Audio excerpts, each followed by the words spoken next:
So, hallo, hallo, hallo. Hello everyone.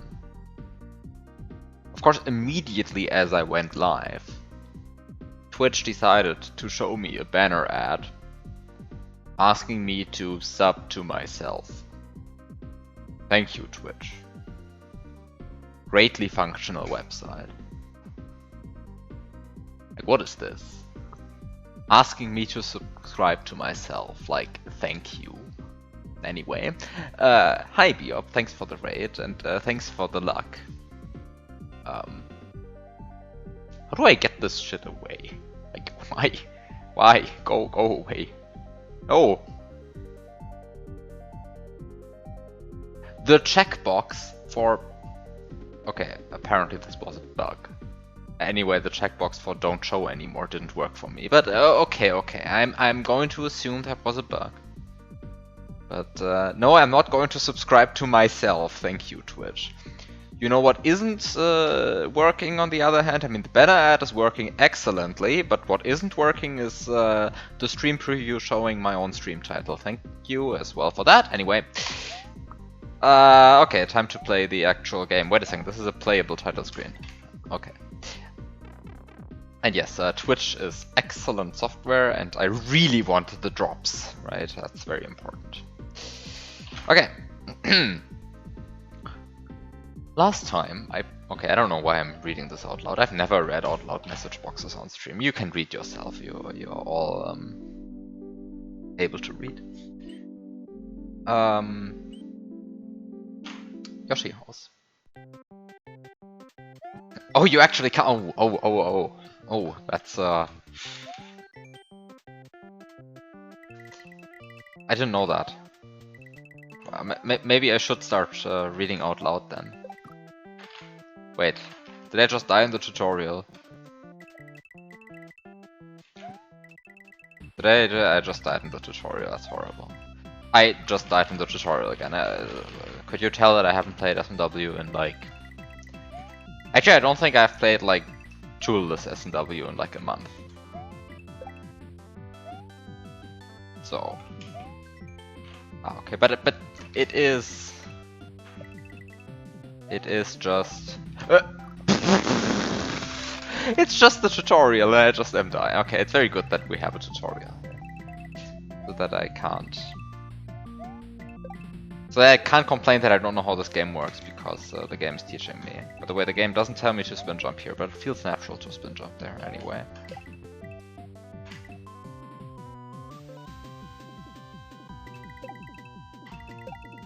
Ah, there's the H already. Ah, okay, so okay, so the problem is that I read too quickly, and then I just skip the message box because I assume everyone has finished reading, but yeah.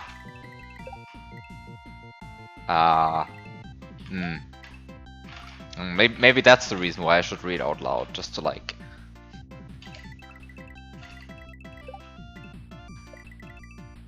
I don't know, slow down my reading or something. To make sure that people can... Anyway. It's not like anything important is written in these message boxes anyway, I think. Maybe there's going to be like one very important message box down the road, and I'm not going to pay proper attention to it, and then I'm going to miss everything. Because I also have to admit I don't particularly think a lot about what's written in these message boxes. I just go like, oh yeah, this doesn't look important. Now I can forget about it again.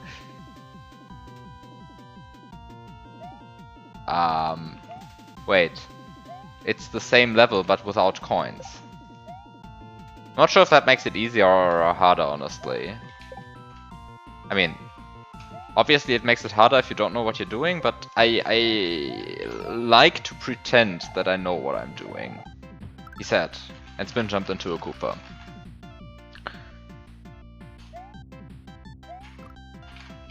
And then into the ceiling. Maybe the coins were helping after all.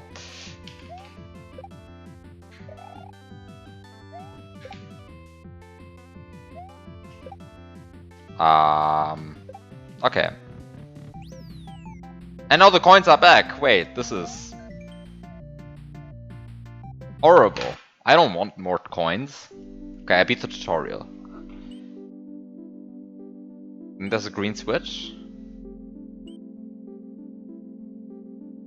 What happens if I just enter the green switch?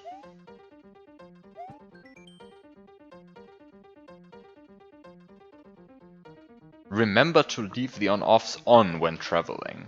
Wait. The word traveling is tripping me up. I feel like that deserves a double L. Is that true? Or is that wrong? I actually don't know. This trips me up now. How does English spelling work again?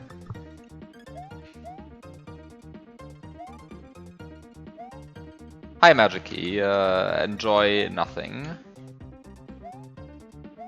I'm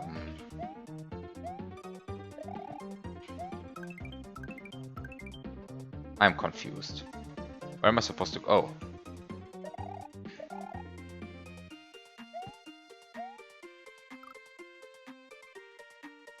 Yeah, okay.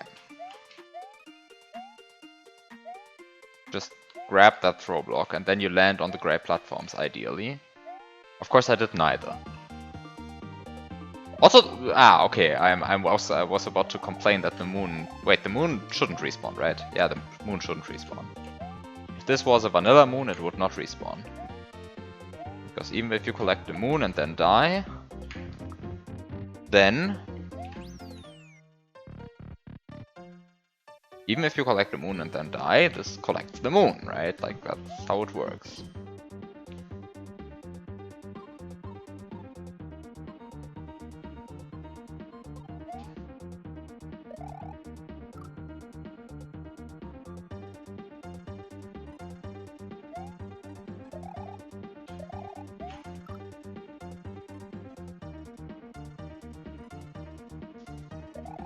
Springs are fixed, and donut blocks are semi-solid. I'm not sure what to make of that information. Also, I just missed the P-switch. That was... People actually like full solid donut blocks? I mean, I have an even more pressing question, which is... Apparently traveling versus traveling is a US versus rest of the world thing. Huh! I did not know that. That's a funny little language quirk.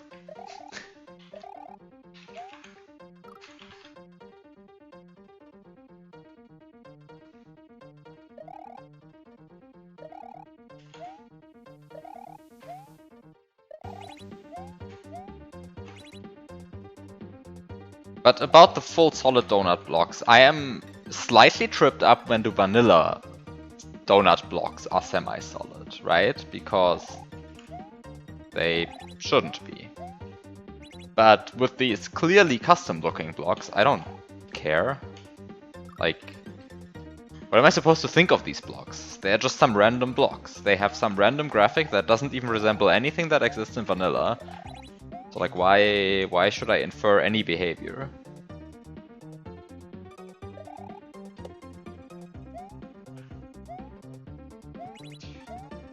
Okay, where are we going?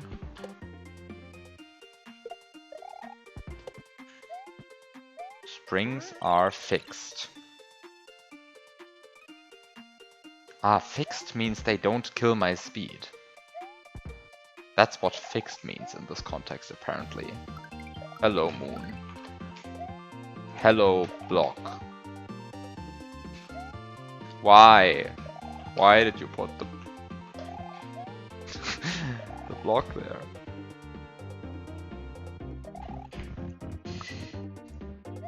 Yay!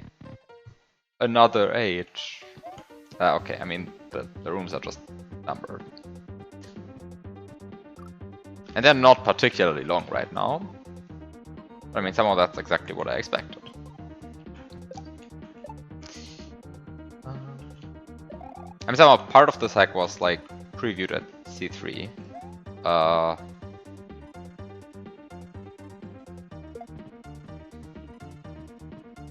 but I also have to admit I forgot like most of it. And I kind of feel like this room wasn't in the preview. I've seen the tutorial though. That was definitely previewed at C3.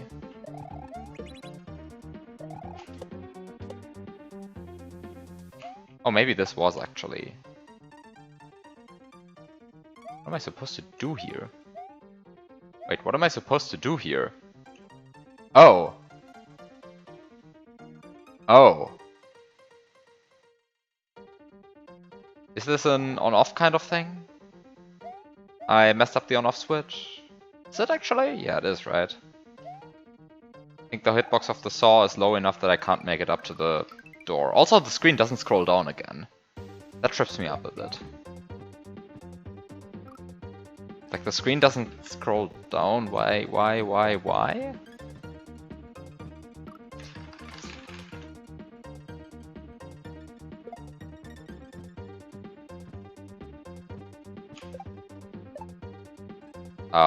I think that was bad. Yeah, I hit the Koopa too low. Maybe that is what they meant when they said to keep the on-off on. And of course I presumed it meant when going through doors. But also this hack just has checkpoints after each door. So it doesn't really make sense to take the latter interpretation. Also, why is timing a shell jump so hard? Like, this one you don't even have to time, you like just press right at the beginning of the room. And presumably this one you just do that instead. Okay, so I guess you just do... Wait, but if you do... Wait, how am I supposed to... Am I stupid? Probably. Also... You actually have to delay a bit. Which makes this not completely trivial. Or I'm stupid again. No, you have to delay a bit.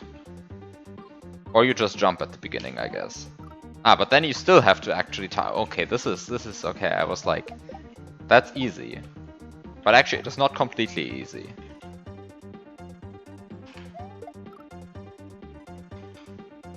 It is, in fact, not completely easy. And instead you do like something like that. Whatever that just was. But now I'm confused. Because now... Oh! You look at this setup, and then you don't understand how to put the on-off back on. Yes. Yes. I am very smart. I have played this game for a long time. I know what I'm doing. Literally impossible. Yeah, it's completely impossible. Like, who might have guessed what to do there? Oh no.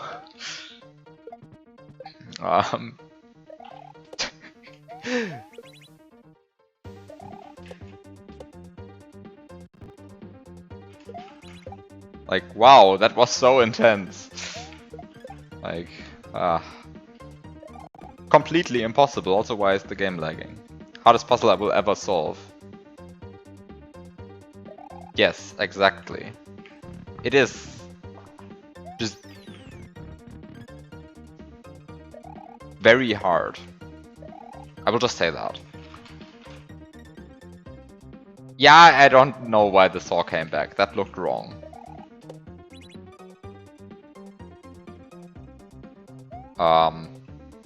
I have the feeling I was not supposed to collect that. Can you make that jump?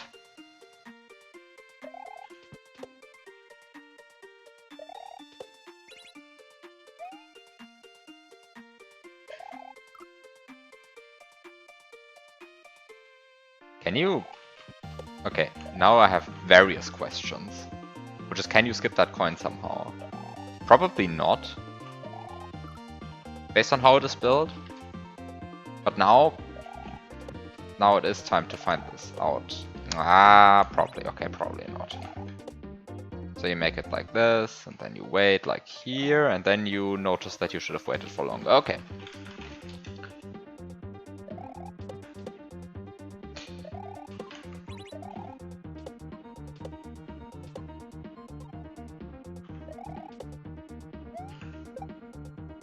Oh no no no! I didn't want to actually stand here.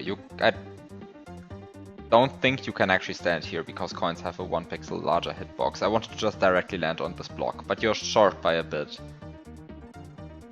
But you're not short by that much. Like if you... Yeah.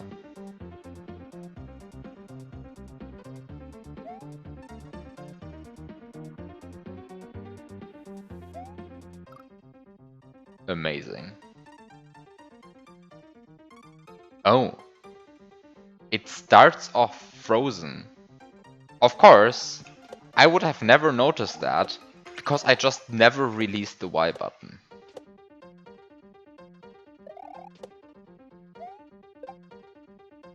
Like, I just don't. It has come to the point that when I play any platformer adjacent game, I still hold the button that corresponds to Y on my keyboard. And I deliberately go out of my way to bind that button to nothing. You've been playing you can't run in this game, you're also constantly holding Y. Yeah, it's somehow just a habit. Like when I play something platformer adjacent, it is just more comfortable to me at this point to be holding Y. Like, not Y of course, like A on my keyboard. But yeah, it does nothing.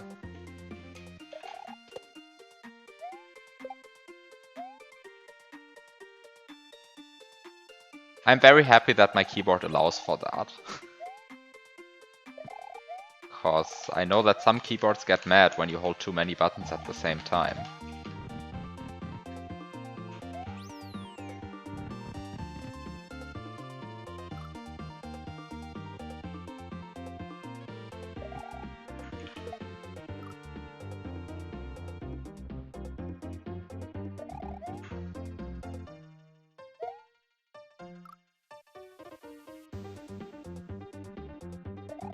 Yeah, I think I've talked about this before, but I mean, somehow every time I play a fan game, the first thing I try to do is change the controls. To make sure that I have jumping on F. Just because that's my S&W control scheme. But I have to go back and then, like, go here.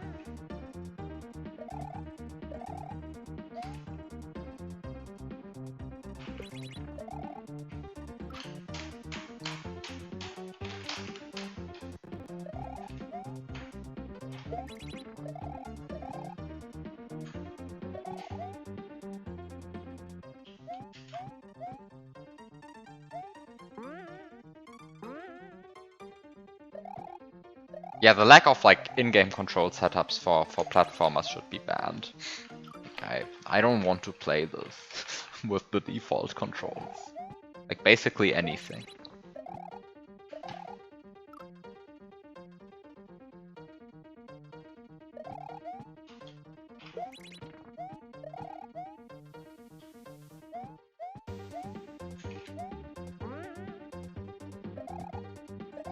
But sort of at this point I don't even try the default control schemes anymore. I just play with whatever I think seems intuitive based off of reading the menu.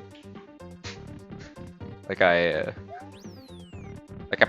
don't press new game before I haven't adjusted the controls. Also, great, I can go back.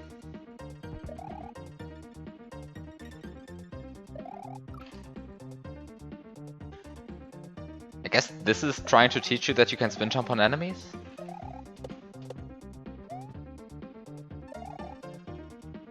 If so, that's not actually a bad way of doing it.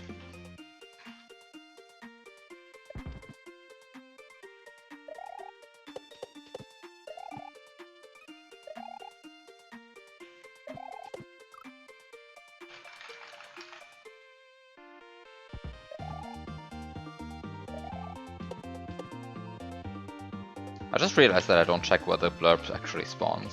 Where does he spawn? Ah, you can't screen scroll. Hmm. I had hoped you could.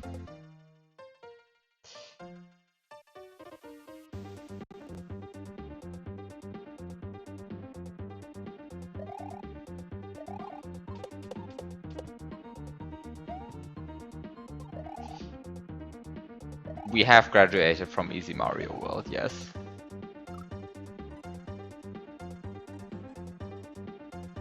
Also, I saw your message about me forgetting about an Armageddon setup. I forgot about an Armageddon setup. Terrible. I forgot an Armageddon setup.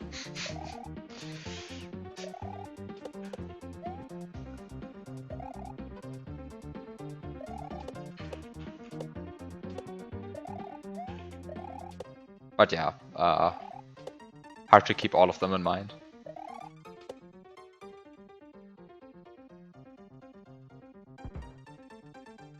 How could I forget about the underwater too long mantra gate? A crucial Armageddon setup, yeah. I mean, I think I don't associate it with Armageddon because I kind of did it like, I don't know, 3 years before the hack came out. I think that about tracks.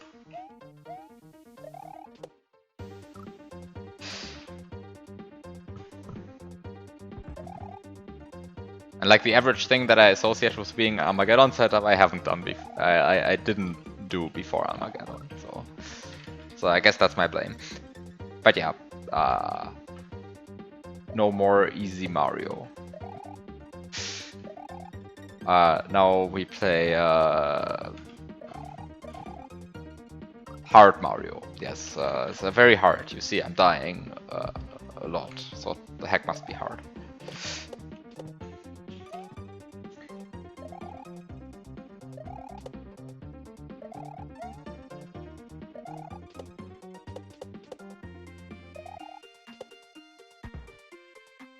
Okay, so you stand like here, and then you realize that you don't understand bullet bills. Wait, I got scared there.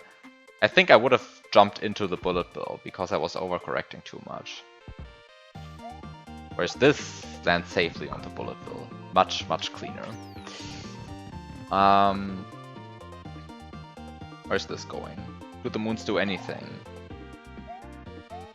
I mean, ever since one respawned after I died, I kind of got convinced that they don't do anything, and so... now I'm not collecting them anymore. Maybe they do something. I presume not, though.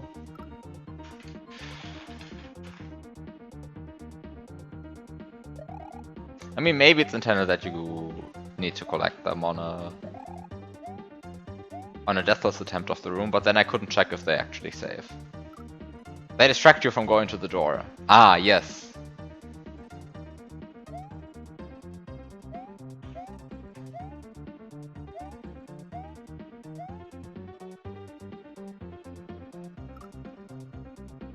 There's been like an ongoing... Well, I don't know if I want to call it a trend, because somehow it's like 3 or 4 hacks that do it, but... There's been like a semi-trend going on in pit hacks where they have moons now, and that irritates me a bit. Like, not actually irritate me, but like I'm a bit confused.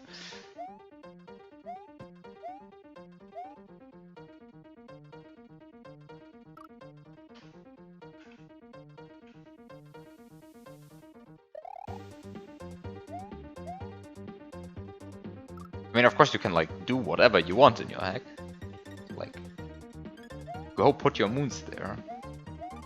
But like, yeah, it improves replayability, question mark. I mean, somehow the thing that makes it weird to me is the fact that you might now consider collecting the moons or not collecting the moons, like 2 different speedrun categories, but somehow they're like 95% the same.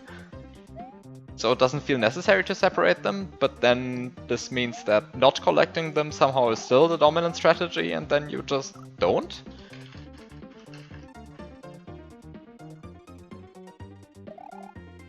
Am I to blame for that? I don't know. I think actually noise is to blame for that. Because of because flying high again has a bunch of moons. With that said, I should probably continue playing flying high again at some point. It's been a while since I played it, so I think I'm not going to get mad at Cape Physics again. How's the flying high again progress? Actually, I wish I could give you a number. Actually, wait, I'm missing 2 rooms until I have all exits. But having all exits doesn't mean you haven't played all rooms.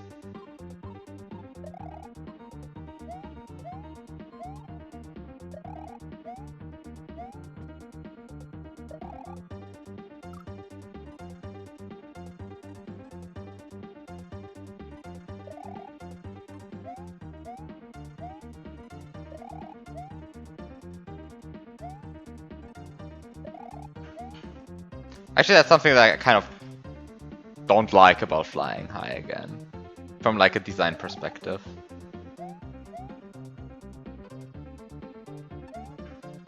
I don't really mean the stuff about like bad endings and like optional rooms after big boo fights, but somehow if you actually want to make somehow any percent task, then you are going to play some rooms just literally the same thing 3 times. Which is like terrible from a watching perspective.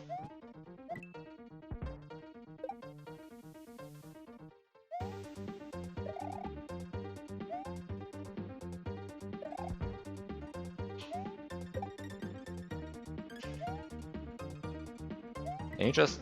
I guess you want the bullet bill there.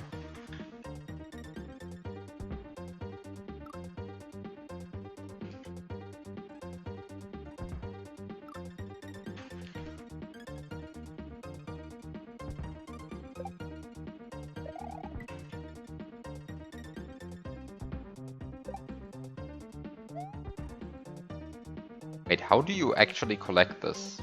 Wait, how? Maybe you are supposed to. Wait, how are you so?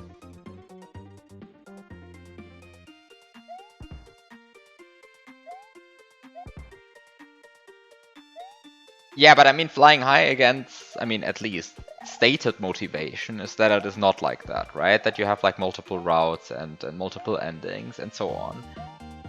It's a bit unclear to me if it actually achieves that motivation, but somehow that's a different question. Also, like, can this thing please shoot? I'm so confused. Like, what am I supposed to do? Am I just supposed to hit this, but better? Am I just supposed to hit it like this, but better? This is like one of these setups where I would like to scroll the screen. But I can't.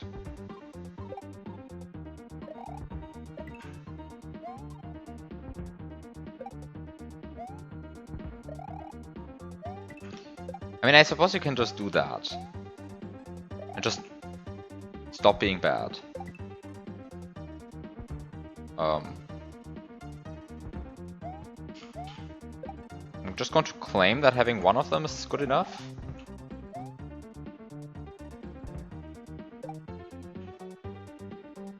Any percent is where your room ignore most of the rooms and spawn a resonance instead. Exactly. Which is really the true pit hacking task experience. Right? It's where you don't see any part of the hack anymore, and instead it is replaced by 1.5 minutes of like movement, and then suddenly a Yoshi gets saved, and then suddenly you see the same like 5 steps that you always see in a Resnor setup, and the game just ends. To be fair, some of the ones are not like that, but they are a bit repetitive. Like somehow figuring out the setup is kind of cool, and then you just do the steps. And especially optimizing that part is like typically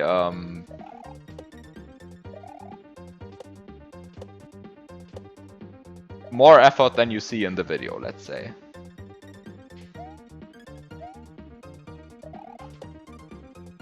Where am I going?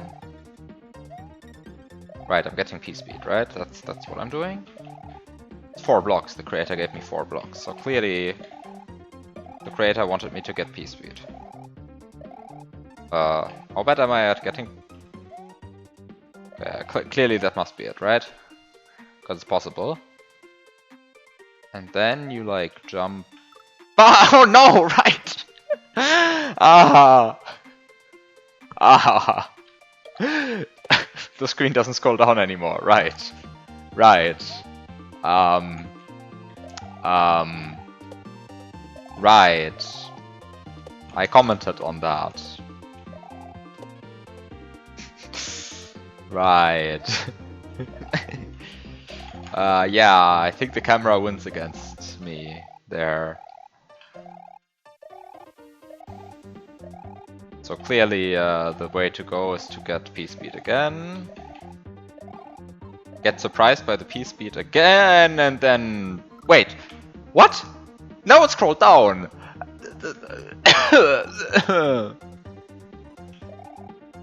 Why doesn't make it... wasn't...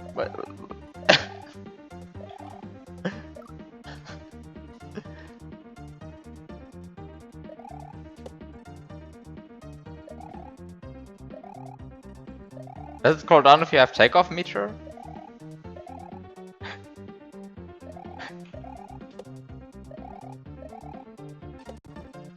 This is rude. No, I think what's really going on is that there's some complex system of invisible blocks hidden here that somehow tries to control the camera, and I'm just losing against it. But yeah, require takeoff meter to scroll the camera downwards would be hilarious. Also, I don't know why I'm getting P-speed here every time. I guess I'm just too lazy to think about what's actually intended here. And I instead just died to me getting P-speed earlier than I expected. Oops. Okay, maybe I should actually play it. No. Don't try and don't even think about the intended solution. No. That's a bad idea.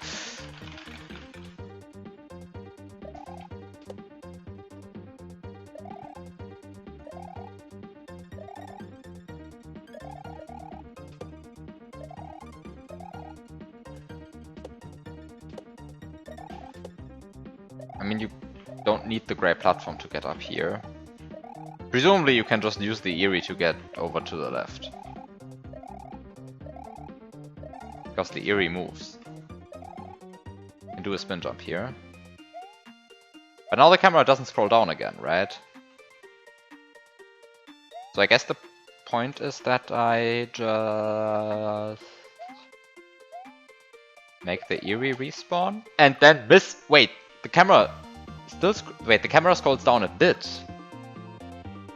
But also, like, missing the Eerie there is, like, kind of embarrassing. Oh well.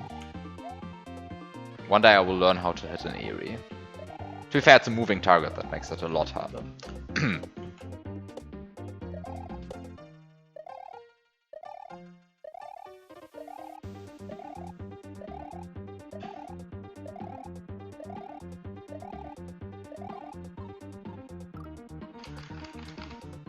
Clearly you're supposed to key surf. Yes. Yes, I'm totally doing that. Wait a second, let me get out my my one frame Y presses.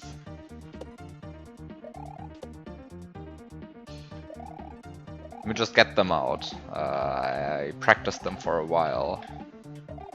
That's a lie, by the way. I think pressing a button for a single frame is a very annoying thing to do.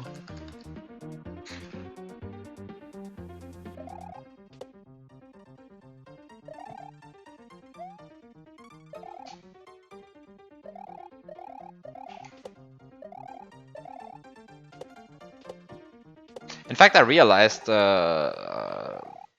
of that my control scheme is not great for that. Because if you want to actually consistently press buttons for one frame, then you want to use a button that's somehow on the edge of your keyboard. I think. Because I think sliding off a button is faster than like actually doing the press-unpress movement.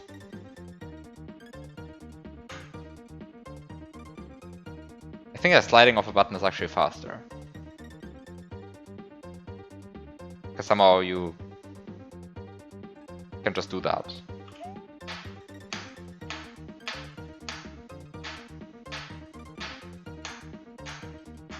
Unfortunately, with the slide-off method, I'm currently getting a lot of 0 frame presses. I'm not sure if you can hear this.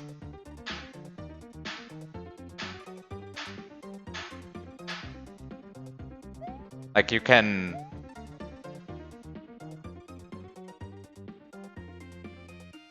You can, like, hear the keyboard, I think, if I do this.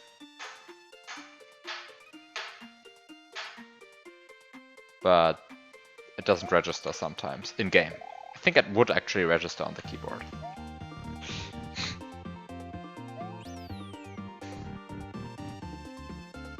Ten.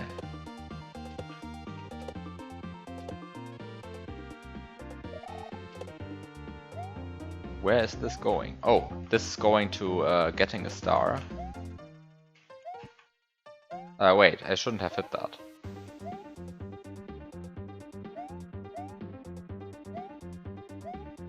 Hello, star? Oh, wait, that's when you realize you should have...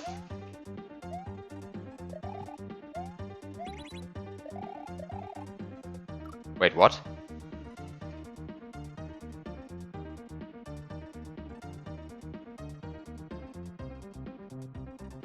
Can we get that as a jump zone sample?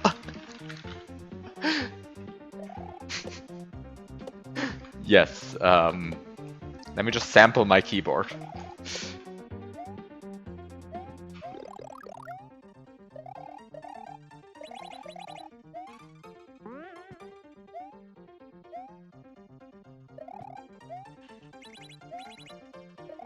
I have no idea why I would do that. Wait, oh, I'm stupid. I just see, but I was like, yeah, I want to keep the on-off switch on. That's what the message box told me. The message box told me to keep the on-off switch on. Failed the same puzzle again, yes. It's a very hard puzzle.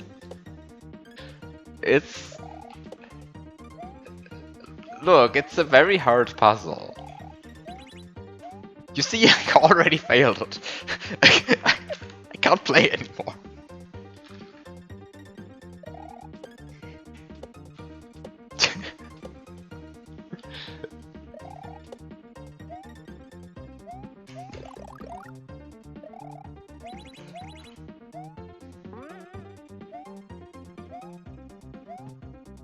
Okay, maybe I should like actually spin jump there. Perhaps a better idea.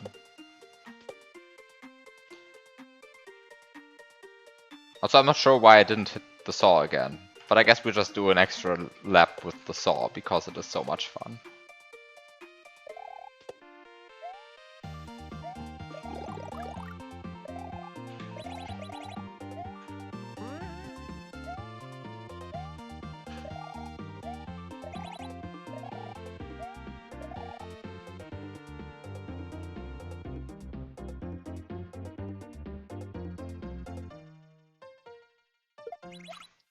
Wait, that's rude. The shell interacted with without the frame rate patch, I would have had a 50-50% chance to survive that.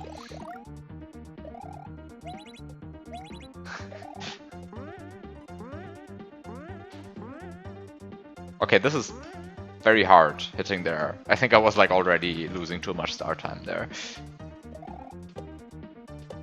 Which, to be fair, the start time is extremely generous, but I think that was even too slow for that.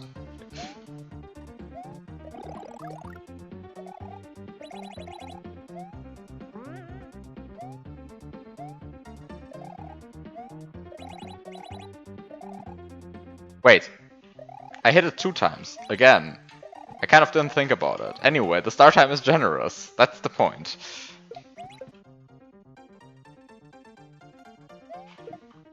Wait.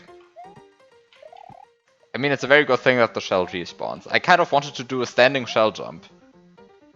Because I was like, those are supposed to be easier, but then the wall just ended.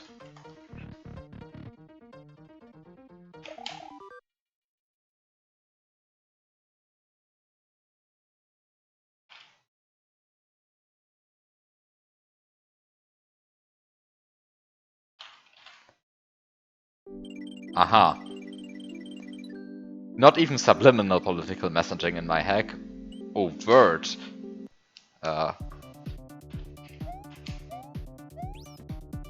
Political messaging in the hack. Okay.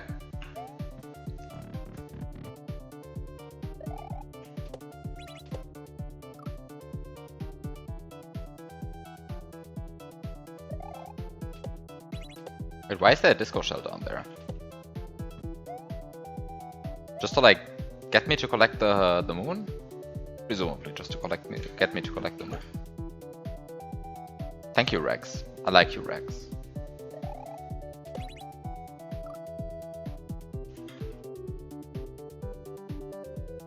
Can you actually just ignore the saw?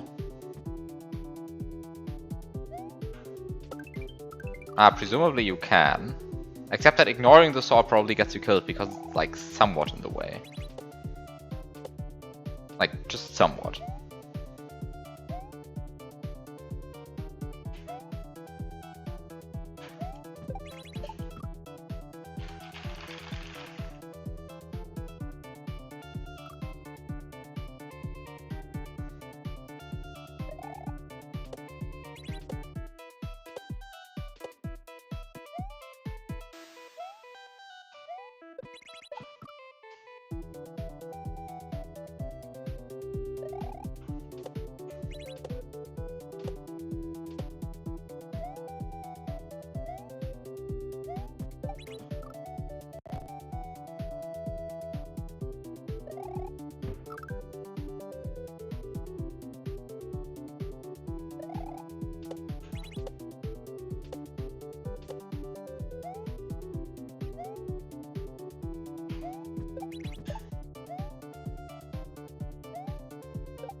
I think that was a bad idea.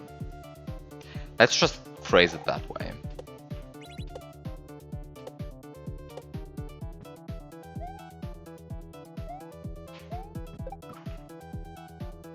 On off switches that randomize their state when hit, bonus points of the graphics get desynced from the state.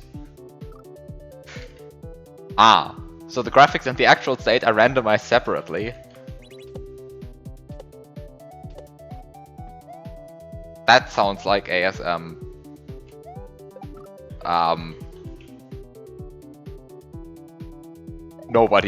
Really nobody needs.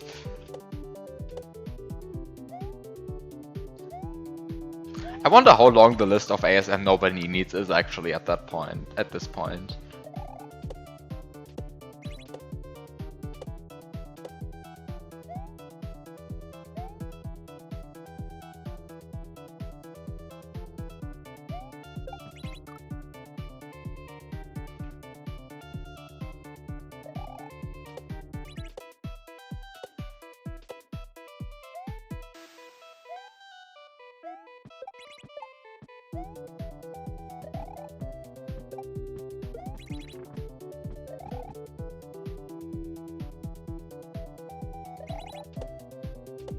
The length of the list is knowledge nobody needs to know.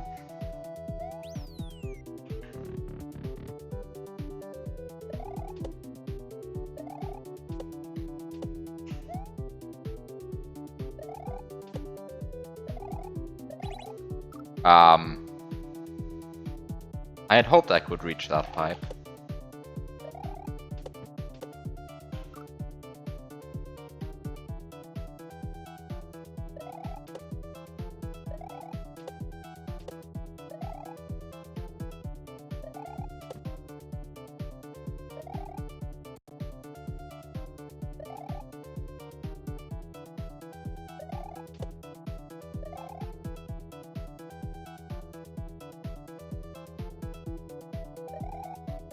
Oh, you can actually just go over there. But you can also... Probably ill-advised, but you can try to skip... No, I mean you can't skip the coin, you can just try to land on the block that is still solid even after you collect the coin. I think that one is actually reachable.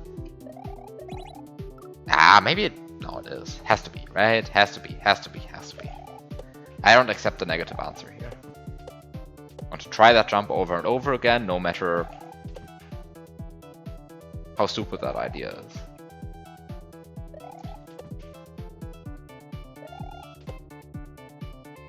Also, I think this has the wall clip patched. The list is a bit unstructured, but it seems around 120. Oh. Okay. I mean, okay, so you can make the jump. But there's actually a hidden obstacle. Okay, 120. That's like... actually quite long.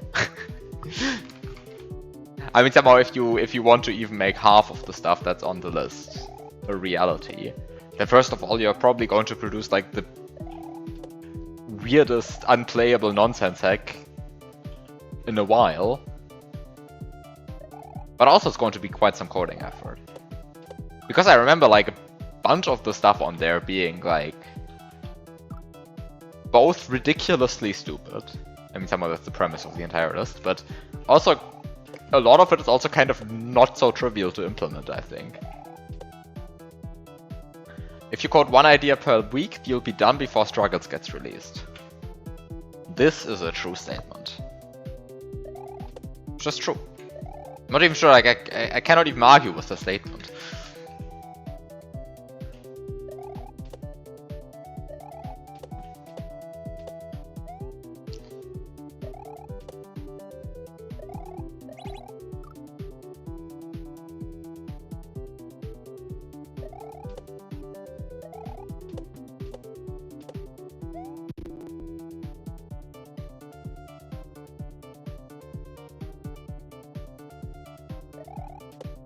It goes so far back that we had German in there as well.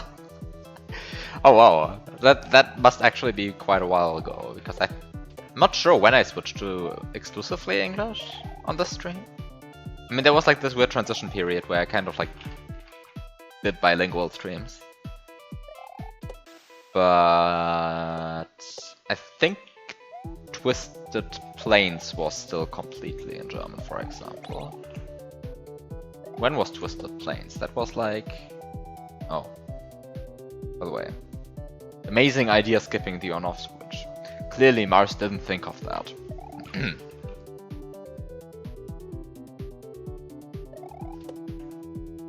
By the way, I don't like it that the pipes have... priority. It shouldn't be necessary. Because the vanilla pipes also don't have priority.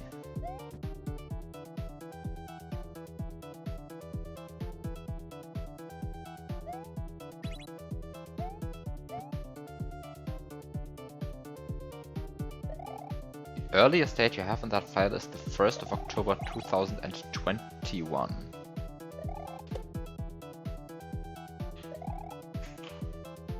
Hello, can you jump? I wonder how many frames I was off on that jump timing.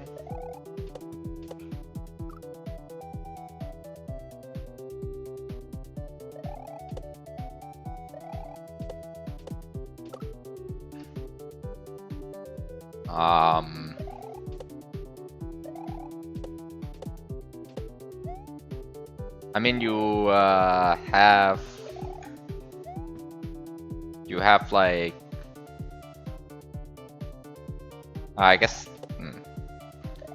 I want to say you have like transcripts, or you have a tool to extract transcripts of chat from Twitch VODs, right? But I guess first of all they're no longer on Twitch, and secondly I think some of them I mean, I'm not sure if the ASM Nobody Needs goes back far enough. That is actually the case, but until like 2019 I didn't back up on Twitch. So for those, the chat didn't even exist like until like recently. I hope that sentence made like any semblance of sense. It presumably didn't, but oh well.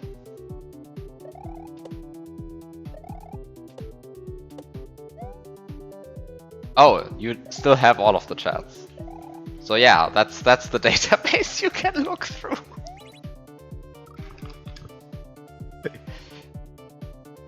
You see, after all, it was a good idea to keep a complete log of chat.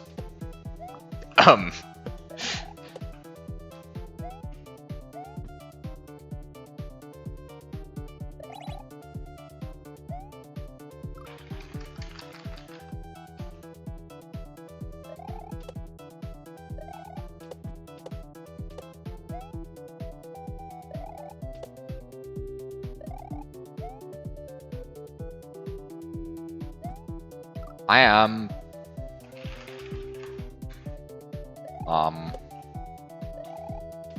failing on this obstacle.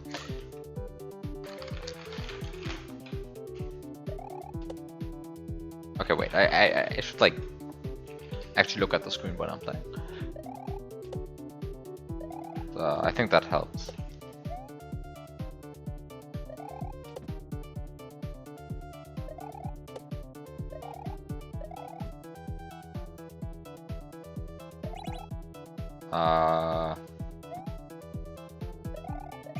That movement doesn't feel clean when I do it. I think I'm doing something wrong there.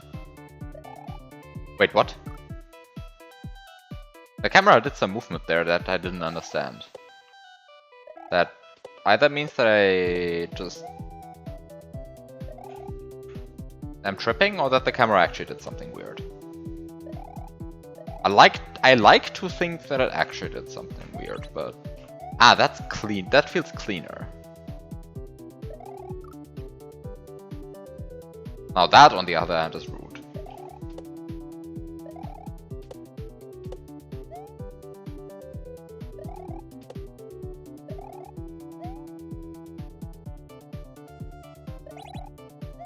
Yeah, that feels a lot cleaner, this movement. Oh. I was actually not aiming for that pipe. I was like just kind of aiming for the semi-solid below the pipe.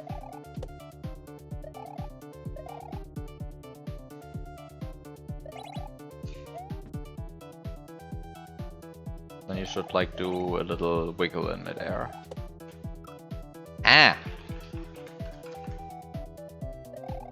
Why is this room mildly difficult? How did this happen?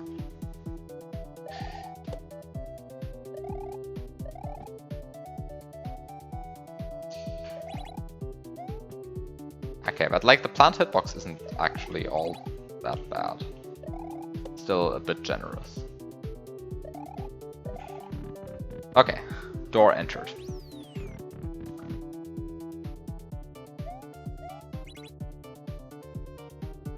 I think that's probably not what you're supposed to do. Oh, maybe it is actually. Maybe you are supposed to do that and then respawn the springboard. Can you do that? Can you? I guess what we can now do is you can get P-speed. And then you can respawn the springboard. That's actually a cool setup. I have no idea if anything resembling that is intended. But probably, I guess. It felt somewhat clean.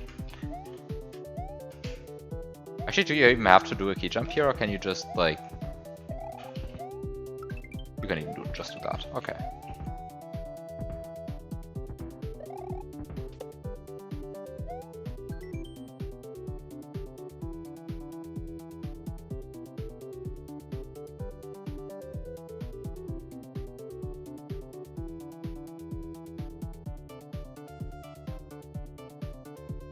Under no circumstances should you key jump.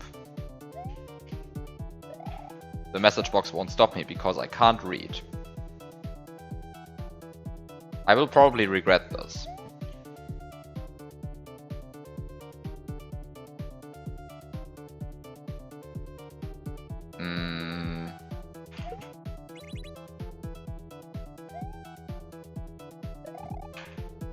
Oh, that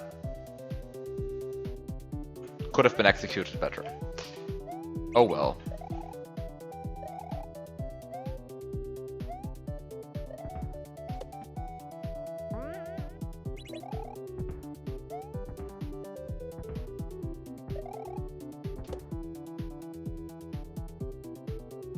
There's no boxing glove that stops you from key jumping. Exactly. Exactly.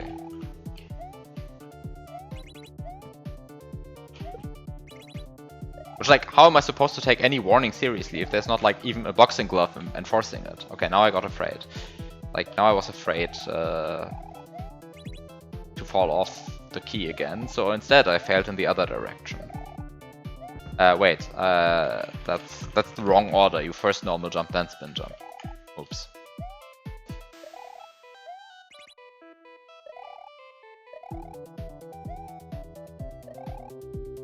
Or you just do spin jumps all the way, but not whatever I did there. By the way, can you go down? The camera looks very weird.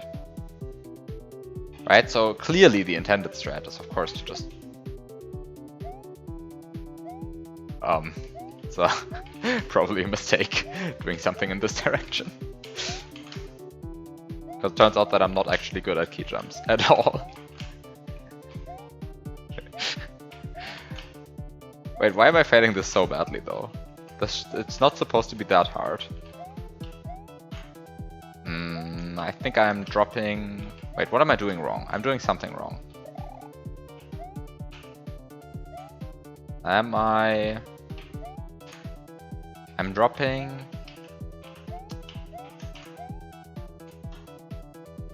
That felt actually like it would be fine, but clearly it wasn't.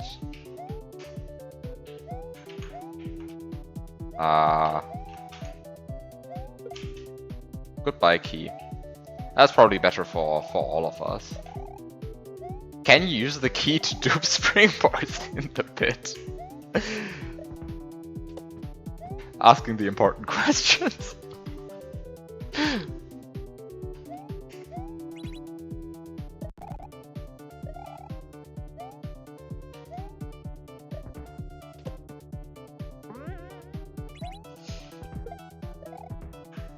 Okay, back to... Wait. Mario is so slow when you don't hold the run button.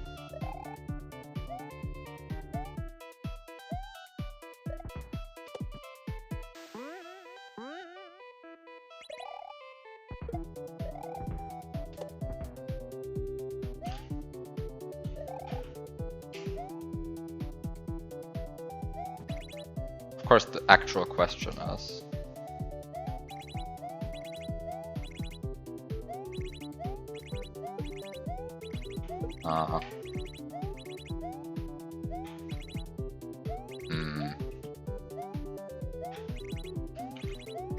Seems patched? Seems patched. Question is just, is it the broken patch? Where you can still duplicate. It's just even weirder than in vanilla.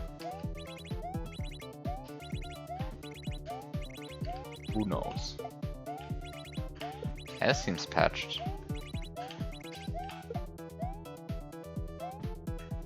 It also seems like it's properly patched.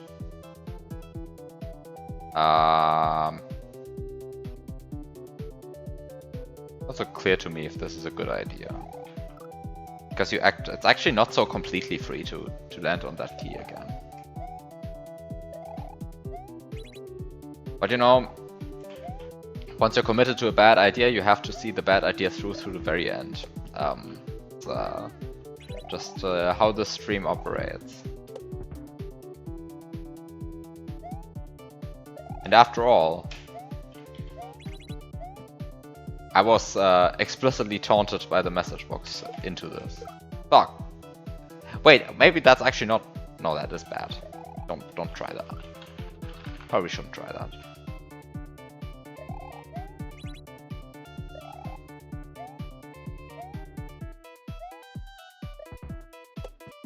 Like if a message box tells me not to do something, then of course I have to, right? Right. Right. And if there's a Koopa I can ignore, then I have to ignore it, right? There are no bad ideas, only ideas you haven't tried hard enough.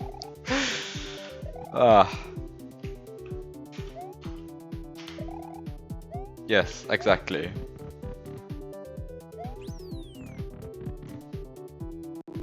You see, and this was a very good idea because it worked, right? After all, the quality of an idea is mainly a function of whether it works.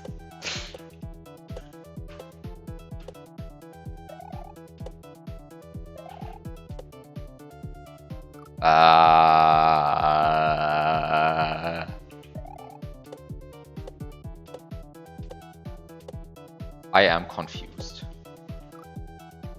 I am confused. Am I just supposed to let this guy go? Maybe I'm just supposed to let this guy go. No. Am I supposed to go in front of him?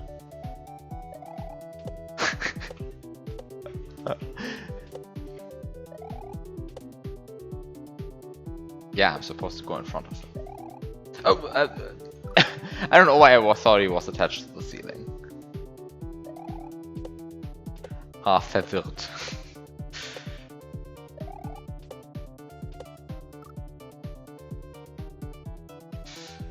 These work much better in German than they do in English.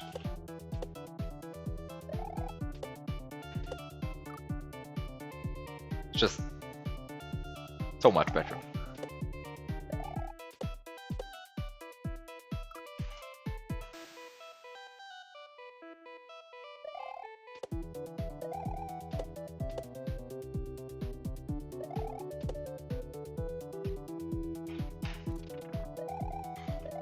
Wait, once again, I thought it would move like this, but clearly it does not. Yeah, as I said, it only works, it doesn't work as well in English. That's just everything I'm going to say.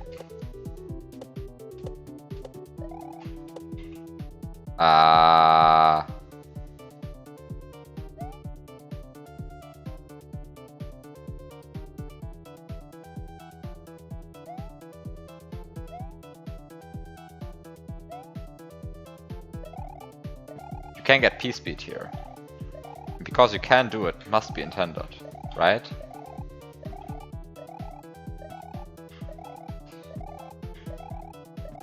I don't know why I'm trying this. You don't, like... This doesn't even help. I mean, actually it does. Maybe. Does it even help? It's not even clear to me if it helps. 10 results in 5 files, less than... Yeah, that's definitely less than I expected as well. Like, that's... That seems like a joke that was kind of a recurring theme. I feel like I'm confused quite a lot.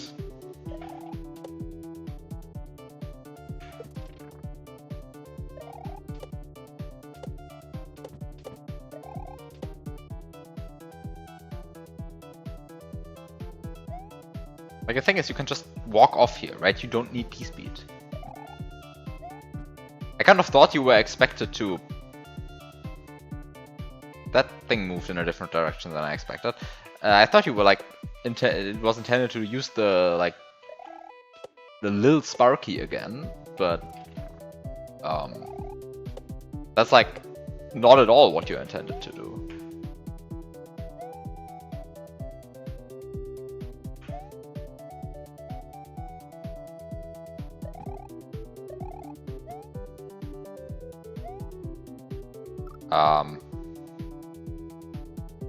Okay, I think I can now predict where this guy is going next, like the block snake, but...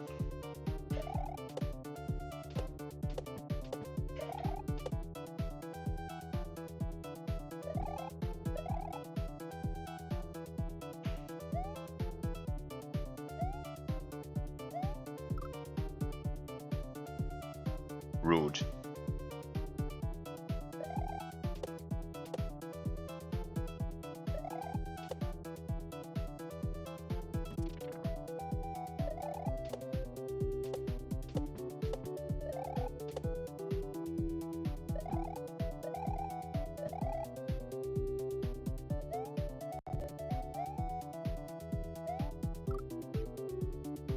even more rude.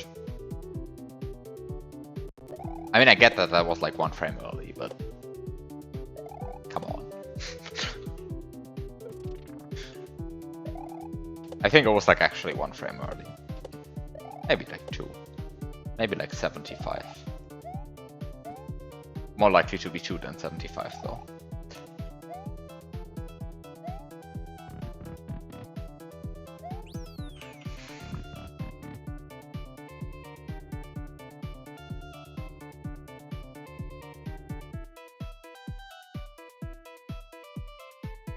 Is there a model of randomized creating blocks that is interesting?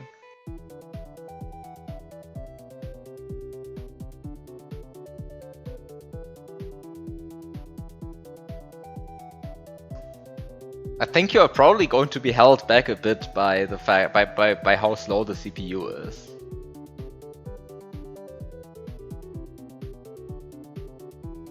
Like,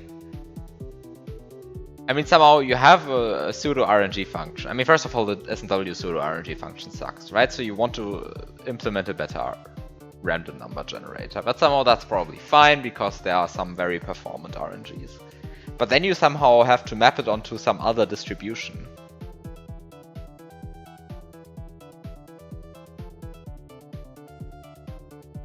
Right, like you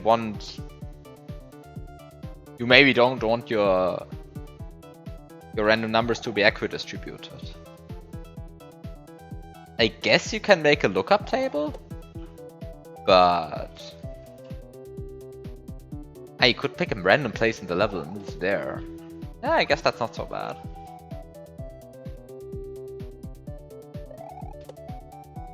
But then how do you design a level around that?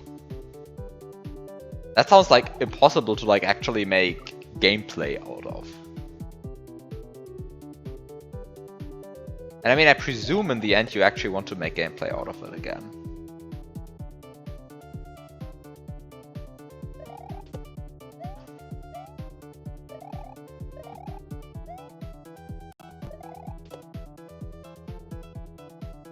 All you need is a door and the cluster sprite.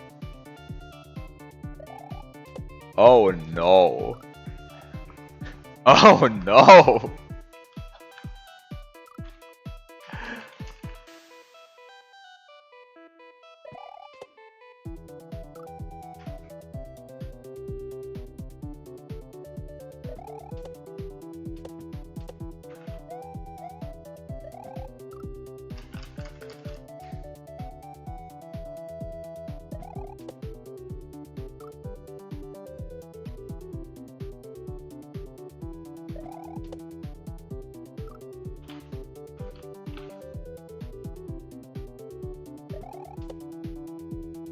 If you get lucky, you can enter the door before it gets overwritten.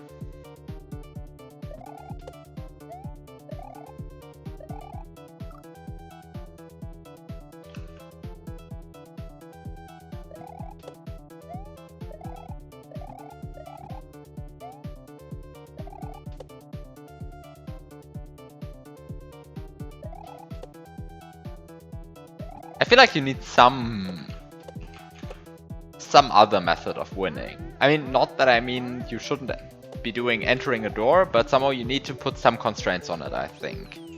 Because otherwise you risk the player leaving the level too early if they get lucky, right? And we don't want that. I think the player should stay in their misery for a while, and for that you need to de-randomize a bit.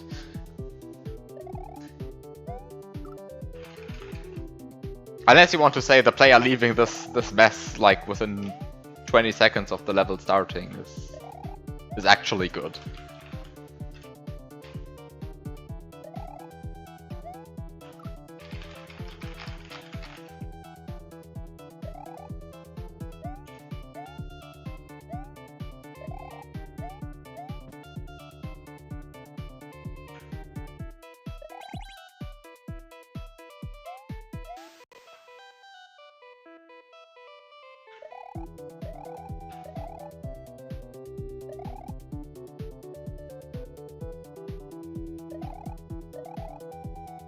Ah, yes. That's the perfect idea. I like it.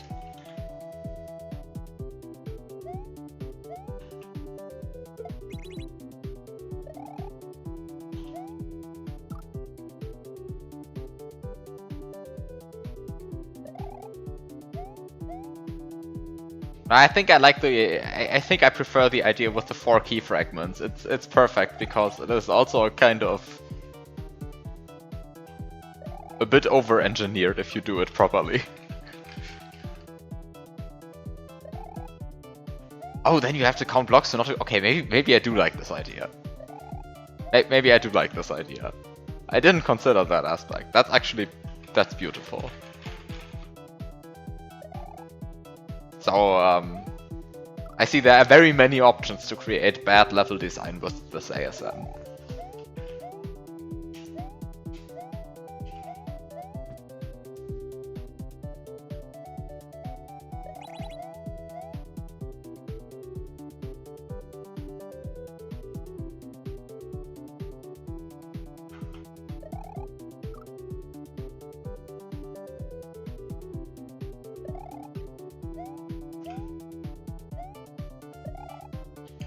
Magic Key, people have tried this out, right? But due to technical limitations, they could only generate $63 at a time.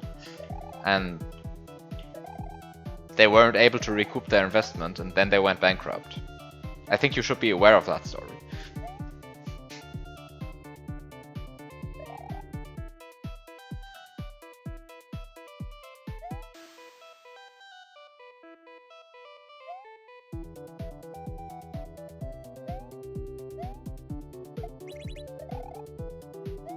I'm not sure why I want to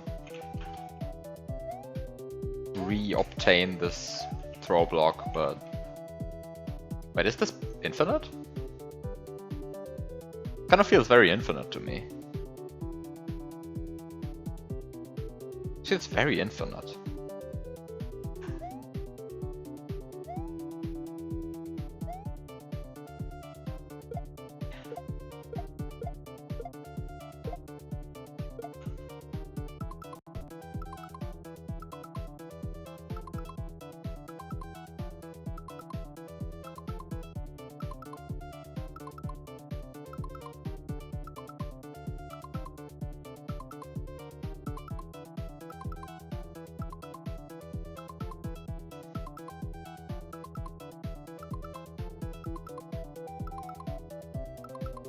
This is a very slow model of Brownian movement. You know?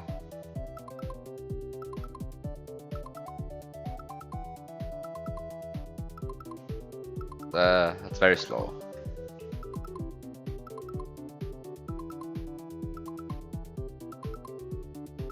Random walk takes quadratically many pauses in the distance. Yeah.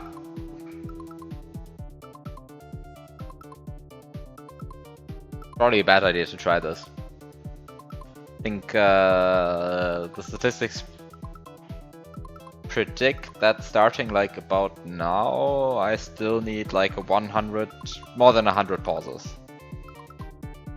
I think statistics is just against me.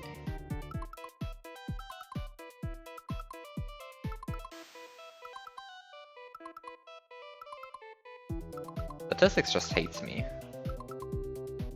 Actually, it's 200. It's more than 200 pauses because, as opposed to the usual random walk models, this one doesn't move half of the time. Whereas the usual random walk movements, I think they just move plus 1/2 of the time and minus 1/2 of the time, and this one just is stationary half of the time, which is worse. Just say that. But also, I am making progress. Right? I mean, it's and the random walk. No, now I'm making progress in the wrong direction. Oh no. Okay, maybe this is enough random walk for today.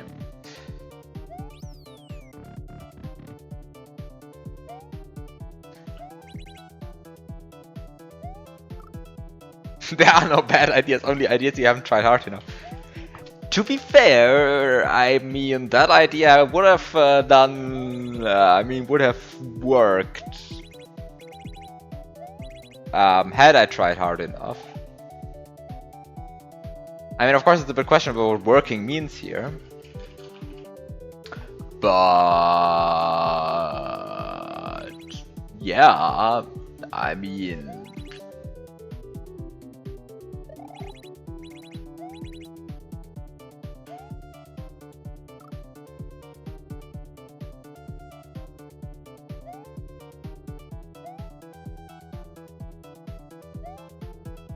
That message was actually sent, you don't see it in your chat? It reads like an empty message to me. I am slightly confused. I probably should just unconfuse myself by stopping being bad.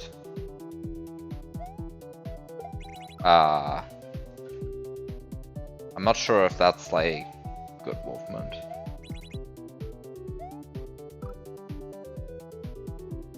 It exists, you ended up with bad sprite slots and got frustrated. That's a beautiful story. I have no idea what you tried. You put a dot in. The dot didn't send. It sent it as an empty message. Like it actually sent an empty message.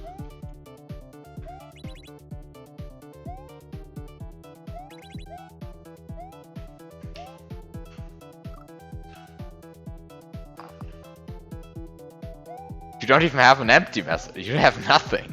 Ah. I mean, because it is a response message, right? It does actually have meaning despite having empty content. Which is a funny quirk of language, that the empty response has meaning.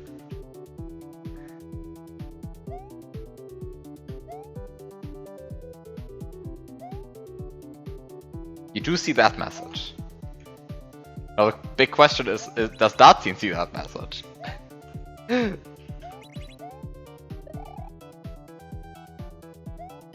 You don't see the empty message? Wow, this becomes even worse. Like...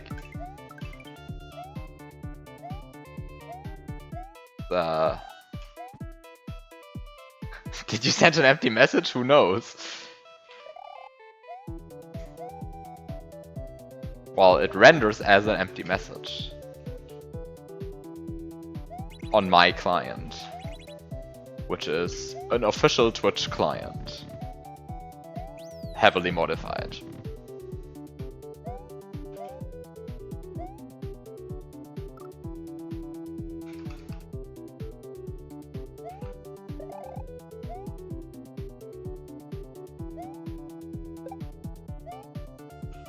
Who put these weird custom sprites?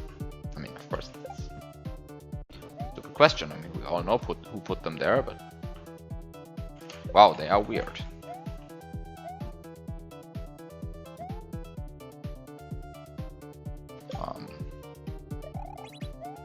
If we're going here... If we're going here, and then like here... And then like here, and then door.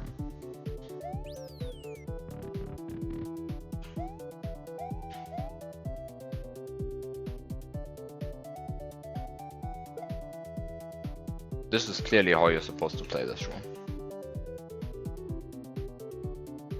Can you just grab this? No, you can't.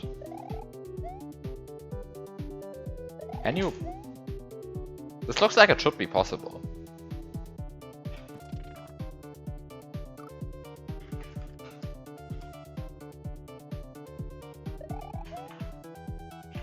Wait, what?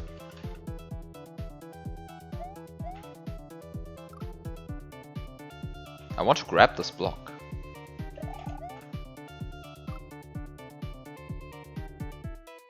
Can you... I guess when you like do a spin jump you can land on it and then you can grab the block like half of the time. Ooh, but that's... Can't you just jump to the on-off? Am I stupid? Yes, I am. Thank you. Wait. Wait. You,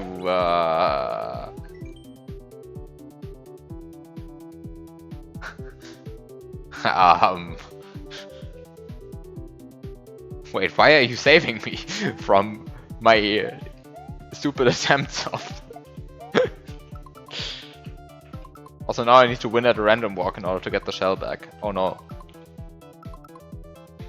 And there was positive probability that I would never see the shell again. Also my high platform. Okay.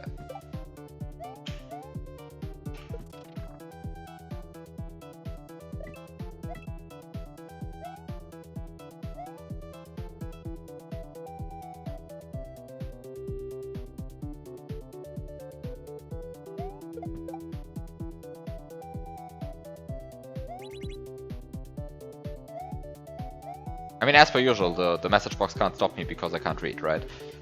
So.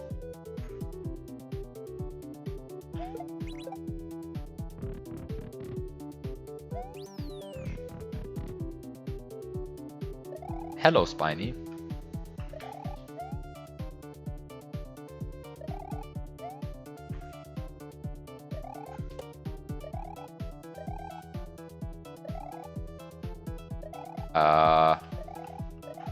Hello, Spiny, again.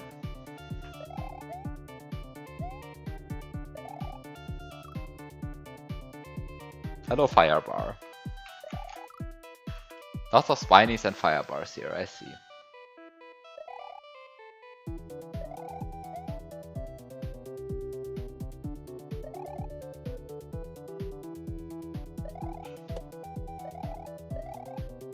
Maybe I can read. Not so clear to me that I can.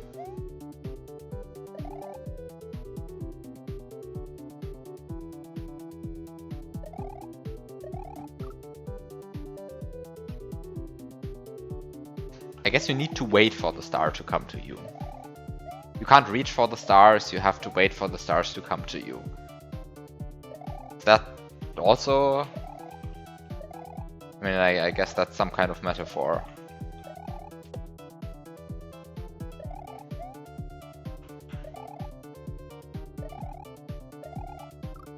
Wait, how am I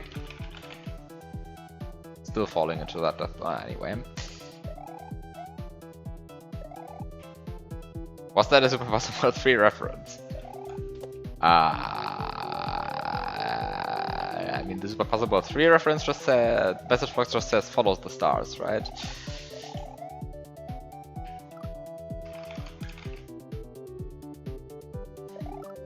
So I guess, I mean, it was not an intentional Super Possible 3 reference.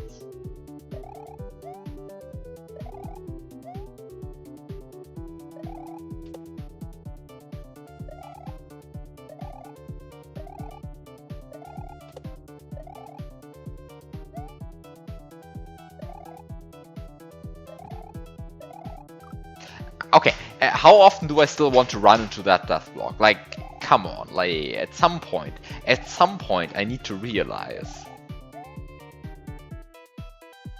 that what I'm doing there doesn't work. But if I'm still realizing that, like, today, or if you have to wait for until next stream for that, who knows? Who knows? Will we ever make it out of here?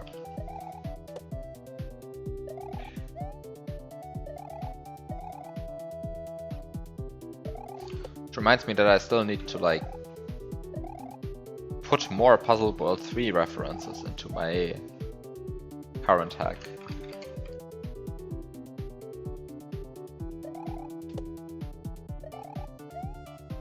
Like, somehow I gave myself an option to add lots of references, and then I realized that this means I have to add lots of references. So now I have to find references.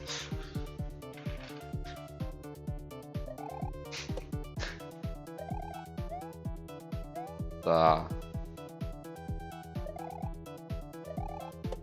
I feel like my hack is running into scope creep. And you make it directly to the door with P speed.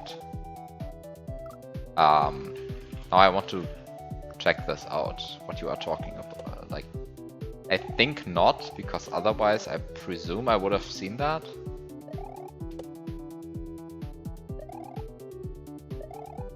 Ooh, maybe? Maybe? It's not so clear to me. Presumably, actually, you can. Let's try it out. After all, this is the stream where the intended solution is not used. Unless I have to. Well, except that getting P-speed always throws my, like, timings off, and so then I always, like, get scared. There's one puzzle idea based on Super Puzzle World 3. Ah, I also have, wait, but I also have a room based on Super Puzzle World 3. Yes, I have one. I want to say I don't actually have one. No, that's not true. I have one, and then I have one setup that's based on it. I have to think about it. There's like just a lot of hack in my hack now. There's probably more. I just need to think about it. Why is there so much hack in my hack? I can't even blame scope creep, in some sense.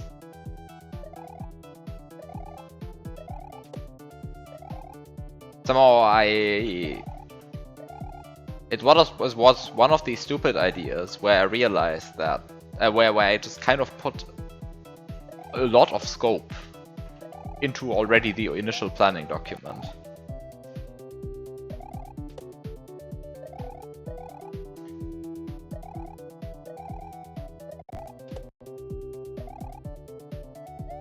And yeah. And of course, people say that, or some people say you shouldn't delineate the amount of scope your hack is supposed to have before you actually make the hack. But of course, I disregarded all of that advice.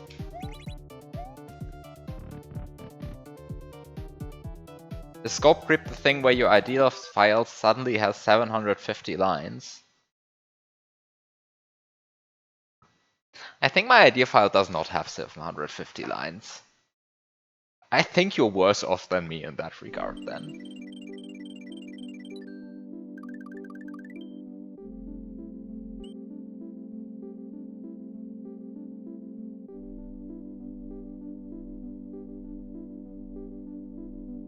I guess part of the scope creep issue that I imparted onto myself was the problem that I wanted to code some non-standard ASM for my hack. And then I realized that, oh no, making ASM is actually, like, time-consuming.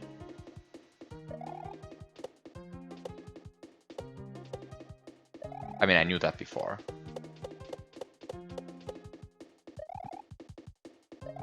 I just hope I'm kind of done with the ASM for now. Non-standard ASM infinitesimal suffix. That's a beautiful interpretation of what I said. Yes. I implemented infinitesimals into SNW. Yes, absolutely. Would you even do that?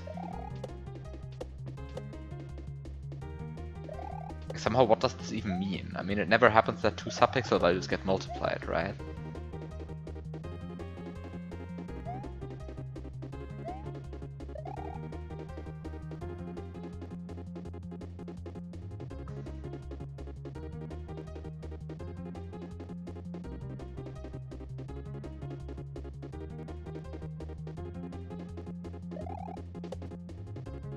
Where am I going?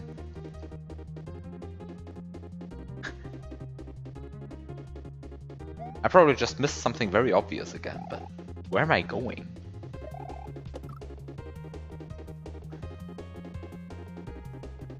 Which just makes me realize that I never tried to follow this thwimp. Which probably I shouldn't, but I never even tried. Yeah, so you see here's the reason why you shouldn't, but you should at least try, right?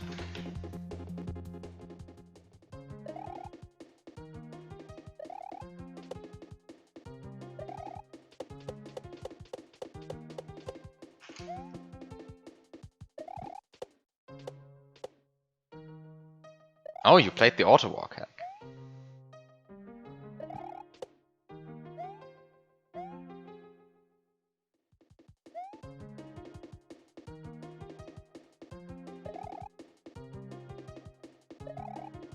Yeah, it's kind of one of, I mean, somehow the auto walk hack is this kind of thing that I had wanted to make for like almost 10 years preceding the release of it.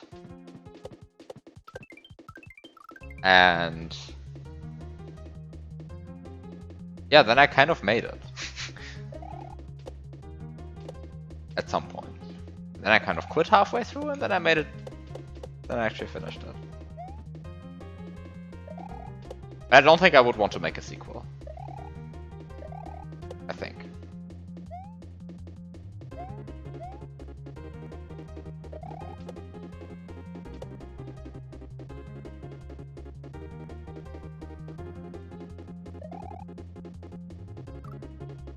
Even though there were like a few ideas that I kind of never got to making.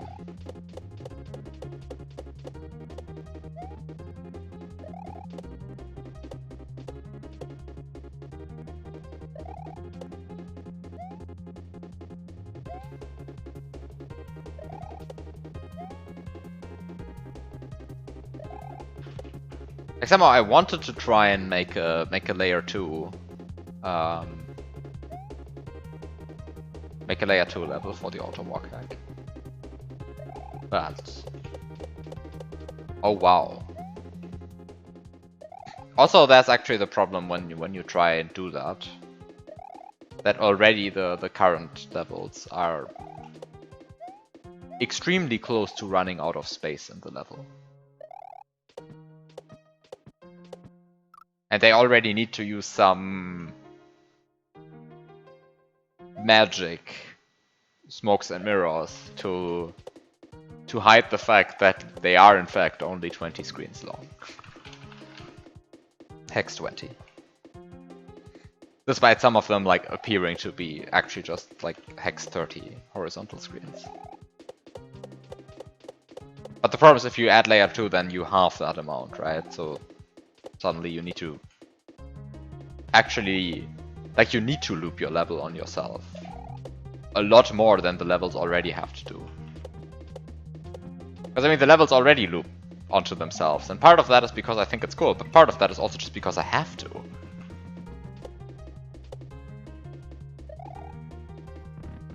There's Spider and SW. I mean, have you ever opened the hack in Luna Magic? Like, have you ever looked at it? Let me just do this on the stream for a second. Just to point out how stupid this is. Wait, that's not the correct thing. That's the correct thing here. Okay, this looks fine, right? This looks fine, but already this first level is going to screen 1C. Right, this is the first level. It's the first level. It's not even long, it's this. It goes to level 1C.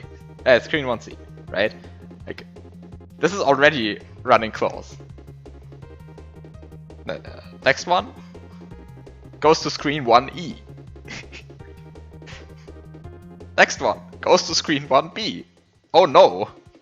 This one loops on itself, so it only needs to go to screen 0C. But also it's a tall level, so it actually would have to end here already.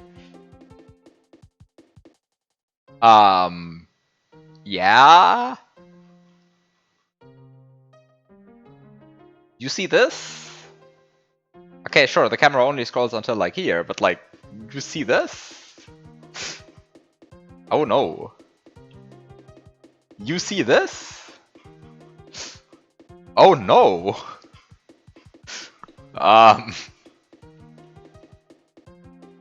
And here's where the actual stupid stuff starts, right? Because like, this level kind of doesn't loop on itself. Instead, at this point, it has a teleport block.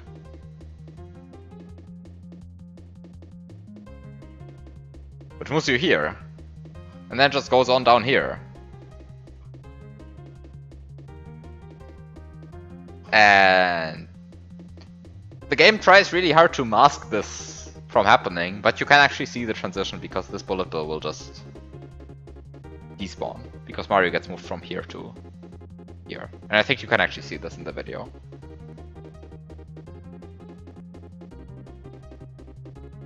Oh well. Okay, and then like the next level also uses this trick. And then this level looks like this. This level... Okay, this level kind of just goes until here. But like this level once again uses somehow the warping trick, because it needs to. And then this level, despite being despite being very slow, I mean, somehow most of it is like the slow movement, still goes until like screen 19. And would actually end here, because of its size. And then,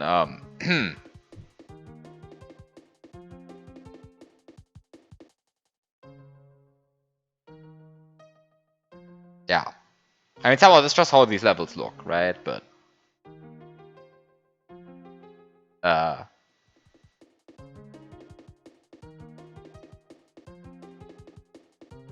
I mean, of course you don't notice it, right? That's the point. And I mean, somehow lack of control also moves you around and you don't notice it.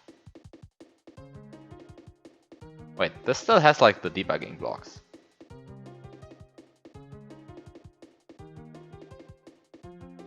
Huh. Why are they visible?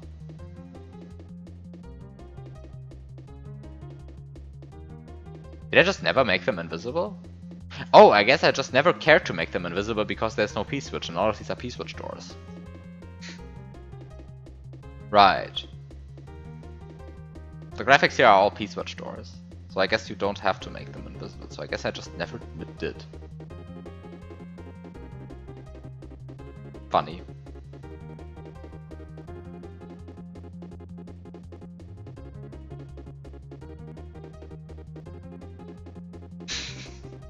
Okay, anyway. That's just a brief excursion on why making stuff with layer 2 in the Autoborg hack is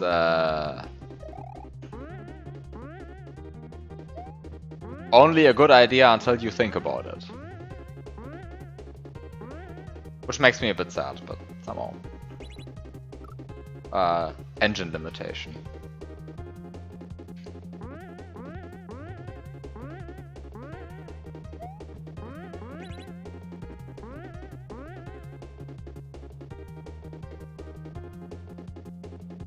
How did you handle backgrounds?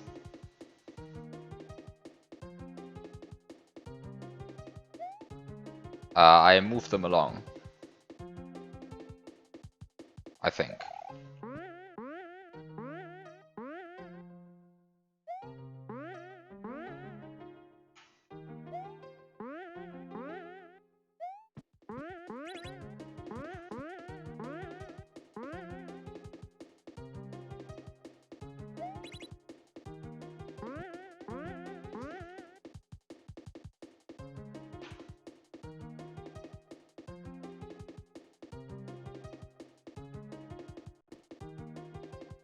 Oh, wait.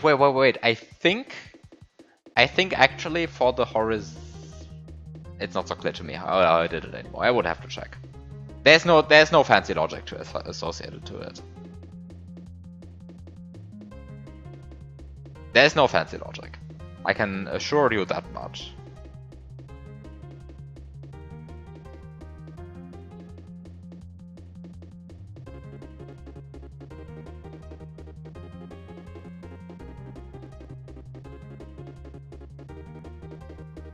I have to check my own ASM code.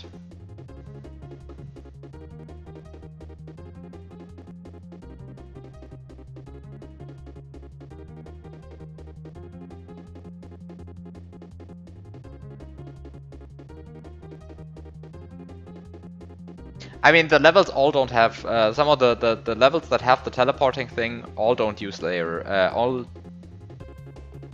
don't have any vertical scrolling, right?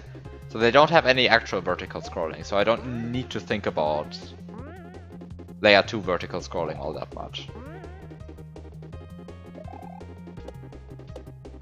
Which I guess somehow gets rid of your problem, I think.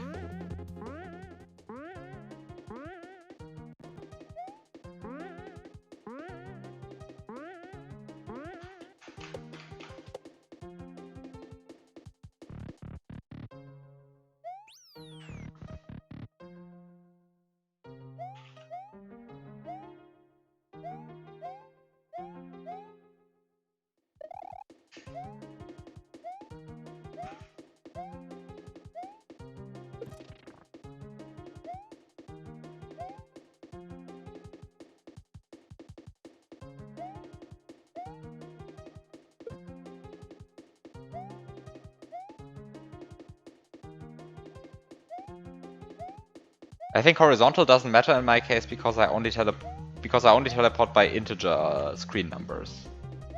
Like somehow I made sure that my teleports are aligned to the screen grid. And I think that's not quite good enough, but somehow I think if you always teleport by a multiple of 2 screens, then you should be good. Depending on your horizontal camera setting. How much do they teleport you back? I think they actually teleport you a multiple of 8 screens back even. All of them. Which somehow I didn't check for, but somehow makes it even compatible with a lot more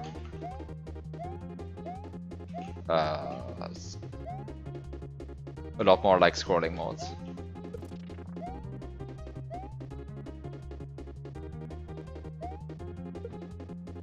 By the way, where am I even going? I don't remember seeing any brown blocks, but that just might be because I don't remember anything. Ah, that's because I never went to the right here. Ah.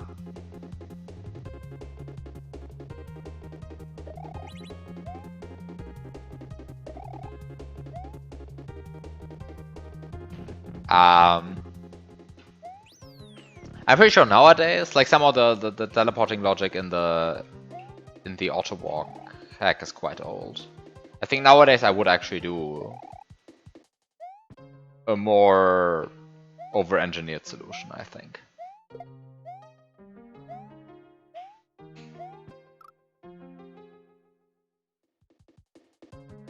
Yeah, I mean, if you have layer 2 scroll moving at half of layer 1 speed, then moving 4 screens always works.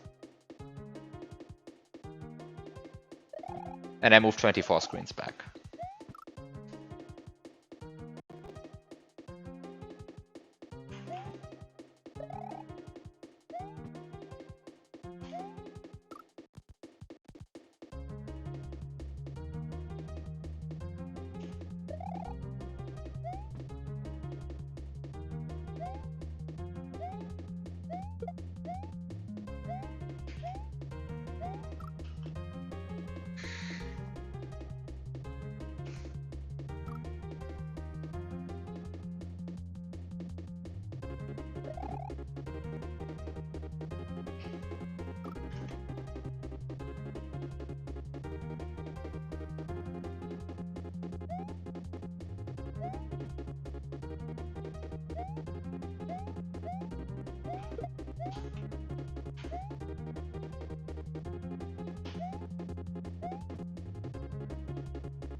Wait, that was not how you're supposed to play this.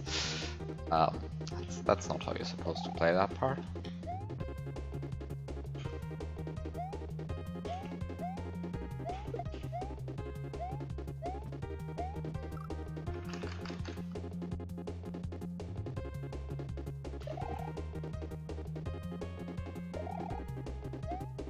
But yeah, since I'm just seeing the chat message, dash spider SNW again. The like the spider just still feels fake to me. I kind of like never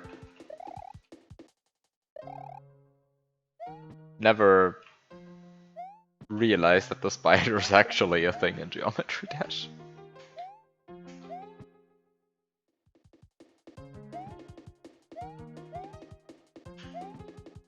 Like, I don't think I ever played a custom level that uses the spider.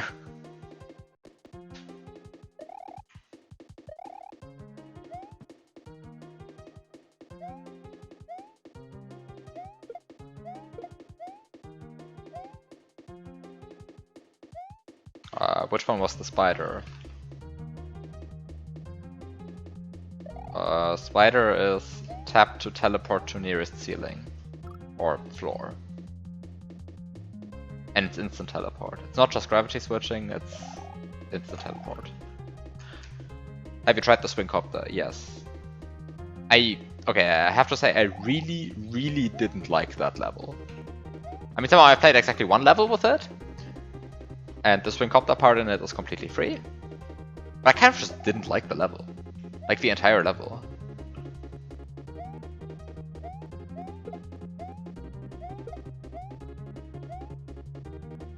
Somehow it just throws so much custom stuff at you.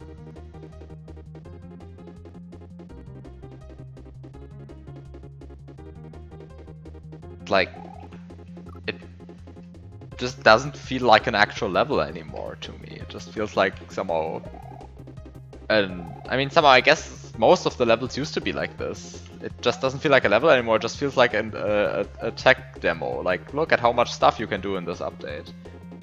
I mean, I guess technically all of the levels were always like this. It's just that usually there wasn't so much to demo, so it was like one new mechanic. Whereas that level just throws so much garbage at you. Suddenly starts rotating.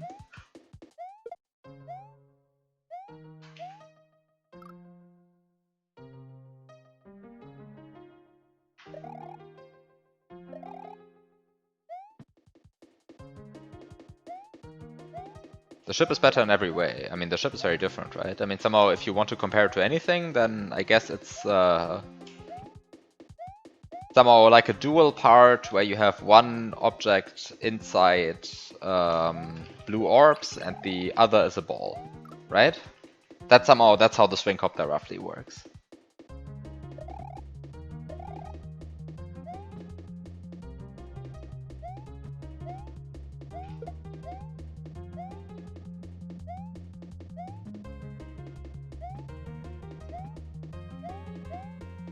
Which is like very different from what the ship is.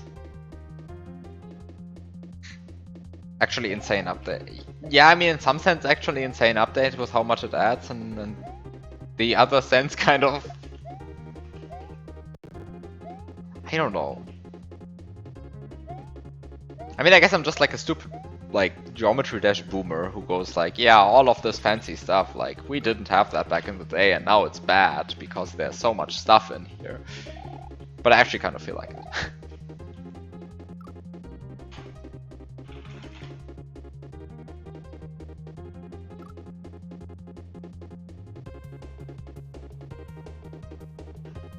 Like, I look at the modern popular levels and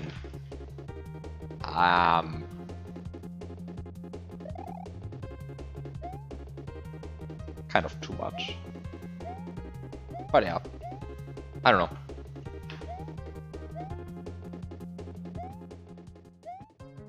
But I also just stopped playing the game, right? So like...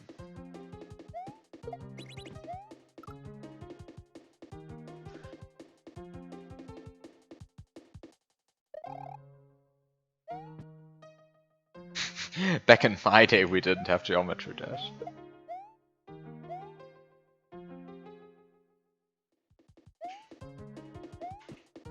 Yeah, of course, but like, I mean, somehow if you just play custom levels, then you actually want to play the rated stuff, right? Because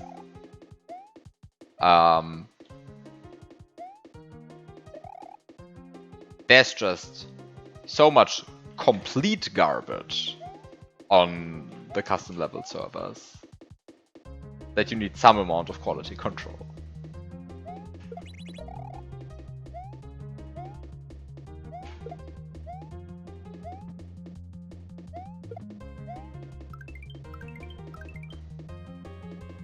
I mean, I saw every end, right? I mean, every end is just a very cool level.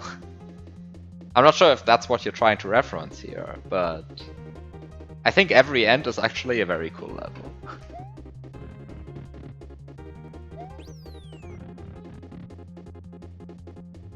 Somehow, if that didn't get rated, I would have been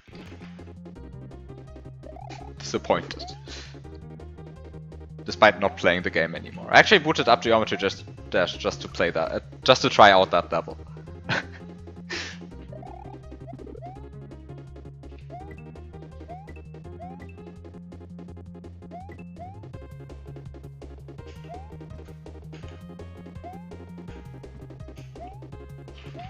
Oh no. You're not talking about every end. What are you talking about then?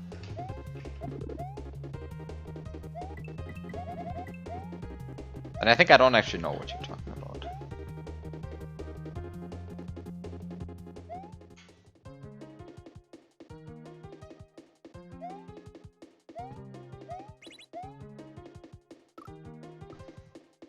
Chaotic by subwoofer. Okay, I don't know that level.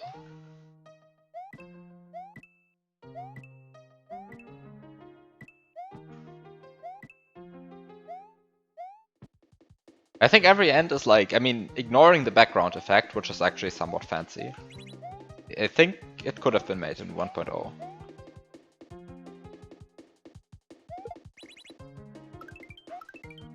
That's bad, by the way. You're not supposed to go there. I mean, I guess you are supposed to go there if you want the moon, but somehow...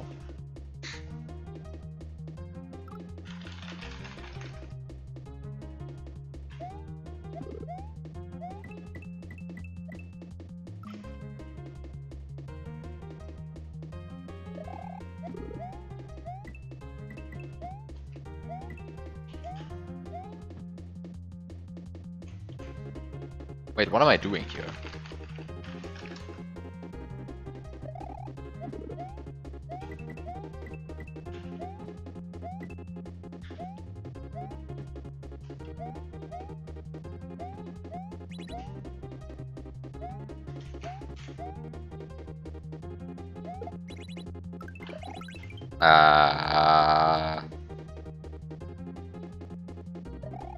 Yeah, no, it doesn't even have orbs.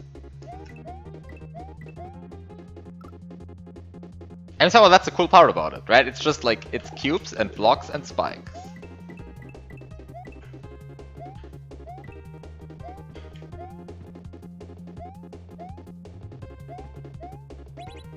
And that's it, that's the entire level. It's just one game mod, no orbs. Like somehow it's actually just impossible game again. It doesn't even have upside down gravity or anything.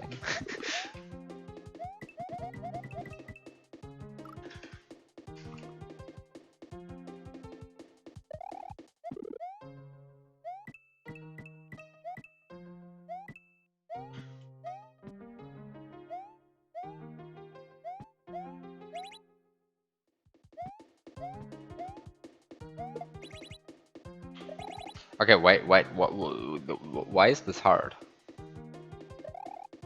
Suddenly setup seems hard. It's probably not hard, I'm probably just not paying attention.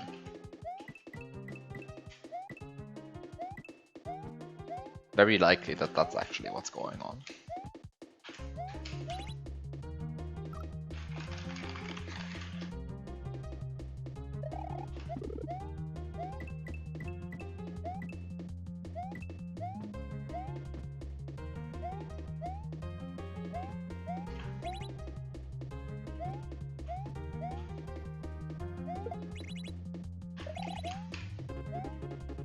Maybe it is actually somewhat hard.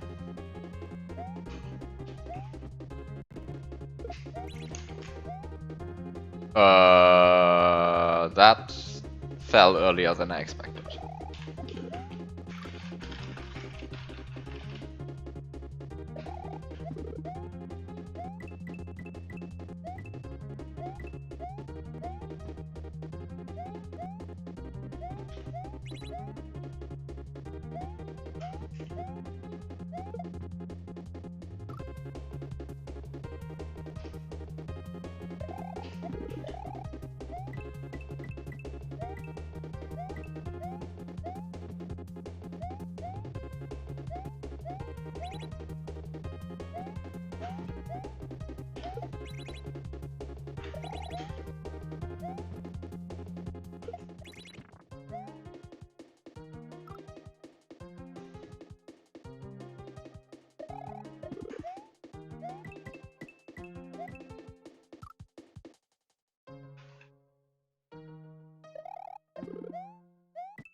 Okay, that room required some amount of like learning.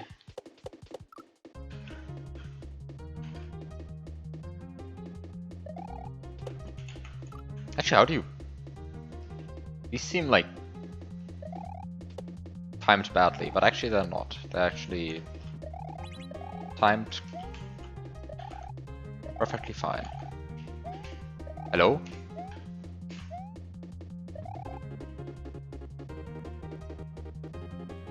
Ah, thank you for telling me that there's a moon down there. Then I can safely ignore what's going on there. I mean, I would have ignored it anyway, because it seemed like there was progress here. Okay.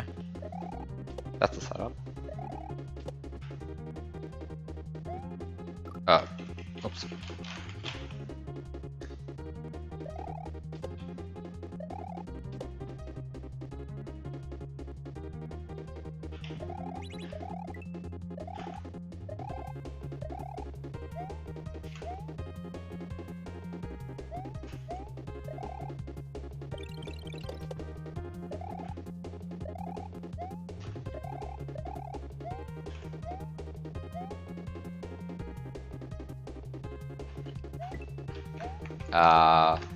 That's not what you want to hit. I mean, I could try the frame perfect door entry, but I think I'll pass.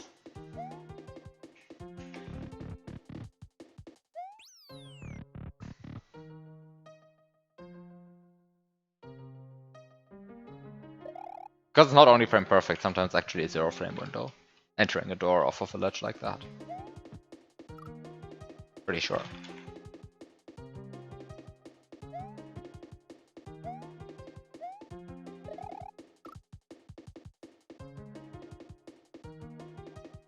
Actually, maybe sometimes it is. No, I think sometimes it is a 0 framer. Oh, maybe I'm wrong. No, now that I think about it more, it might be that this is actually never a 0 framer, and sometimes actually is a... Actually always is a 1 framer. Okay, I don't know how doors work. I think that's the statement I should really say here. I don't know how doors work. How do doors work? I don't know.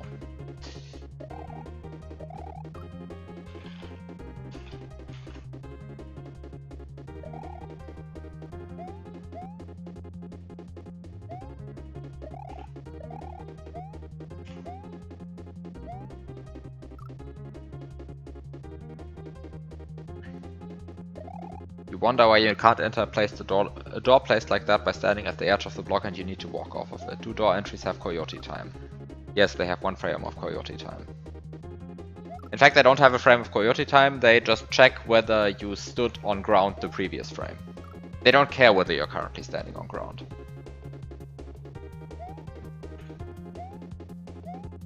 They ask whether you were standing on ground the previous frame.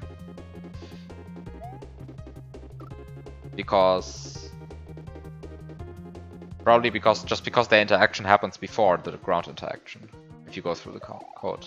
So that's probably why that happens. Right, because the doors work like every block. Their code gets run during the main Mario object interaction routine. And some of the interaction points just have a fixed order in which they're processed. And if you know that order, then somehow the game makes a lot more sense to you.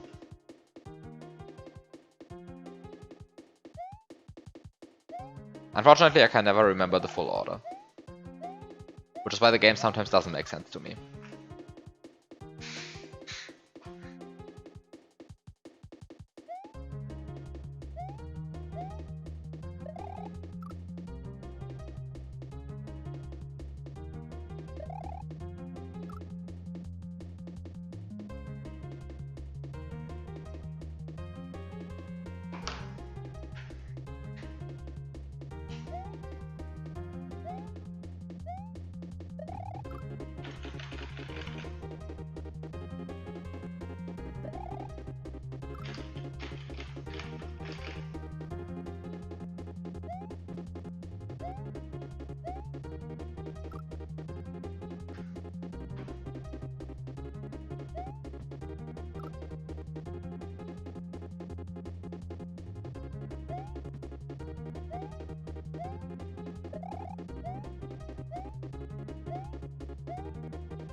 That was not a hard platform to hit. Could have just landed on it instead of missing it. Would have been fine to do that, I think. Wait, what am I doing? I mean, I don't actually know what I'm doing anymore.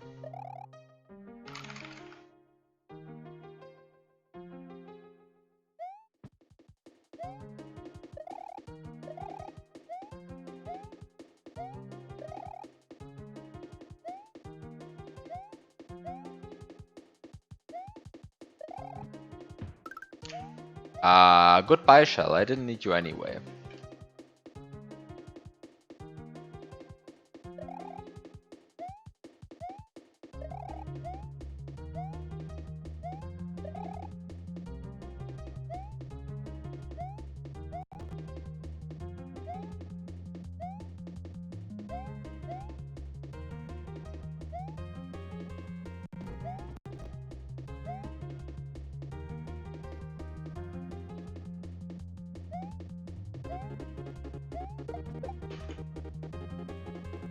Okay, this fire bar doesn't actually rotate. Instead, it swings like a pendulum, and I don't know why I missed the door so much.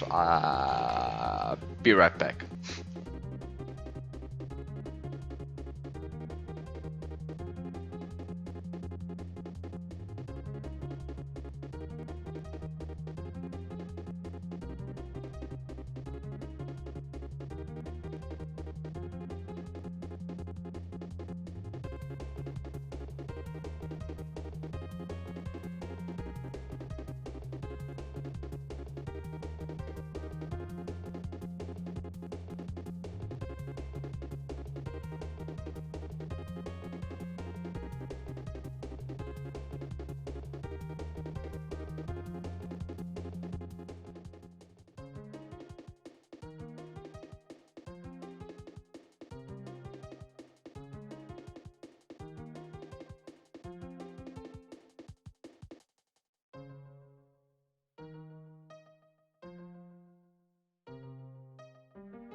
Okay, back.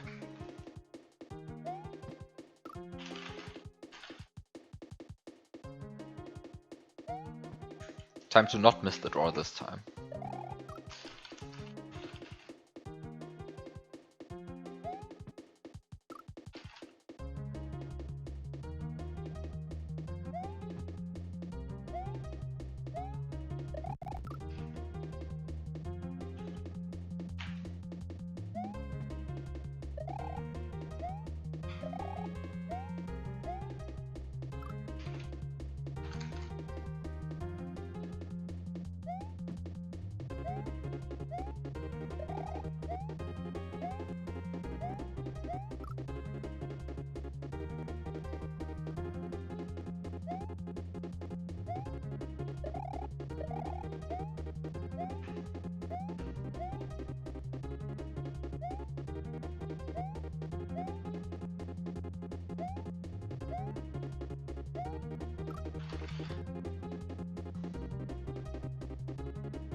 That's why you shouldn't spin jump there. Okay, I see.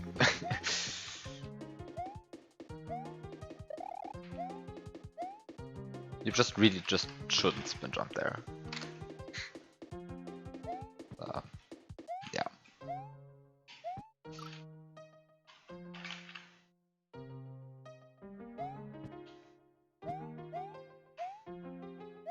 I think just landing here is actually fine. Like landing on that block. Where like landing on the center block of the fire bar.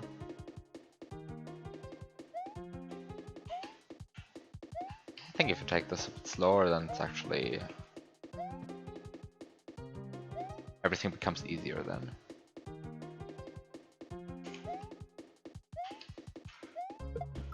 Okay, I can't do shell jumps apparently. Shell jumps are hard.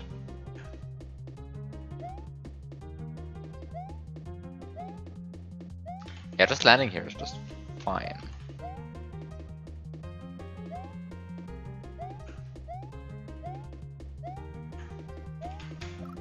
Ah, but this is actually still not free. It's still not free then. Ah. Thought it would be. Okay.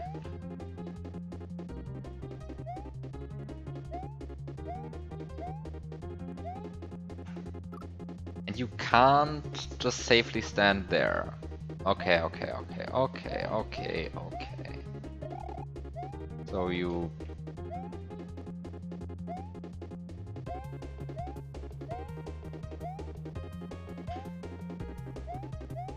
just jump early here and then you're good once again. And then you just land here, and you jump over this, and then you do the shell jump, and then you just don't miss the door. Like, how hard can it be? Not missing a door. Okay. Oh, that took a completely different path than I expected. Where is it go? It's going.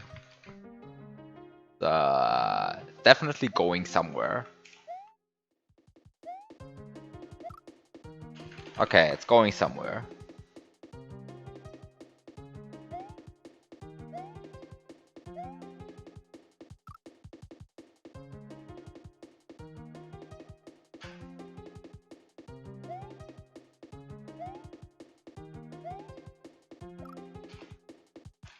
And I really like that death block. It's a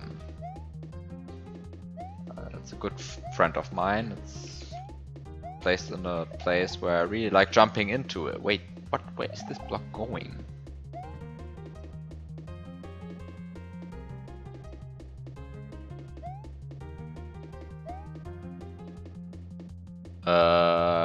Do you need the block snake? Like, you don't need the block snake technically? Yeah.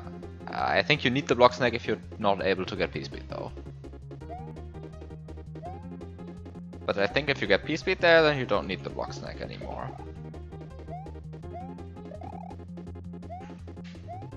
So you can just do a block jump. Wait. Where am I going with this now?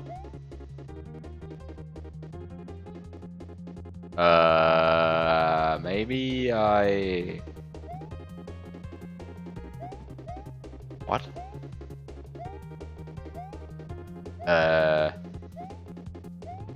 But where am I going? Is that a jump? It feels like it should be a jump.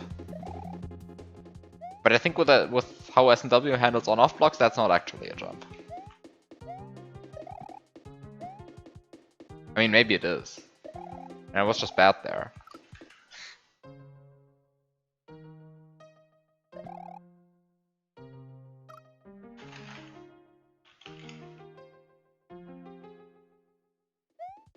So, that jump is probably possible, but seems weird.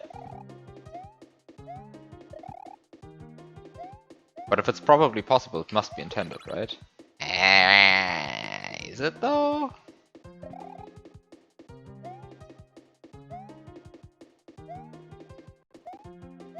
I mean, I'm saying no, that's not possible.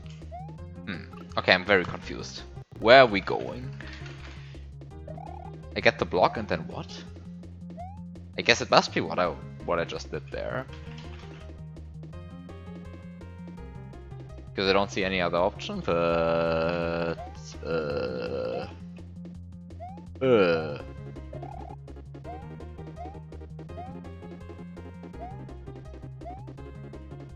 Oh, wait. Hello. There's my option.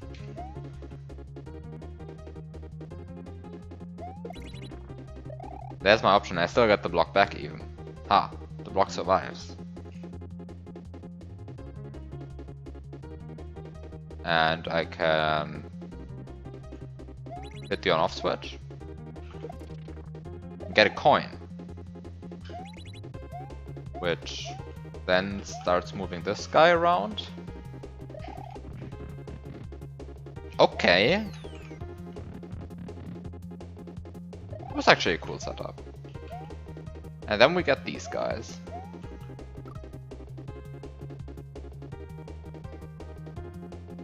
Which feel very non-SNWE to me, but okay.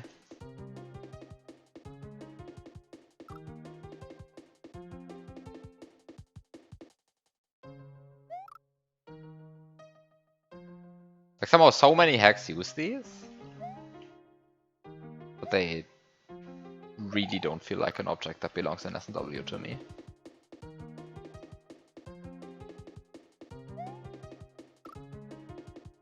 Has a sort of aura of custom spritiness.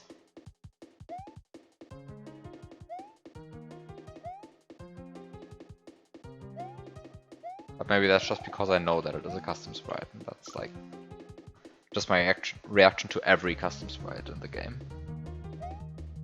Because it kind of is. Actually, it just kind of is. Like I see a custom sprite and I go, yeah, that's custom.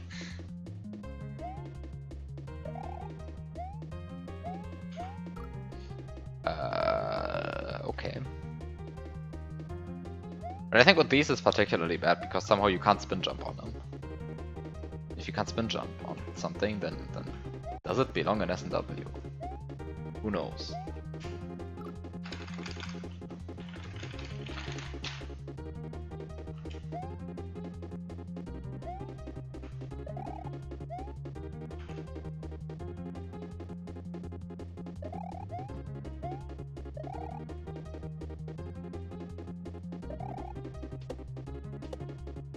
Okay, we have a grinder, we have a moving platform. We have a moving platform, and we have two rotating guys here. And what the hell is going on here? Wait, this is not where I'm supposed to. That's not what you're supposed to do. Huh.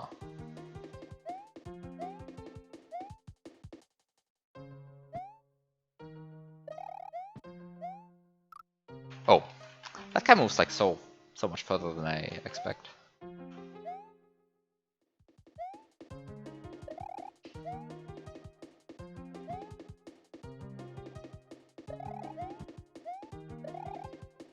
I mean, it's only like 2 blocks more than I expect, but nah, it's maybe 3. Also, why did I decide to like only jump on the grinder when it was too late? Who knows?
Just waiting and watching the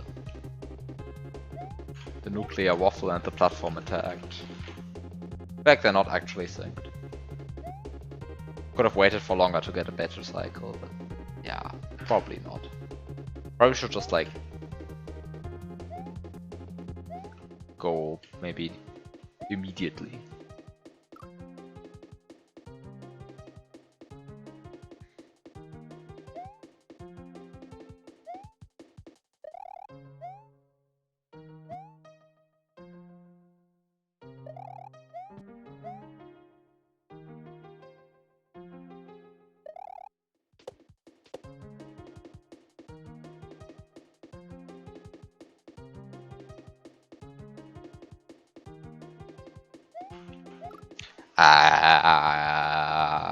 Kind of feels like I had a better cycle the first time I went there. But maybe I was just less bad the first time I was there.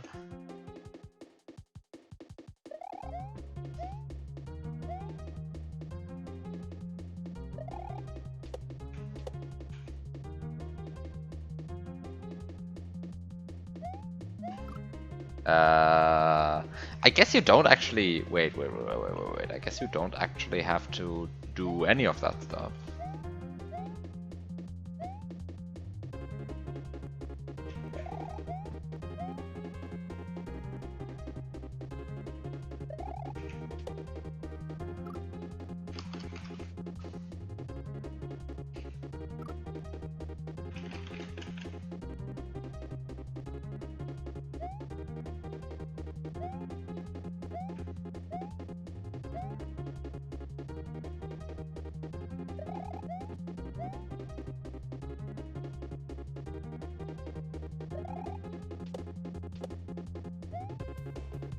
Huh. Now that aligned kind of in a good way.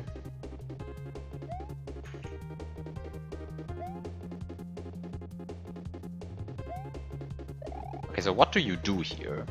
Except for getting scared by the fact that this thing is very large.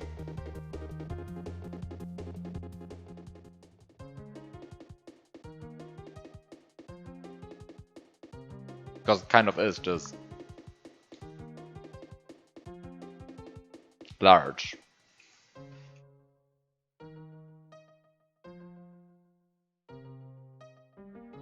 Um,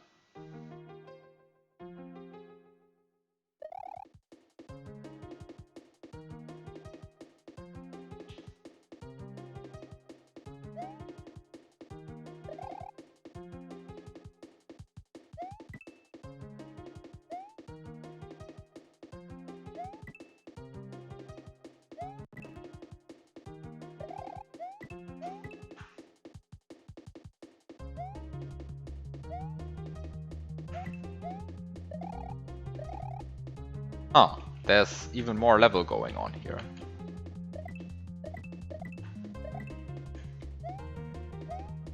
Ah, there's so much level going on here. It's still so much waffles. Still like so many waffles here. And...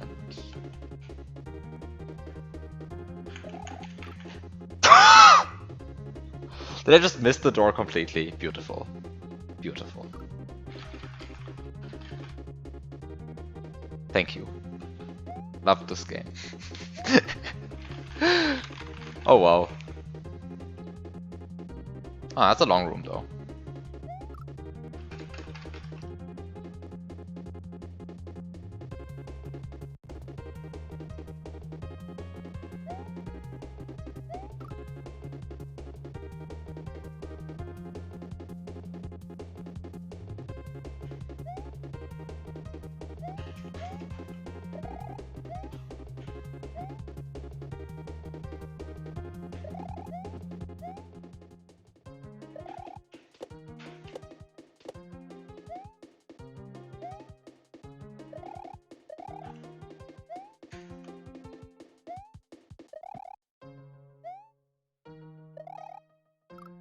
Okay, I jumped too early.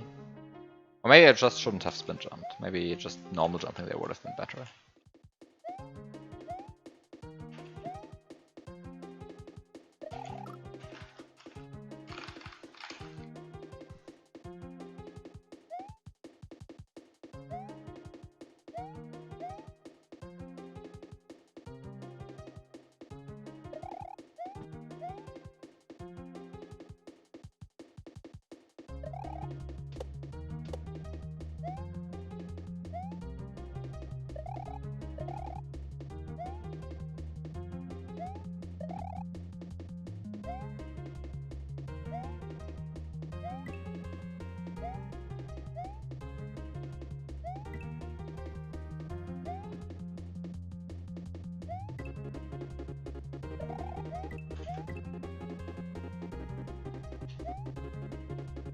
I'm probably like playing this overly safe.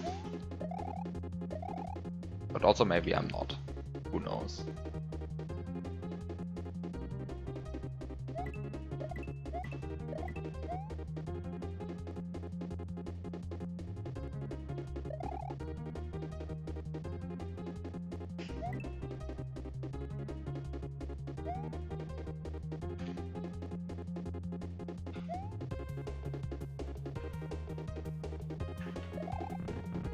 Okay, and then you enter the door, and then there's one more room.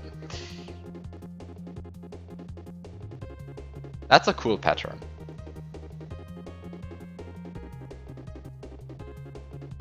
I kind of like what kind of patterns can emerge just from a bunch of stuff moving in circles.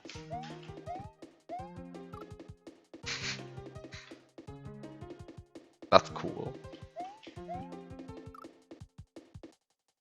How could I maybe not hit my head on the ceiling for like the 5th time?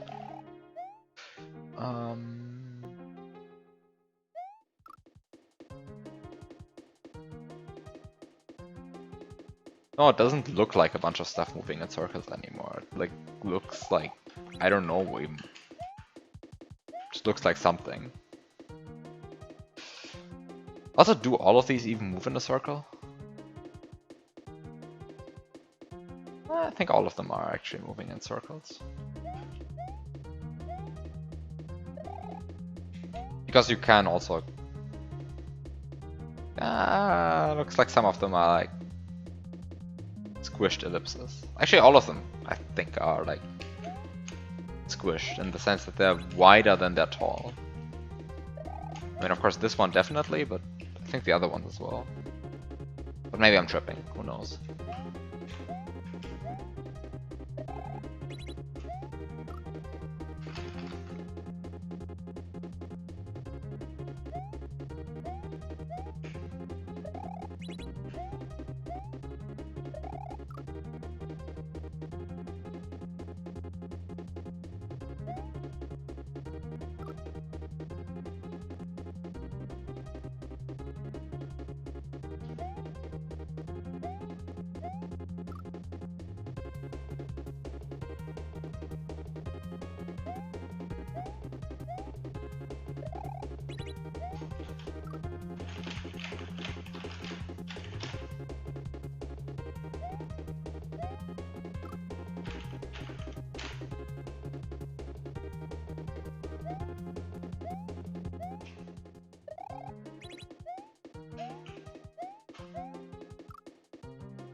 Could I stop missing this line of on-off blocks?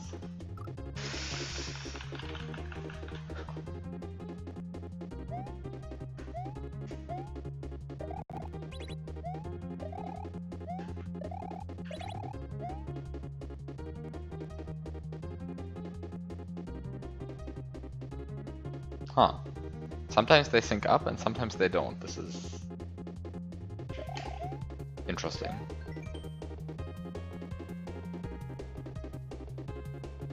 Oh, we're playing a choice level. I see. Oh wait, you can kill these?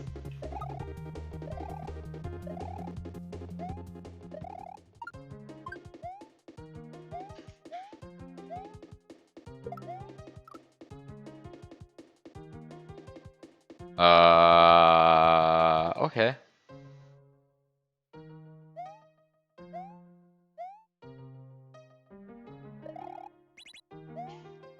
I think I just realized that I don't actually know how it looks when the star runs out.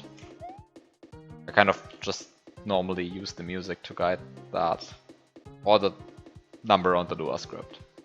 Actually, most of the time it's the number on the Lua script. Okay, I mean, I still want to complete the level. That's somehow my objective. It's completing the level. And for that, I guess I want the star, but then I go places, and then I still miss everything. Okay, great. I mean, I guess I just have to be faster than whatever I did on my first attempt, and then probably everything is fine, and everything will make sense, and so on and so on, but...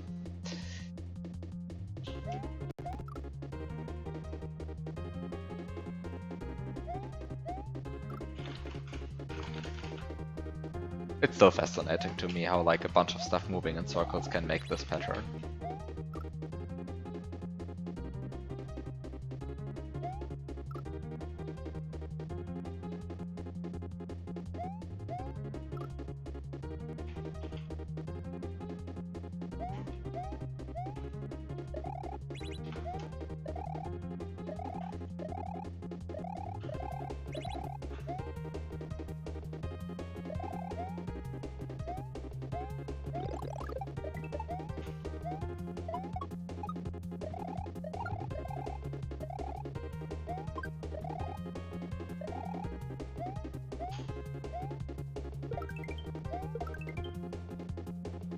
Wait, what? I need to go here.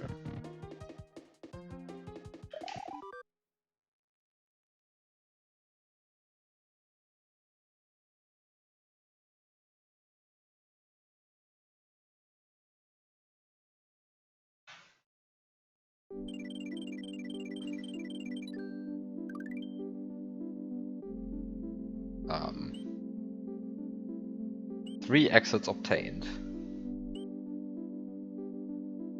What would you want the springboard for? I have no idea. Because even if you don't have the springboard, you can just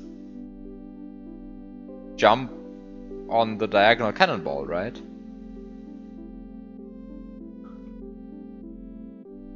Also, what is this? It's a place where you can just chill?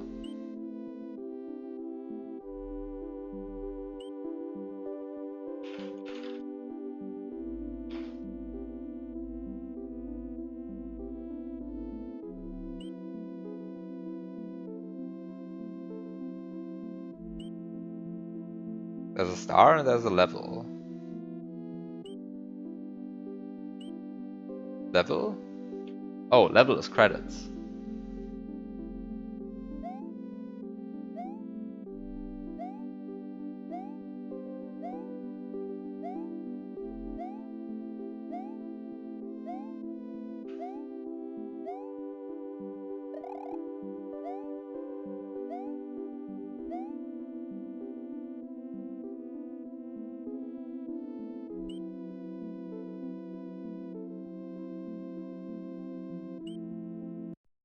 And then we have the star.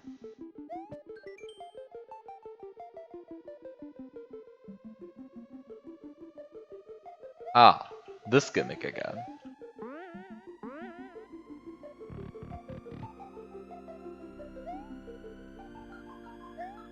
Diagonally moving fish.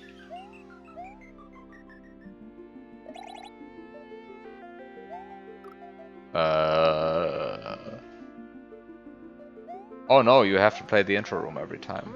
I mean, I guess that's only the logical conclusion.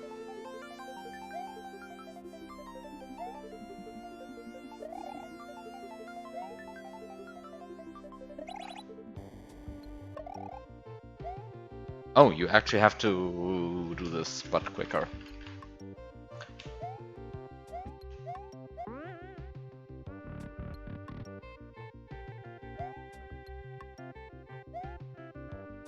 It's the gimmick where you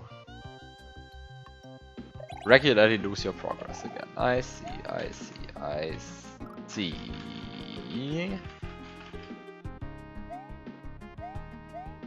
So, time to regularly lose my progress again.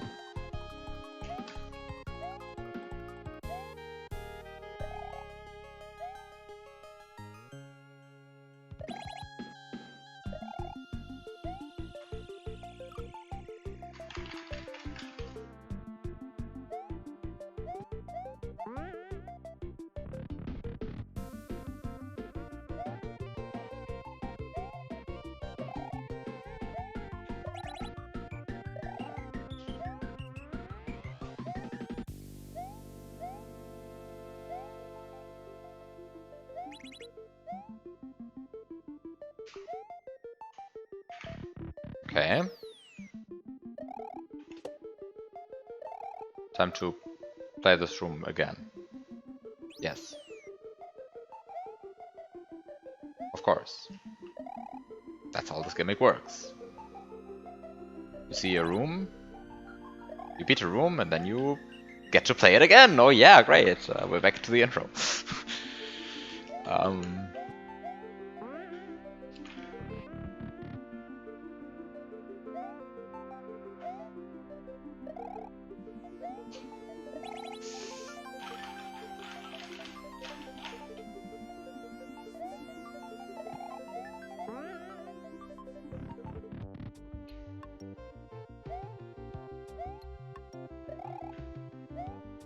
Oh wait, what? How did that happen? Platform had like a very bad cycle.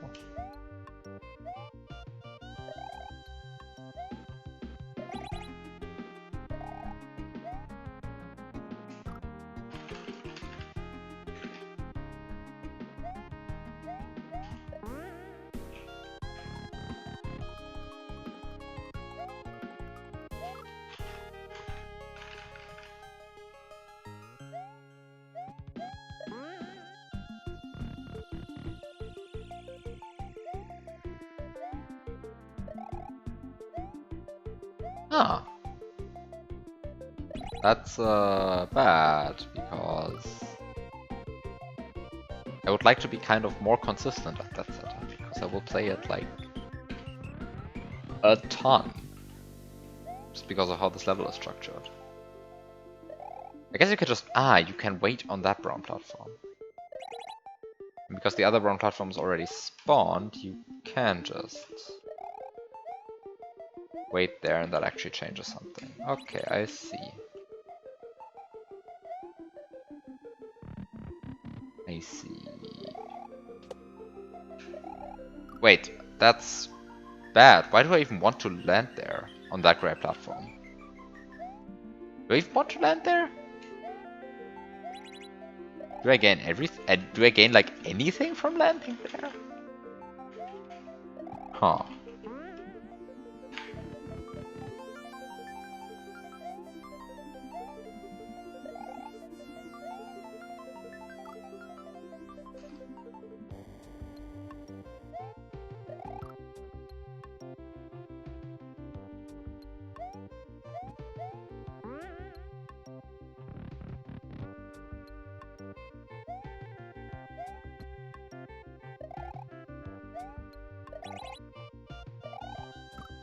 Okay. That's another thing you have to watch out for.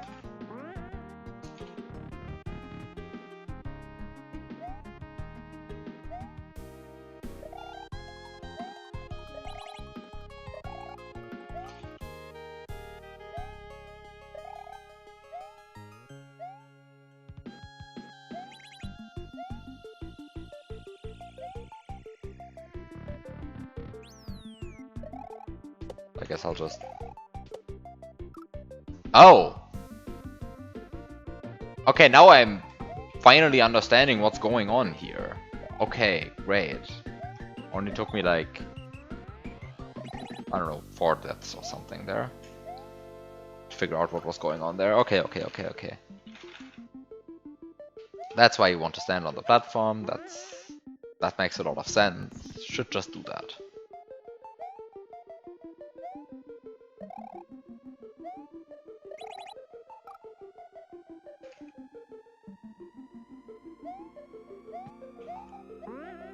Also, I am so confused. What is up with this block? What is up with that block?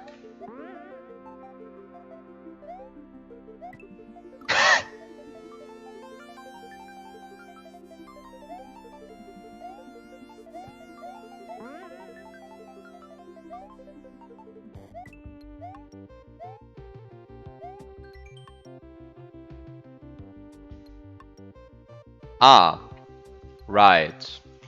Yeah, I'm not feeling ready for it, let's just say that.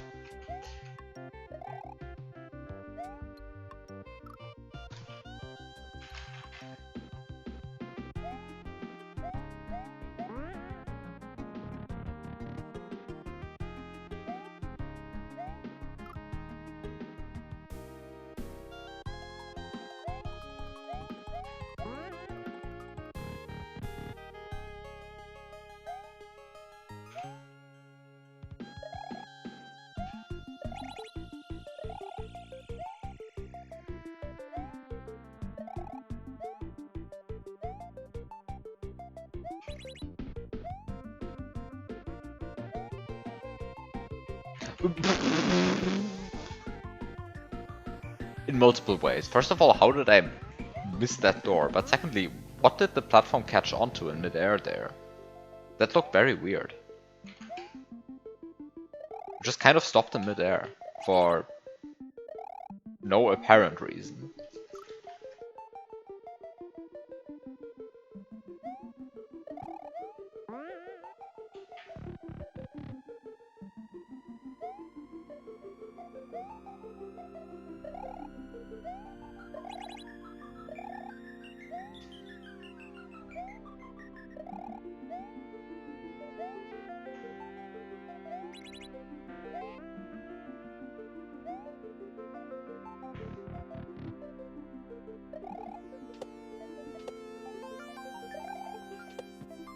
Okay, finally made it past the first setup in this room.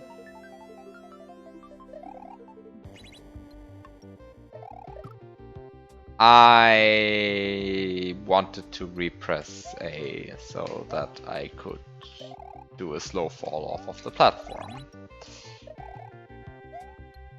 Of course, the gray platform disagreed.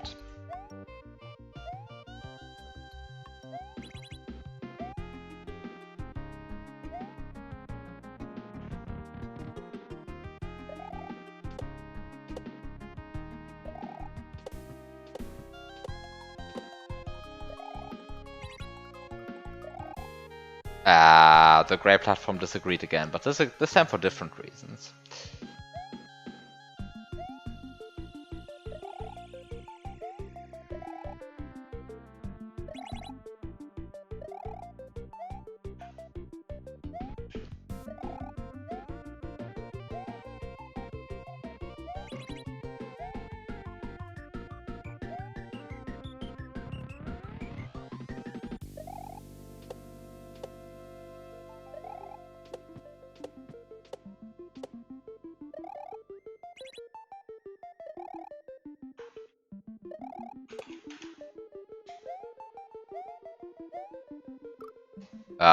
Okay.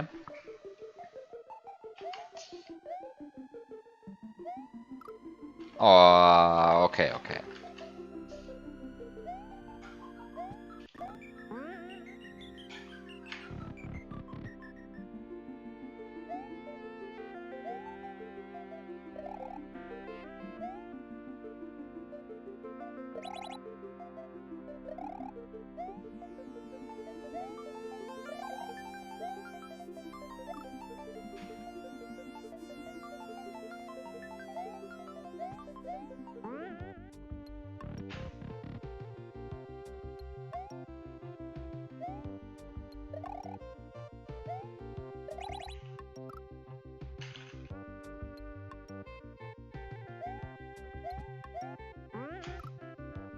Oops. Maybe I should actually hold the jump button. Okay, I'm trying to go for spin jumps off of the node block. It's maybe point. Okay, works. works. Doing that.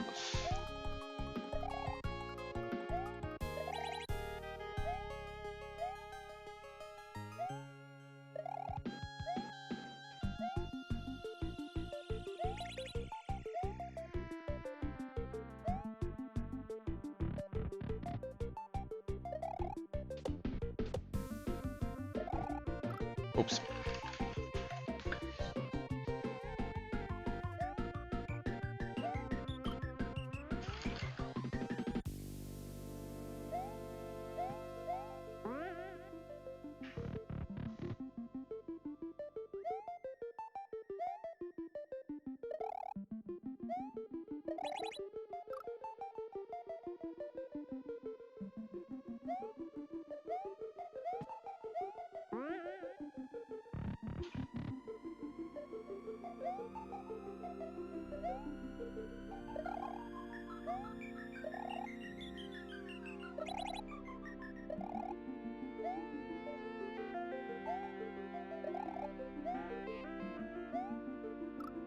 Ah.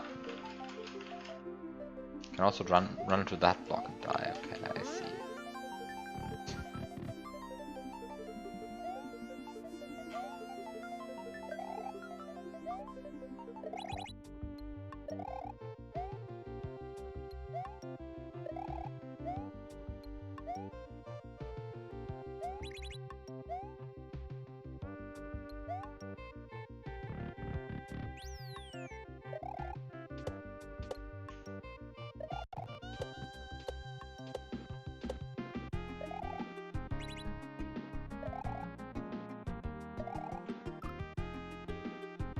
Ah.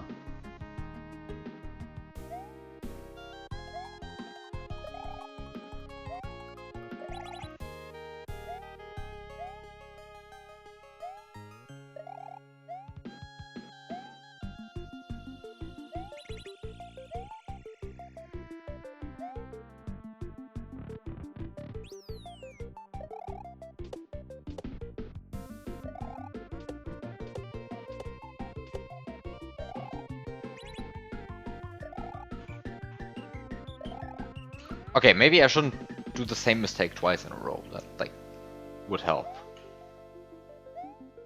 Especially when it's, like, as silly as just jumping over the plant.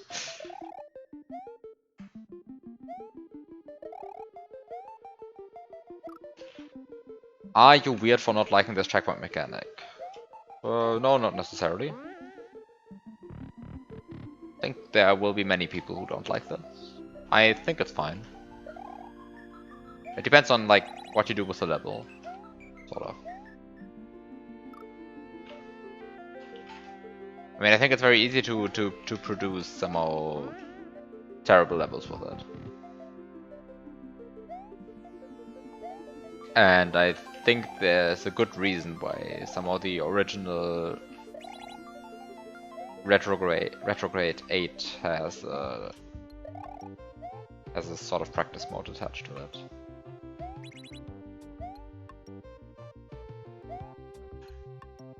Is this go back one checkpoint whenever you die? Yes, this is that. So it's like Retrograde 8 or Retrograde 9.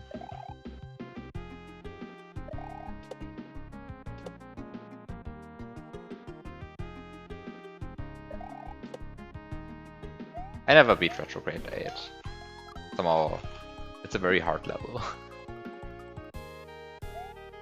Retrograde 9 is like a lot more approachable.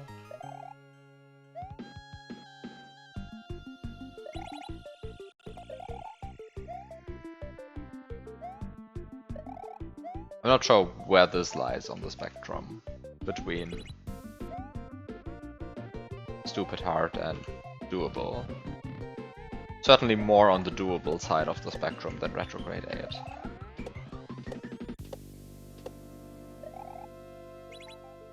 I think.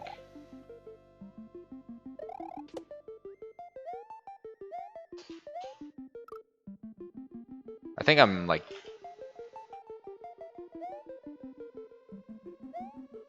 playing not particularly great. That's why it looks harder than it might be. But it's also not free.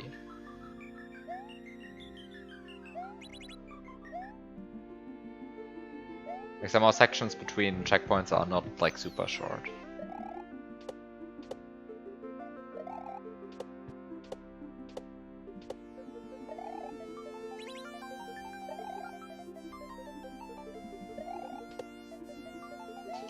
But yeah, to answer the actual question, like what do I think of this? Or the actual like comment, are you weird for not liking this checkpoint mechanic?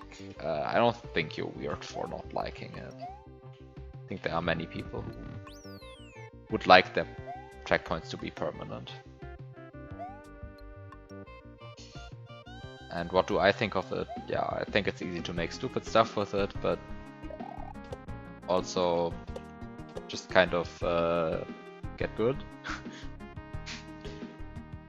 No, but I mean, you can save state practice this if you want to, right? Somehow.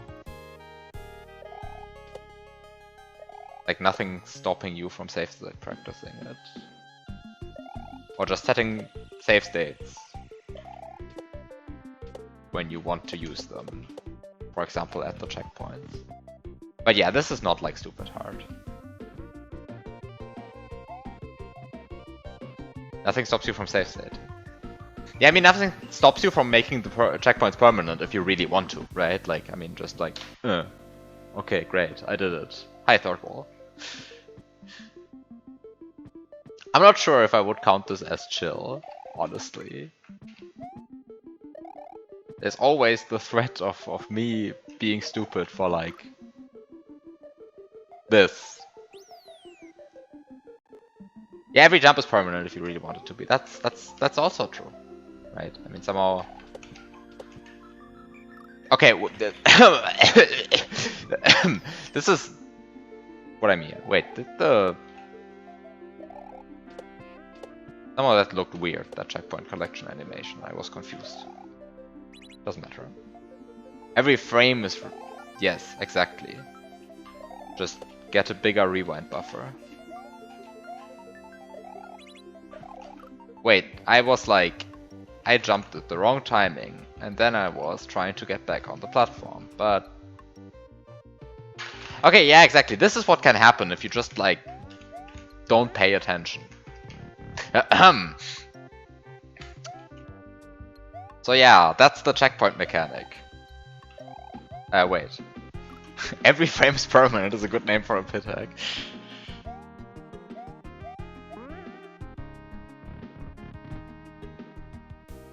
But I mean, yeah, to like say the actual point again, right? Like you can also save state practice, even if you want to beat the level in the current state, right? Don't want to make your own checkpoints, and just make your own practice checkpoints if you don't like this. And if you really just don't like this, then just don't play it. But yeah, I don't know. I mean, somehow this kind of checkpoint mechanic forces you to actually get consistent at the earlier level, at the earlier sections of a level.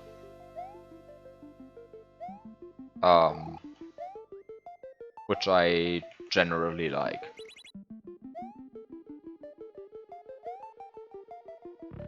Because sometimes, often after beating something semi-difficult, I have kind of the feeling, oh yeah, the winning attempt got kind of lucky. Can't I replay this, but better?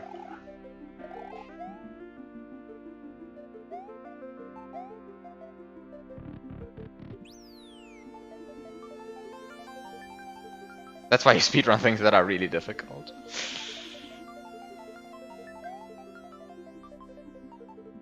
Yeah, I mean, I guess that's somehow part of the appeal, right? Because it forces you to actually get consistent at the stuff. And quantifies your consistency in, well, the amount of deaths you have during your run.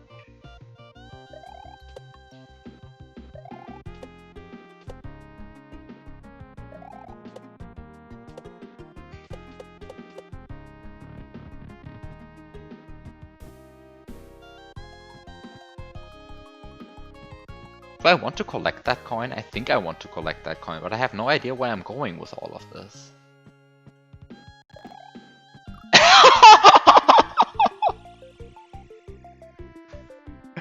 Okay.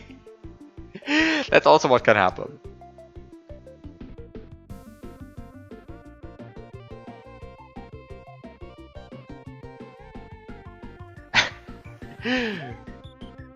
Yes, I like this game. I am very good at this game.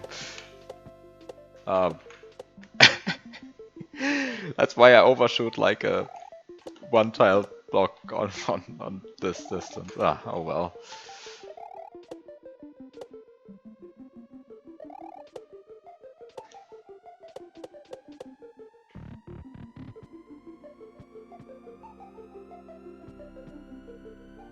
Yeah, I guess it is sort of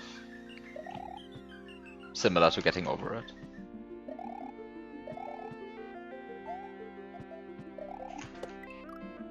Oh wow. You just have a wall on the right there. You like can just brush against the wall to kill your leftward speed. You don't actually have to press left anyway. But yeah, I mean I definitely see how this is similar to getting over it. Wait, what did I do there? I was just kind of indecisive about where I want to go. And then I just kind of went nowhere, and then I forgot how to play the game, and now we're back here. Is the background getting brighter from, like, room to room? Will this pattern continue? Who knows? I will never know, because I'm stuck in room 0.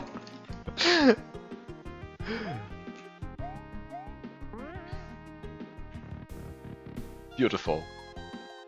Beautiful. That's not the platform you're supposed to land on.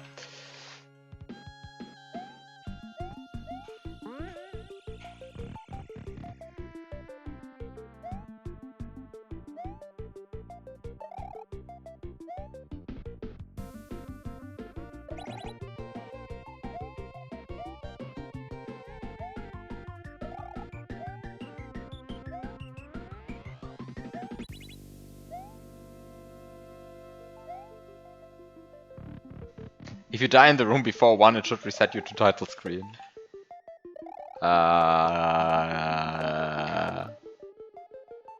Wait, why was that platform so... why was that plant so high? The plant was higher than usual. What happened? Did I jump like so much earlier?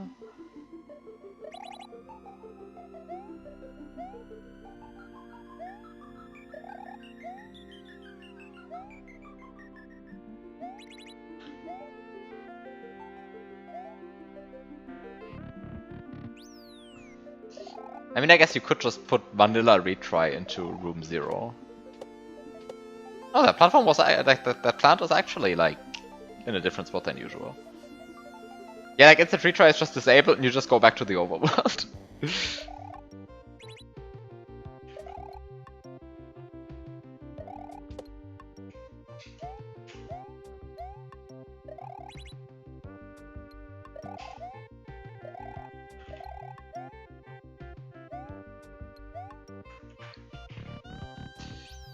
Okay, room 3. I mean, the rooms are definitely getting brighter for now. Like, the question is just, will this pattern continue?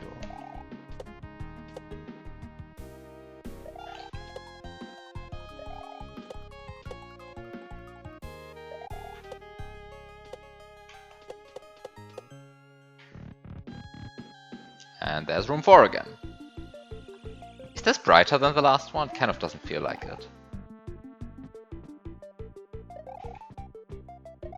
When am I supposed to jump? I think I want to jump on the first one. Ah, what? I did not expect that to happen. It's kind of a... Wait, it doesn't jump here, so I don't actually have to be afraid of anything when I'm here. A P-switch. Hello, P-switch.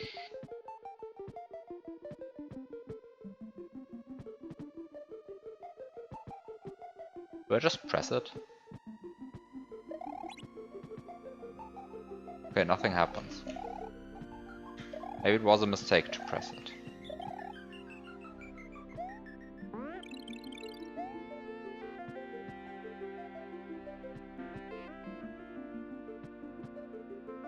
think you are not supposed to collect the coin, and instead you're supposed to press the P switch, and then they land on the brown block. And then you jump on them, and then you go over there, and then there's the door. But instead, none of this happened, because I was trying to collect the... Oops.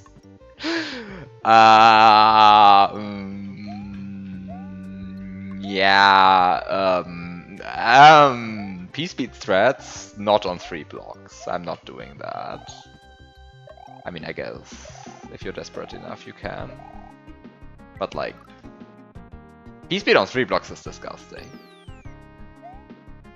Like, if there were 4 contiguous blocks, I would absolutely say yes. You will see me get P-speed on 4 blocks every time, if that makes it possible.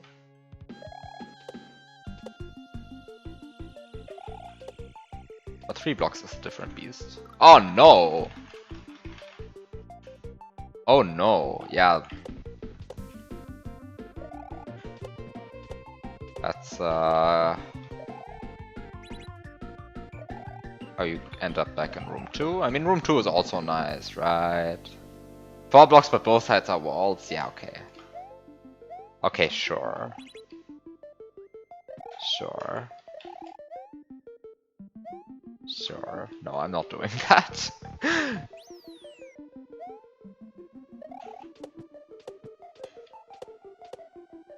I just meant like regular... Wait. I should like maybe focus on the level.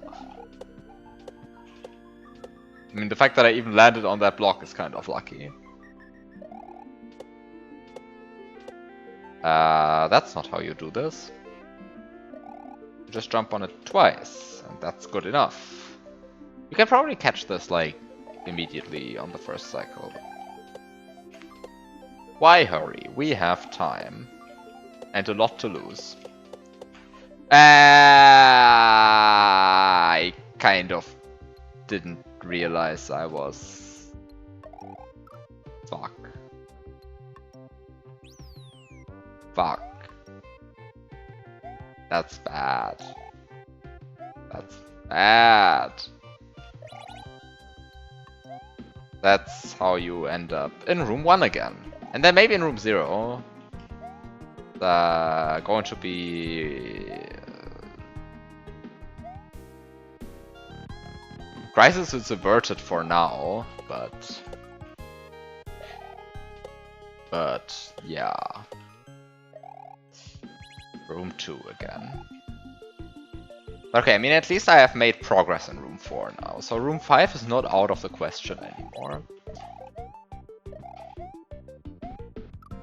But if I play this way, then it is.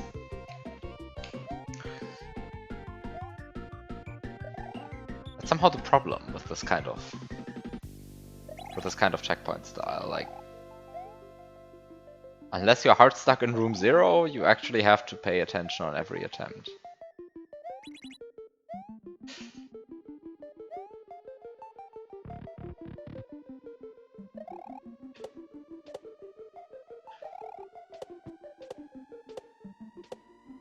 Which, I mean, not actually a problem, right? But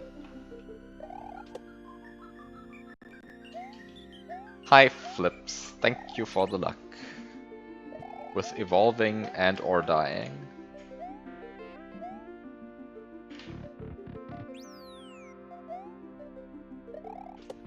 Not so clear to me what I'm doing yet.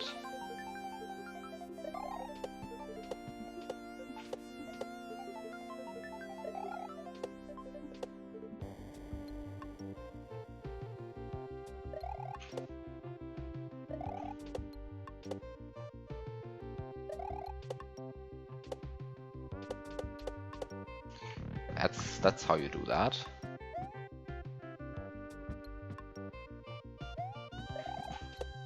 Okay, double spin jump is patched. Like, I just kind of trusted that it would be, but...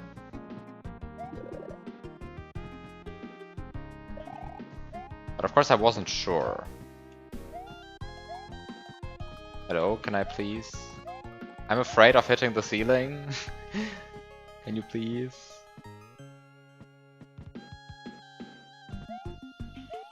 I think there was a block. Wait, there's a block here, but not there. Ah.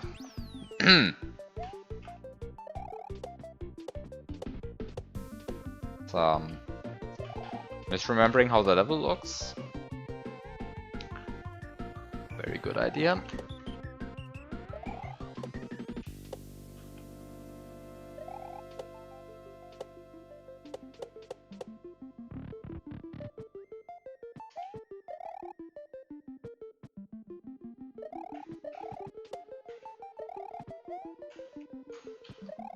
Okay, I'm still always going to be afraid of hitting the ceiling here.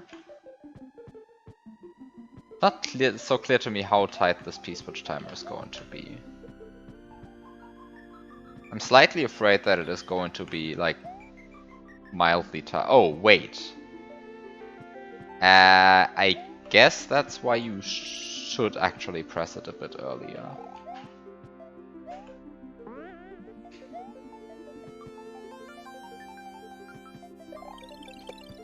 Anyway, room 5. How does it look? I think it got brighter. Where are we going? Going here, apparently. Going here. Here. Then up here. Then here, and... okay. That worked, somehow.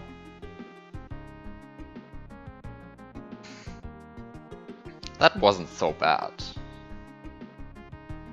Which is what I would normally say. But of course I will have to do it like again and again and again and again and again and again and again. So I can't be that happy about a proper one-shot like that.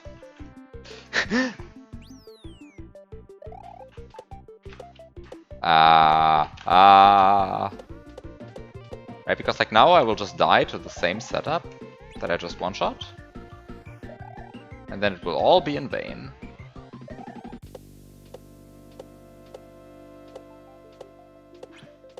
Wait, what? Maybe that room is just actually easy.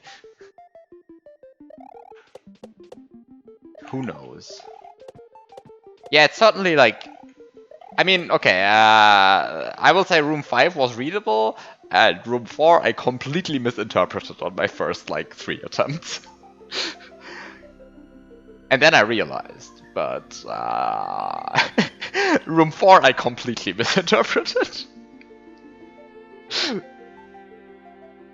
What am I doing here? Almost seems like the source will always be bad? I guess that's what you do. And then I hit the exact wrong timing. Pretty good. Like out of all timings I could have hit, pretty good.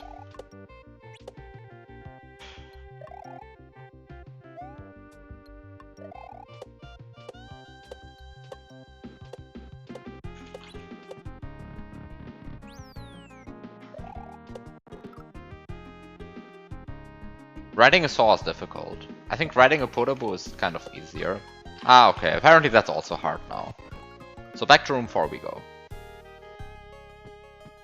So yeah, on my first few attempts I thought you had to collect this coin up there. Turns out that's exactly what you don't want to do. I'm still afraid of that ceiling. I think like pressing this P-switch now is like kind of fine.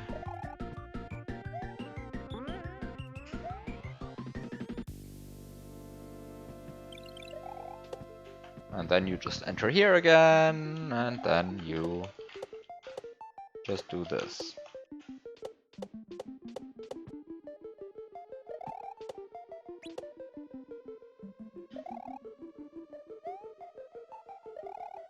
Okay.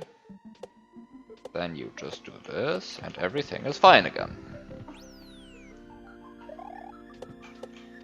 Oh no!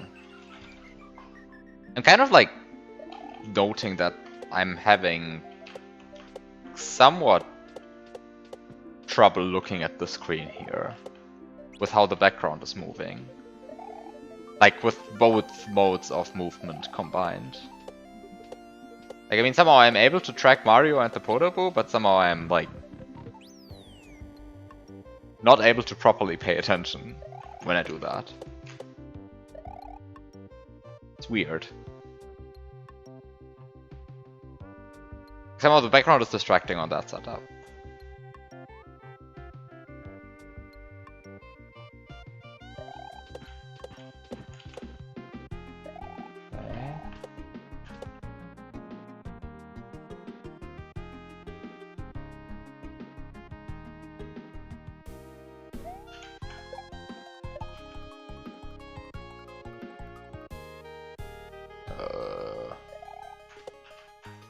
Okay. So definitely brighter than previous rooms.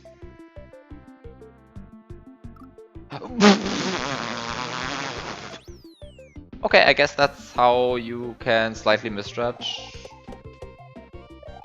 I guess you don't even have to like time it this precisely, but I kind of just wanted to.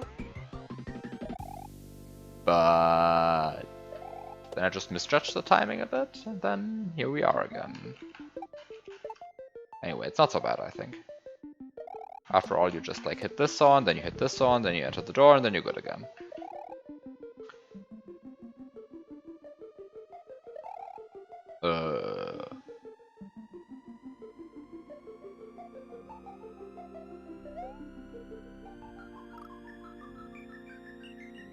What?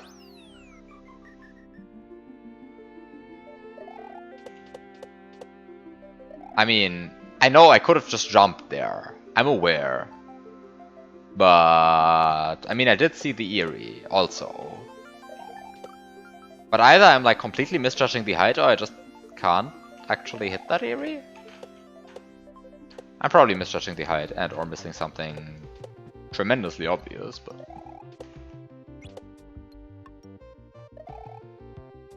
Also, hi Red777.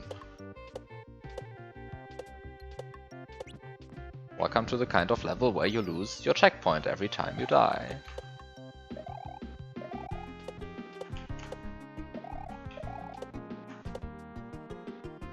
So if you wait long enough, you'll probably see me play room 1 again.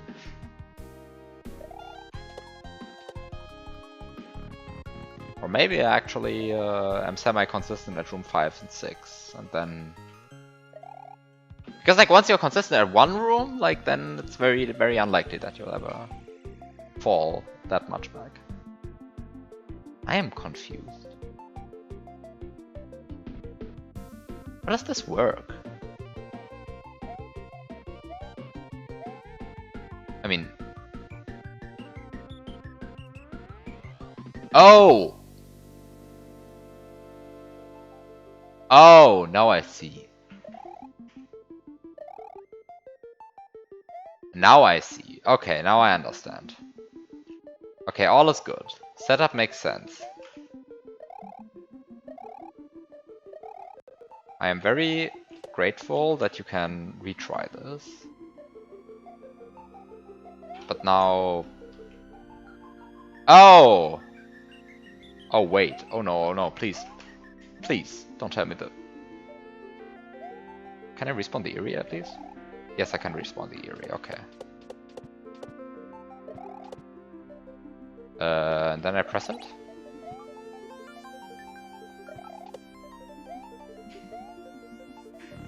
And then room 8.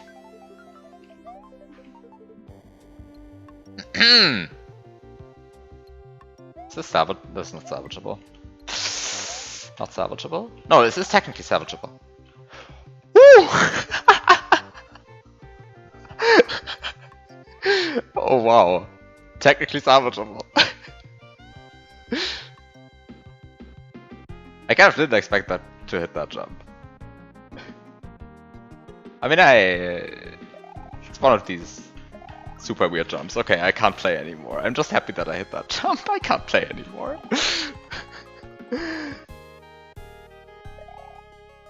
I just got surprised that I hit that jump. Anyway. Oh fuck, no, she can't play anymore. Okay, focus.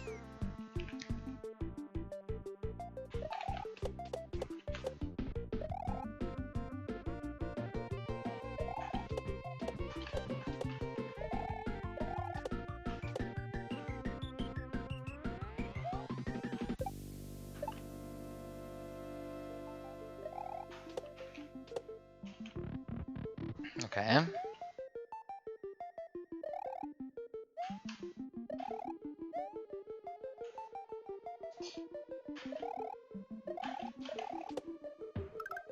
Oh, that's ugly.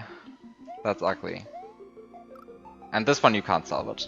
Ah, that's ugly. It was like the very edge as well. Okay. I should like stop being angry about dying and then trying out the next room.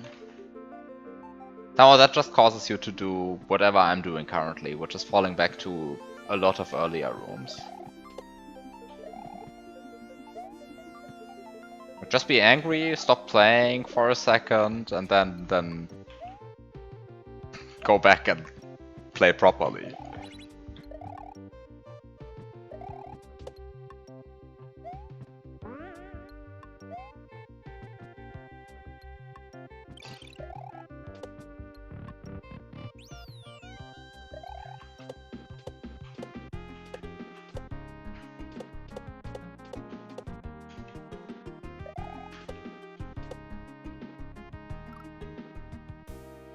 How do you even miss that coin? How does that even happen?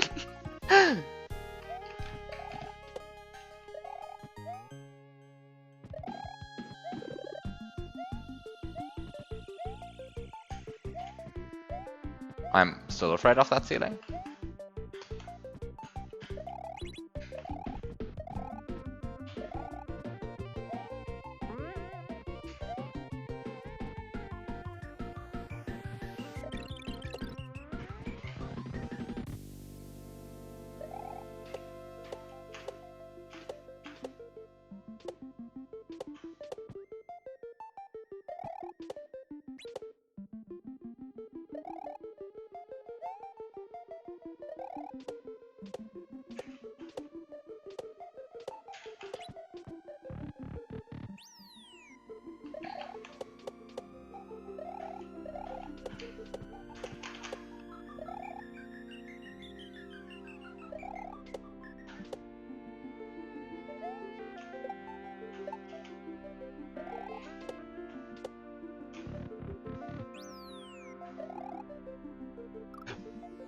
What? Did I not input what I thought I input, or did I just like get S&W there?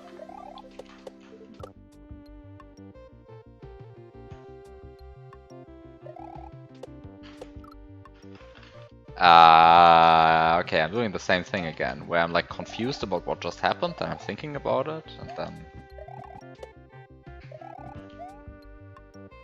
I can't play the other rooms anymore.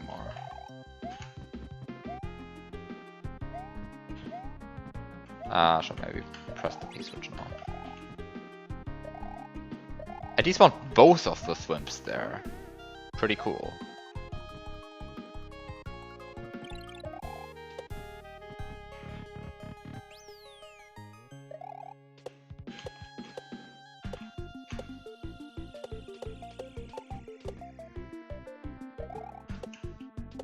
Ah, okay, now I'm actually missing that coin. I guess that's the thing I'm doing now.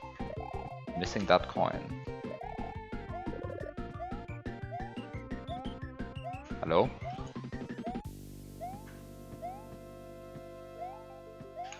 I'm so afraid of that ceiling. For probably like no like super good reason. Ah, okay, that's why you spin jump there, I see. Okay, that's back to room 3 we go.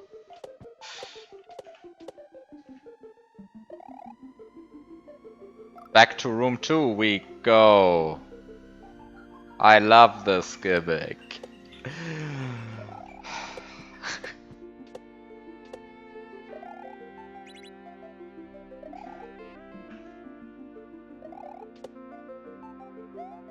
I actually don't have anything against this gimmick. It's actually kind of cool. Just sometimes this happens. Where you want to learn room 8. But for some reason, you're playing room 3 again.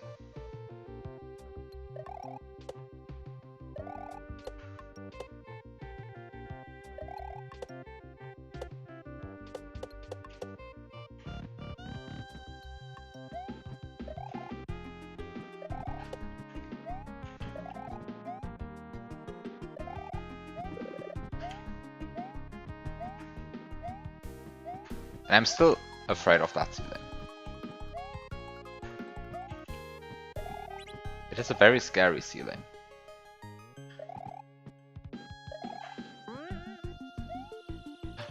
Oh no. Oh no, no, no, no, no.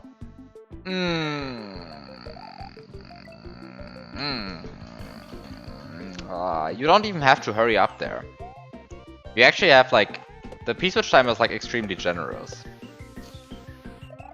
But for some reason I wanted to hurry up and then I missed the jump. Just be aware, you don't have to hurry up at all.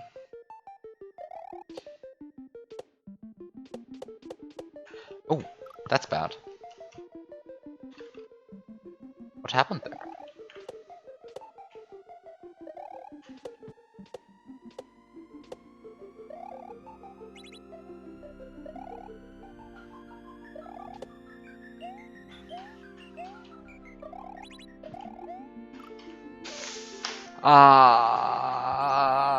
Back to room 1.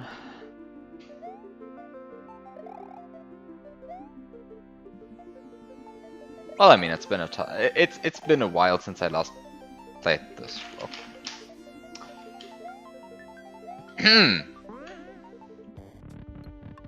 I love this gimmick so much.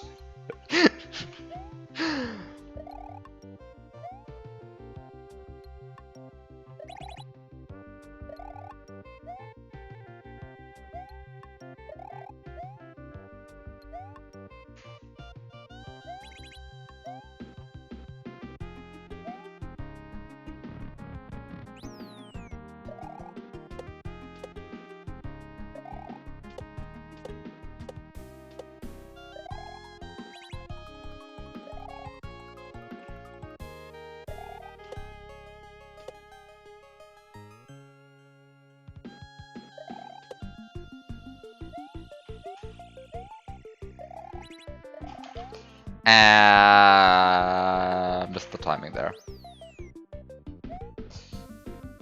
Actually, I think I probably would have been fine. I just kind of hesitated. Like, that's sort of a common theme with a few of these deaths. That I, like, hesitate and that's what actually kills me.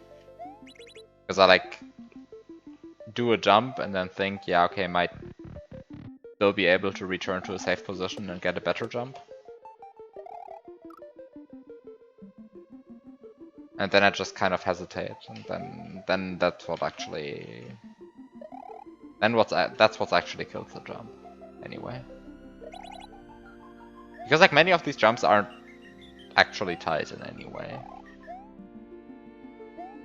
You just kind of do the correct thing, and then you will always win. No matter how, like, poorly you execute it. I mean, for some of these jumps that's not true. But somehow that's true for a lot of these.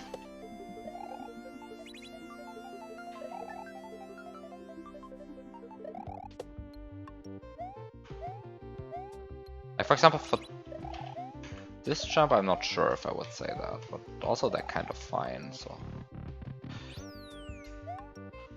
These jumps, anyway.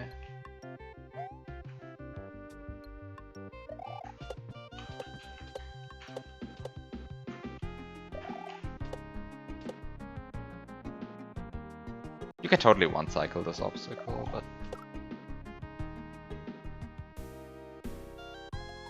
but I can't even two-cycle it, so...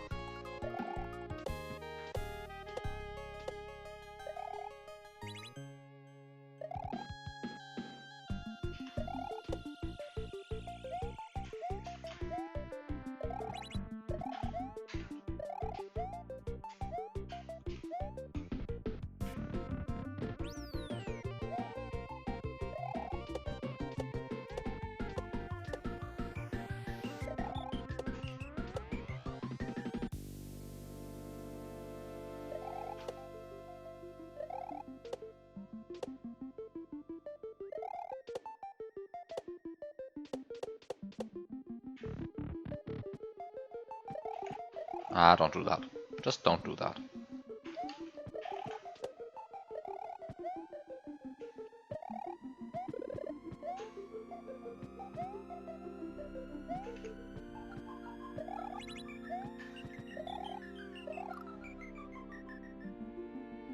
Okay, that's an unreliable strat. I shouldn't do that.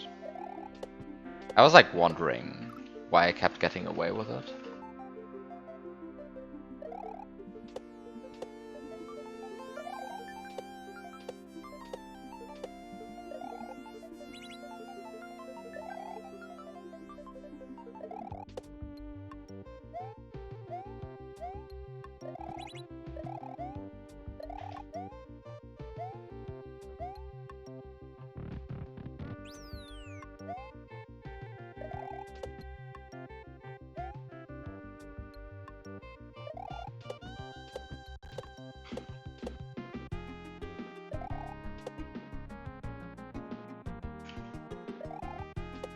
I really am noticing that the background is kind of throwing me off on a few of these.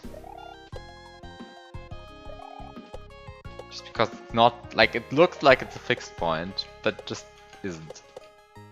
Instead it's two square lattices moving against each other. Also, that's not how you play the second room. Okay, I am getting retrograded here.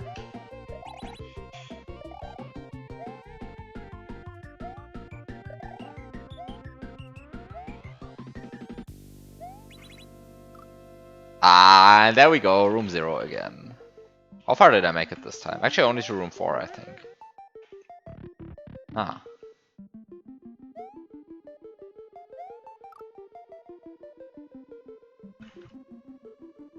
I'll make it to room 8 again, eventually. Eventually. One day it will happen. I'm sure. Surely.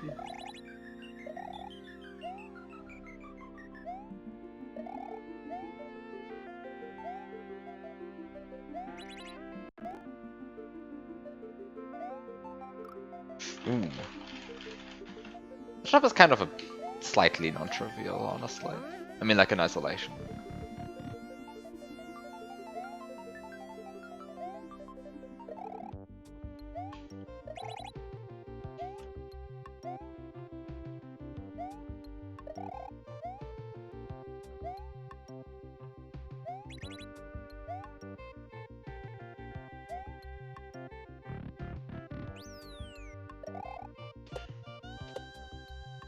Just kind of do 2 full jumps before you land on the gray platform, and that always sets you up for a nice bounce on the spiny.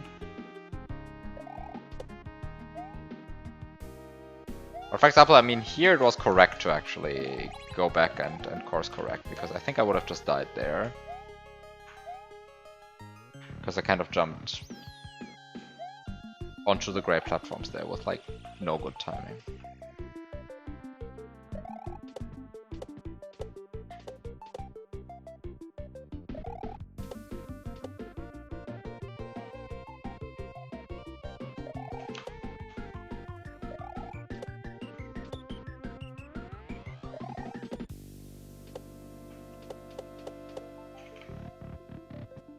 Hi MarsAmpere, thanks for the luck. I think I need it.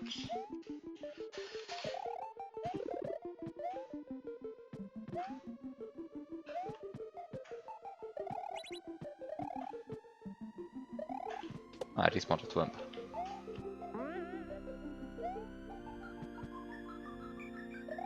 How's it going so far? I had 1 attempt into room 8. And then I promptly went back to room 0. But yeah, that's how it's going. But it's fun so far, so.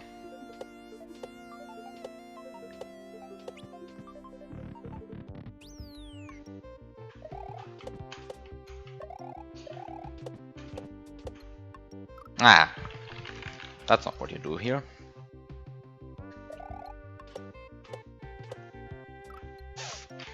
And that's not what you do here.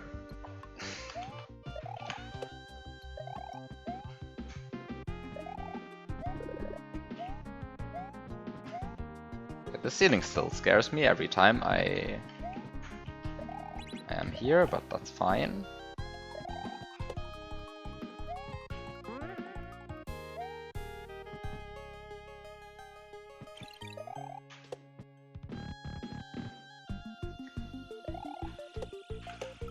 Wait, why am I dying to this now? I thought I had a strat. I thought I knew how to bounce on this guy anyway.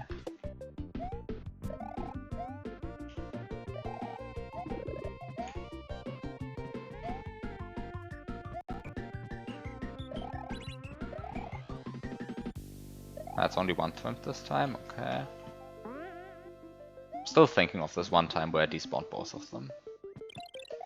It was kind of nice.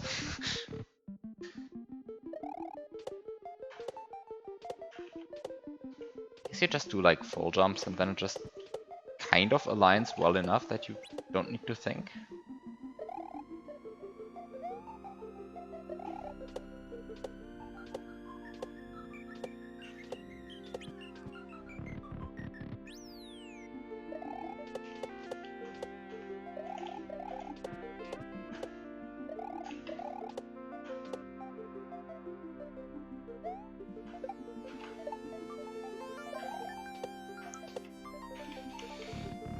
Okay.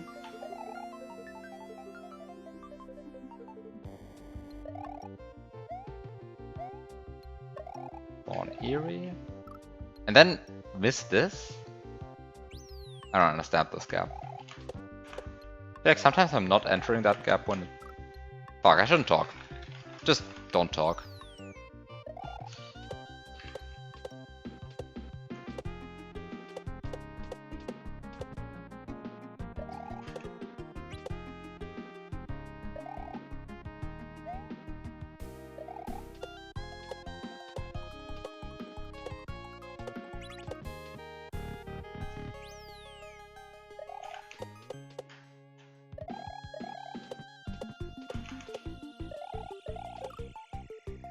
Ah, I should have waited there.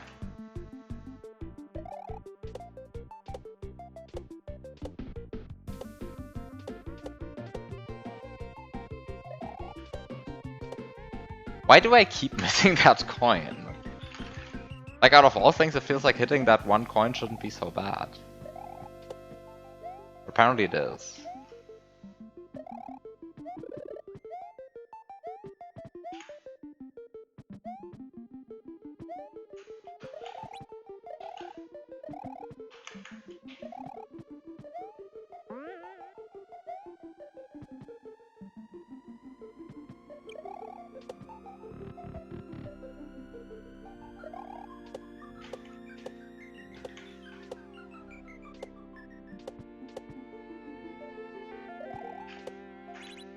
Ah, okay. Now I realize why I'm missing the coin. Okay.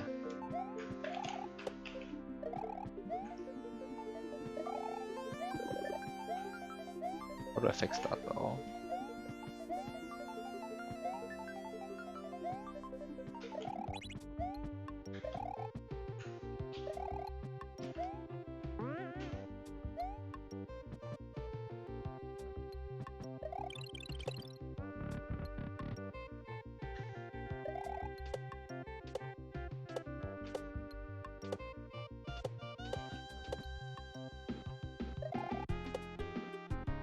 I wanted to fix it by jumping later, just hitting it on the first bounce, but apparently that also doesn't work. Oh! Don't do that. I can just be more patient on everything, I guess.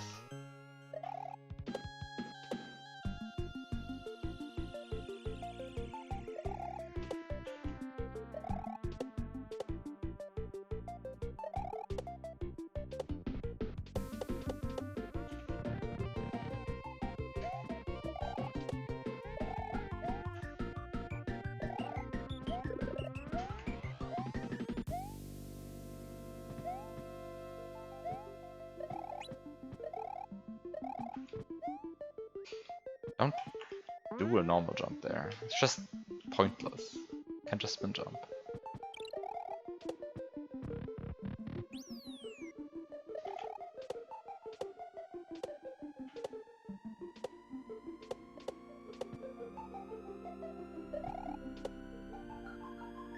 Guess I can go even later, but maybe I should actually go earlier and do 2 bounces again. Because that way you actually risk not hitting the on-off blocks afterwards.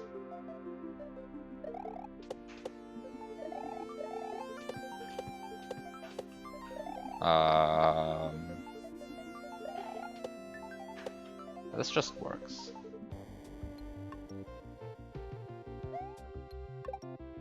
This also just works. This was a bit late.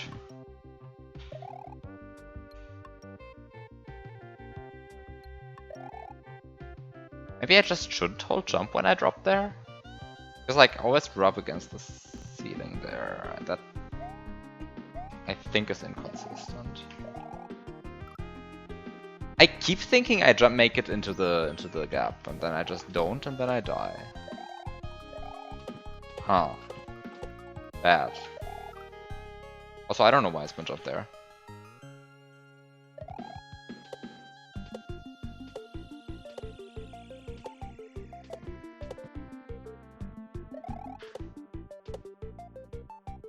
Huh. Back to missing the coin, I guess.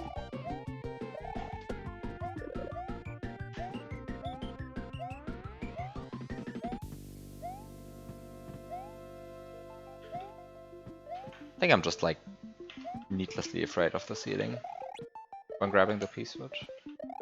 Ah, there we go.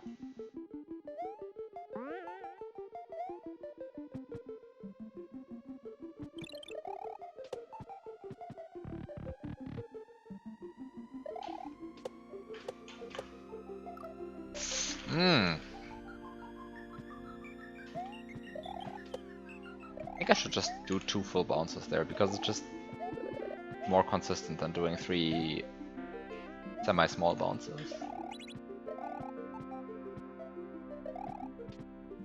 Despite the latter kind of feeling better to me.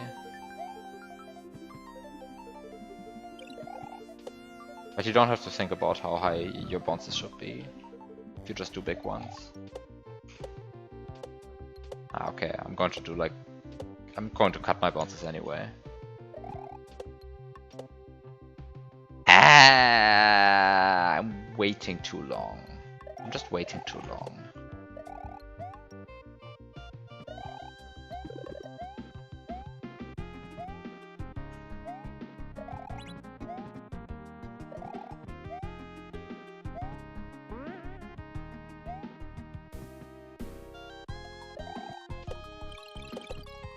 Sure, when I started struggling with collecting that coin, it feels weird.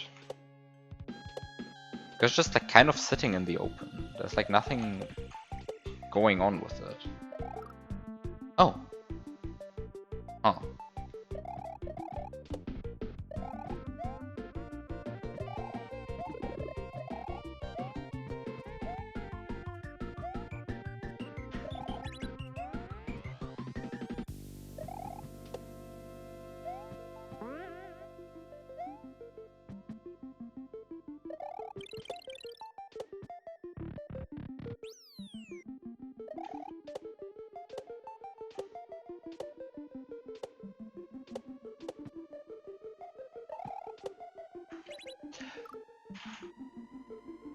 How did I one-shot this room? Like, I'm dying to it like a ton now.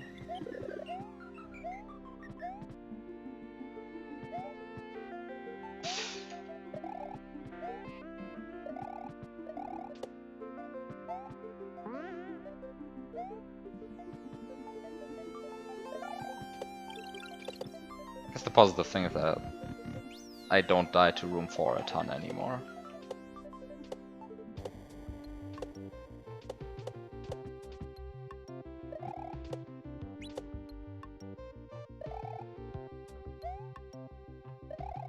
And also this room isn't so bad.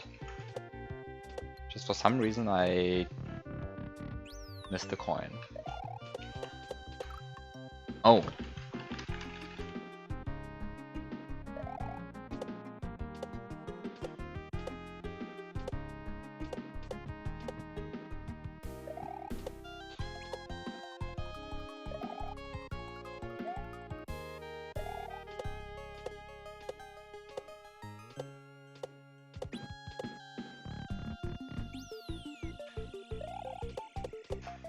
Okay, wait. Yeah, okay, anyway.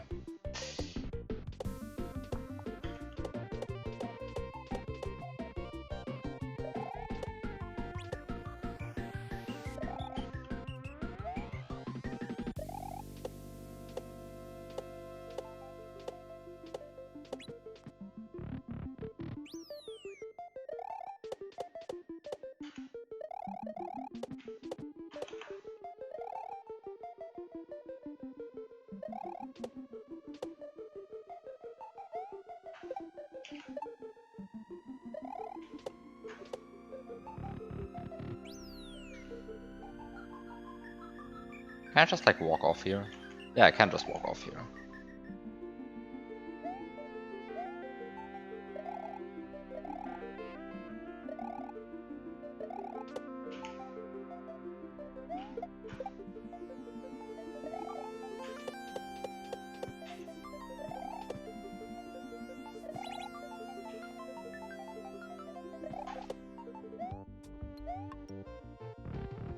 Okay, roommate again.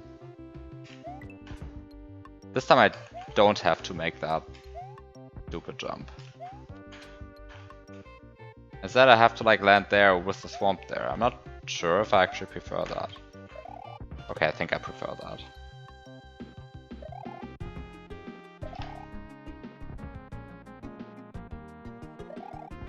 Okay.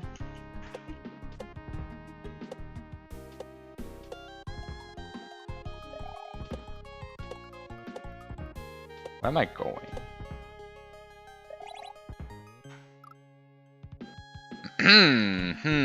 I see. I see. I see.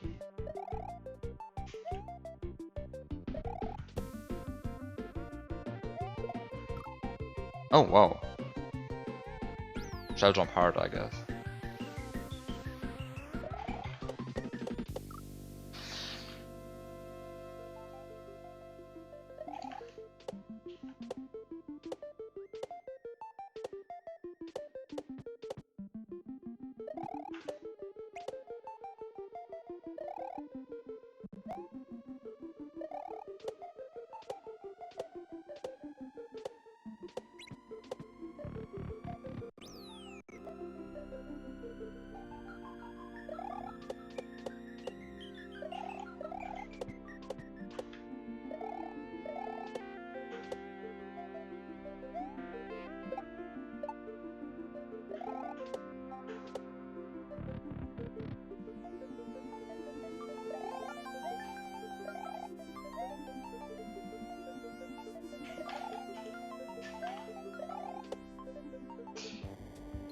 That, I think, was very close to stomping the shell.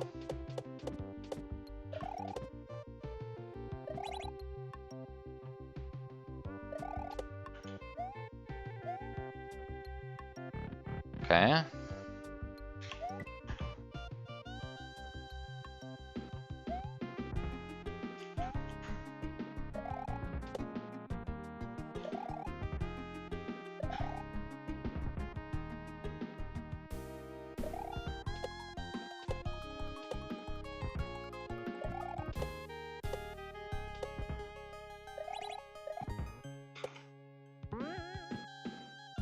Oh no.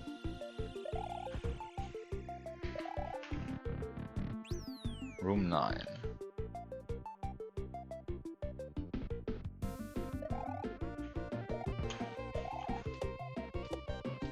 Wait, where am I going? No! I think I'm not going up. Maybe I am going up. But then left or right? But the camera didn't scroll, so I guess I'm going to the right. Oh well.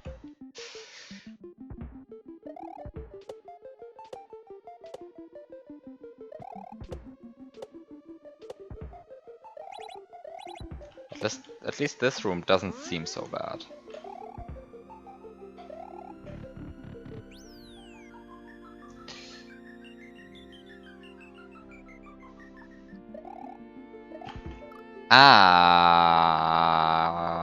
Probably better to spin jump on the swamp.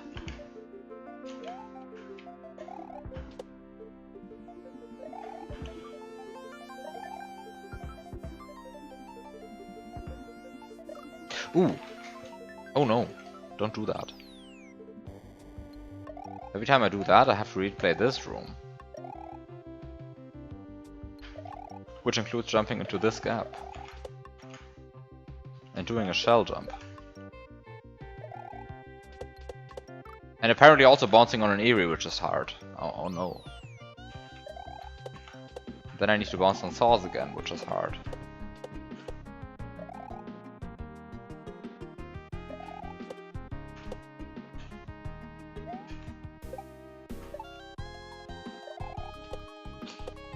Okay, apparently bouncing on saws is doable.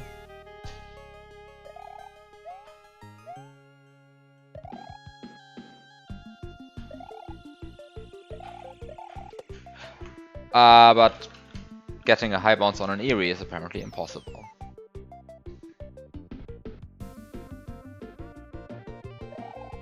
You can totally do that.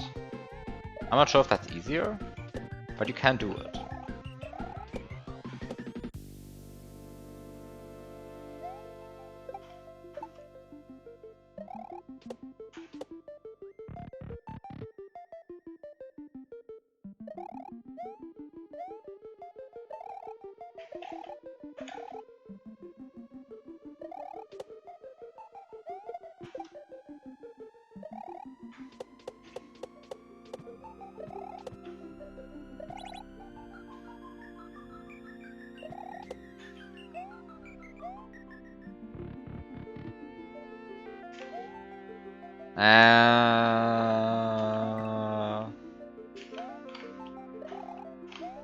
Technically salvageable, but yeah.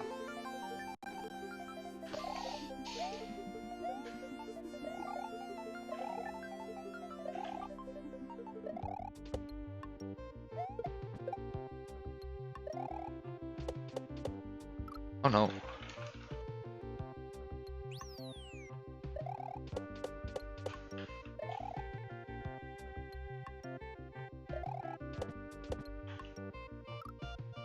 Oh no.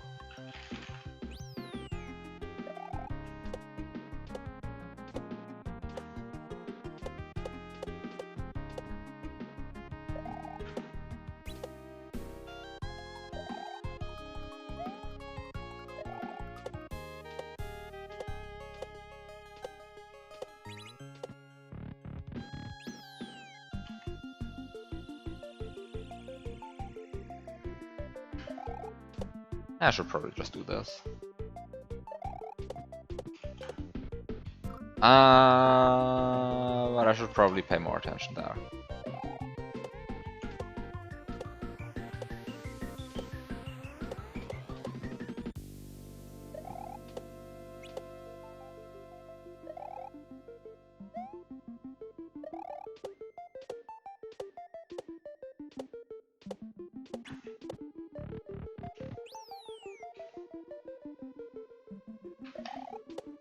Scrolling the camera a bit makes it easier.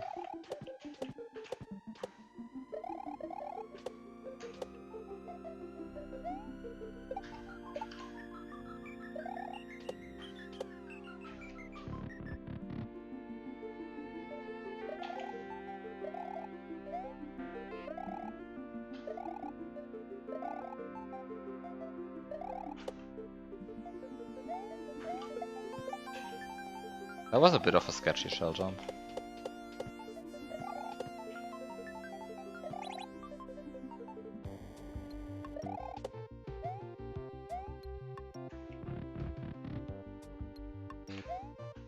I keep being like afraid of this block. I mean, I guess I can just do that, but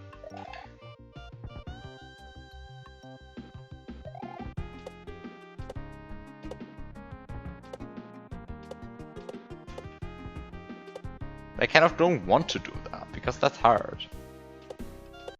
Like, somehow relying on that doesn't work.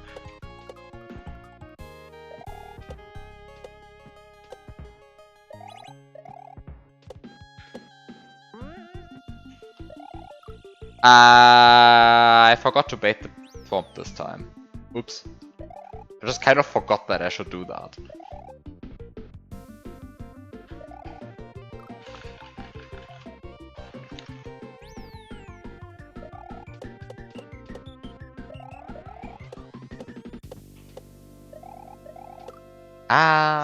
Be more patient.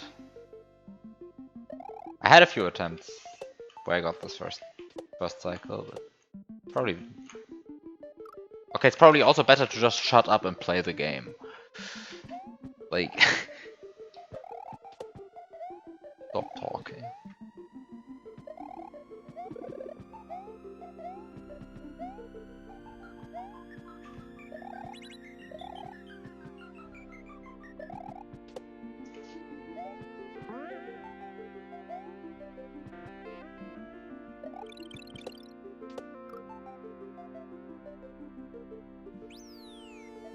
Wait, I'm confused.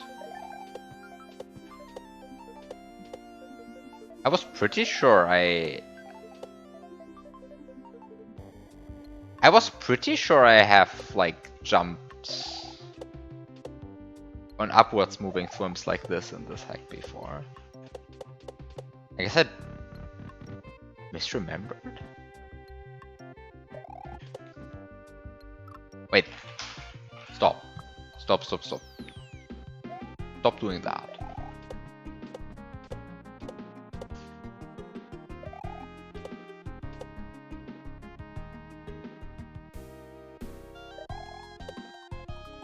But I'm a bit confused because I remember some patch. And by some patch I really mean the double spin jump fix patch.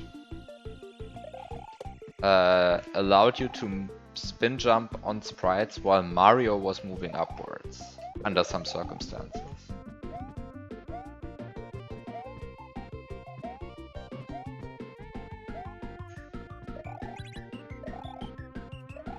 But clearly the circumstances weren't met. All the patch works differently nowadays. But I thought I had found like this. What I just did there. The double spin jump there. The second spin jump, Mario was still moving upwards. In fact, I can tell you his upward speed. It was minus 64. The upward speed there was minus 64, and I was allowed to spin jump on the twin. I'm confused. How did I die on that one then? Huh. It's just the same patch everyone used for years. Yeah, okay, then I'm confused. Because on that... Okay, I should, like, stop thinking about it. But actually, it makes me realize I don't know how the patch works.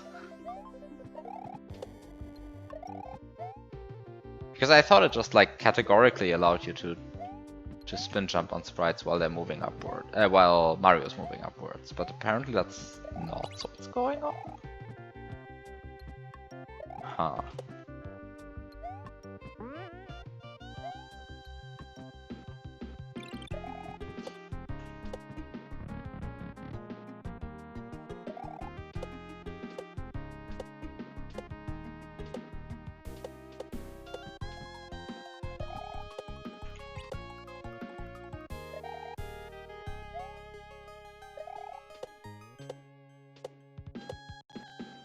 Wait, the emulator lagged there. It actually did. I'm not making this up. The emulator had like a brief frame hitch there.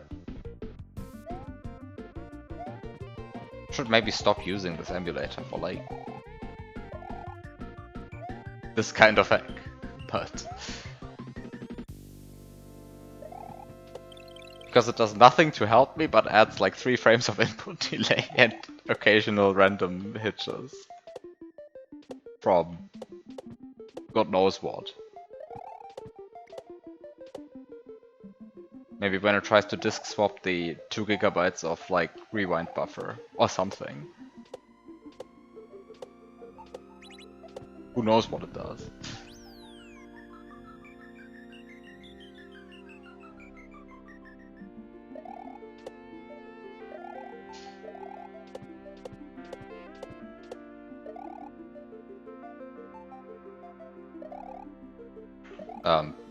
I could have just, like, not done whatever I just did there. Yes. Very good strategy. Just don't do the bad things, just do the good things.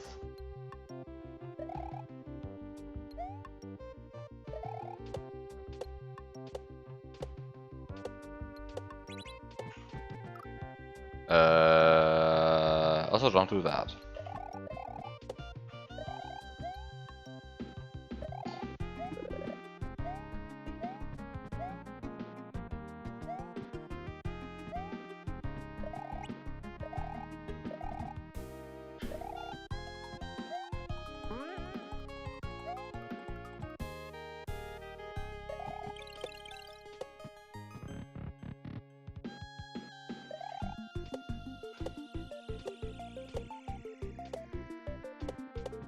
Ah, actually what it might do is that it might set a bounce combo.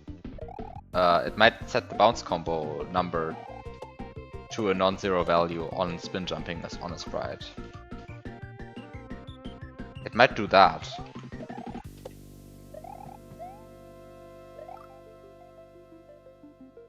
Because that allows you to spin jump on a sprite while moving upwards.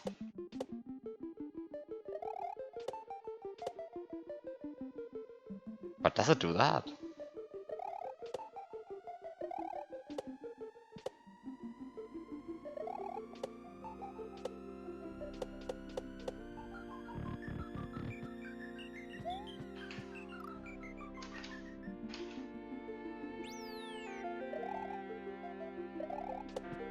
It's written in these strange symbols.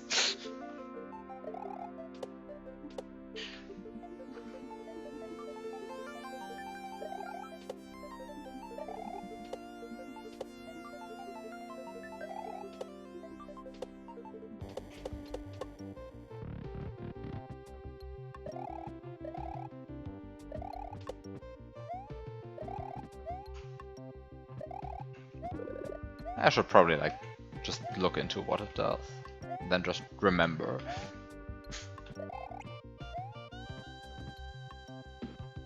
But for now, I'm just playing the hack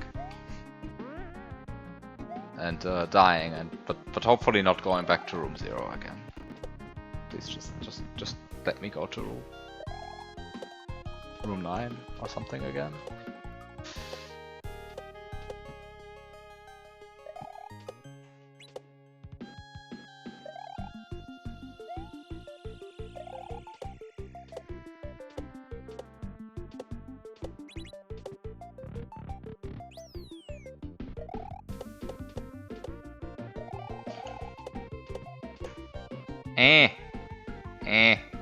I don't know if I want to do 3 bounces or 4 bounces on that saw. Wait, what? How did I miss that fire? Okay.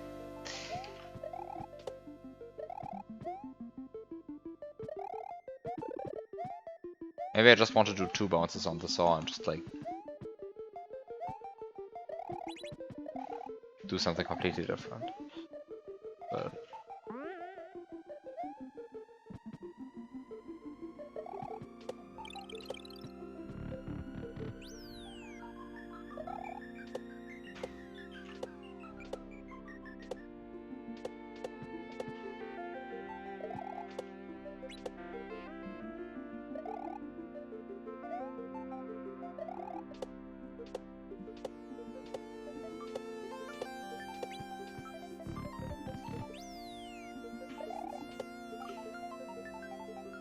what am I doing? I mean, I know what I'm doing there. I thought I would hit the ceiling, but still.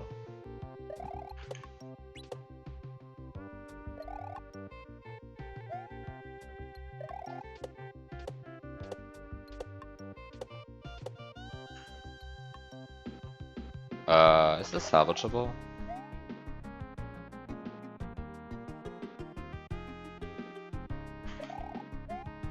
Apparently it is. Okay. It being salvageable doesn't mean that I should just like keep doing the same mistake over and over again though.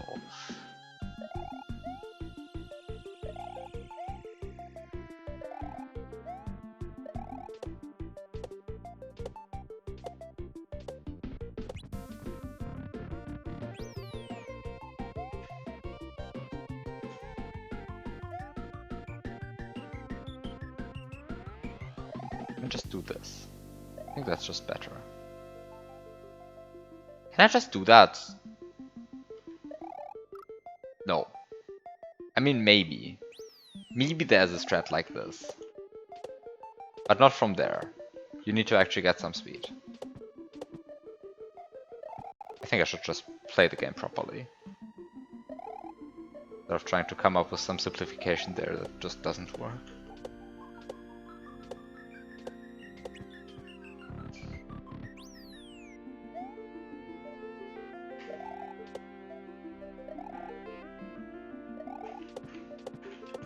It's like, this is not so bad. Just kind of do it.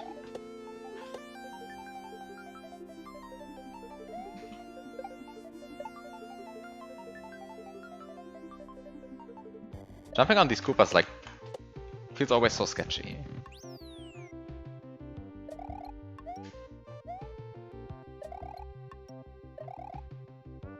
But you can just do that. That way you don't have to jump into the gap. That makes everything so much easier. I think that's consistent, running off there.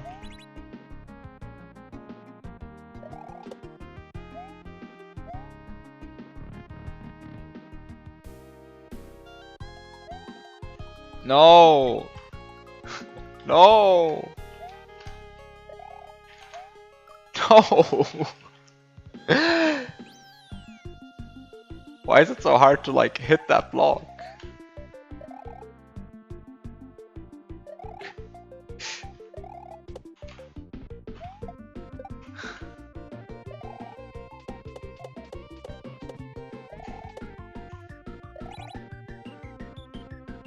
Yeah, I know you can make that jump. I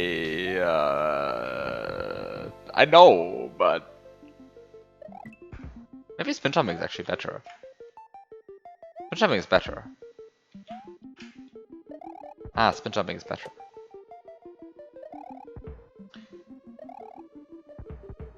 I even made it twice. The first time I immediately lost the ability to play afterwards. Because I kind of didn't expect it, because it's somewhat inconsistent. Do they call it that? I mean, I guess I did use it at some point.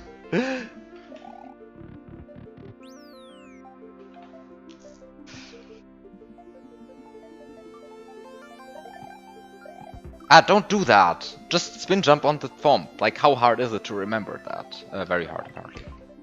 Yeah, it wasn't studies. It's in the second room of studies.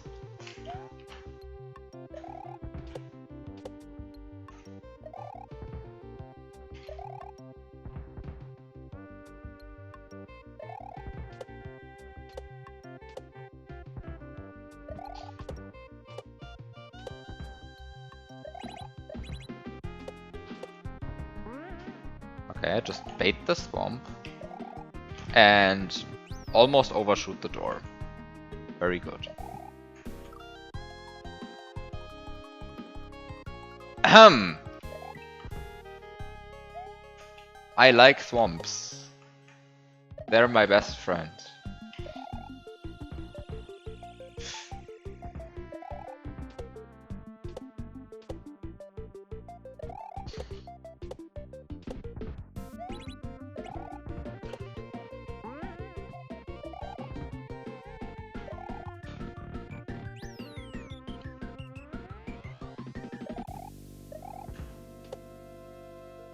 Wait. This is fine. I just need to know where to go. I need to go somewhere. Where do I go? Wait, where do I go? Wait. I go to the right, but like, how do I do this? How do I time this?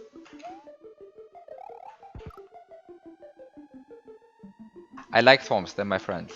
Wait, don't go immediately. You can go rather quickly, but don't immediately.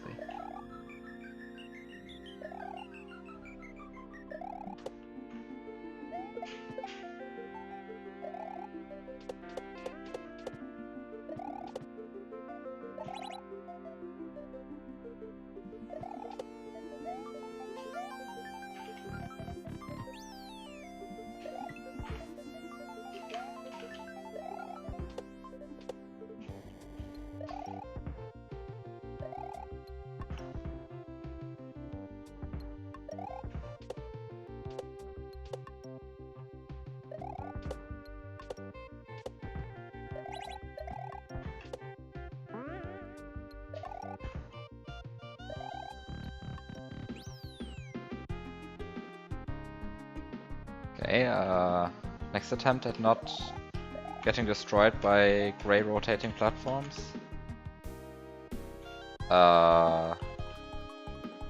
Help? Help? How do you not get destroyed by these?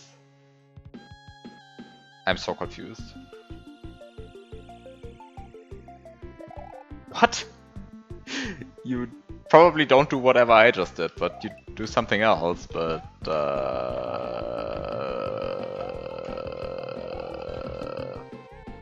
I'll find a way.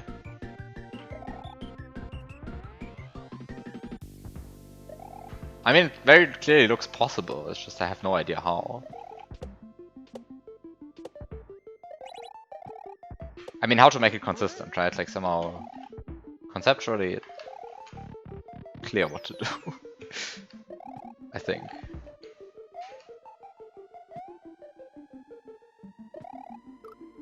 Maybe it isn't. That's... Oh no! Oh no, I have to do the jump now. Oh no. Ah, that was almost it though. That's kind of what you want to do on that jump.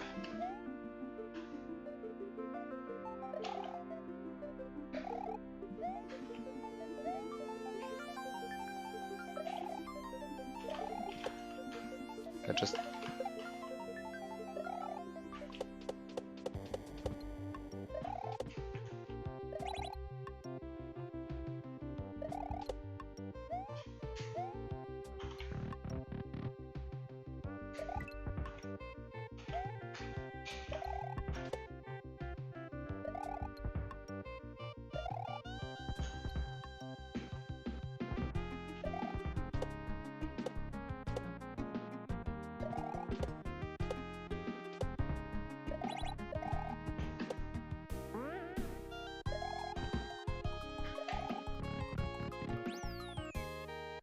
Okay, we're here again.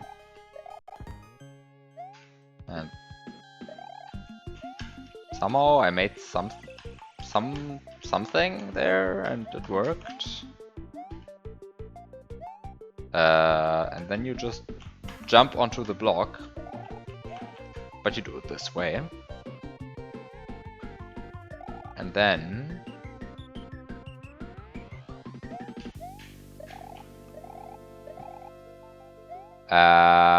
you have to go back.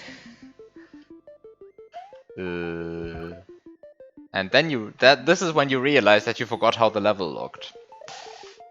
Oh no, oh no. Okay. I mean, sometimes it must work, right?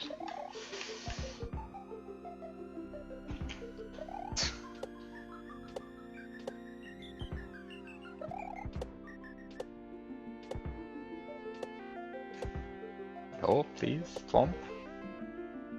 I almost just like ran into here. That would have been fun.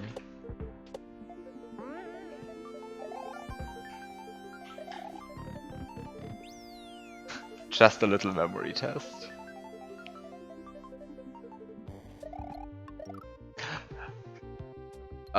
Okay.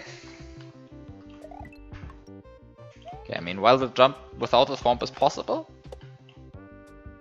I would prefer not to do it too many times.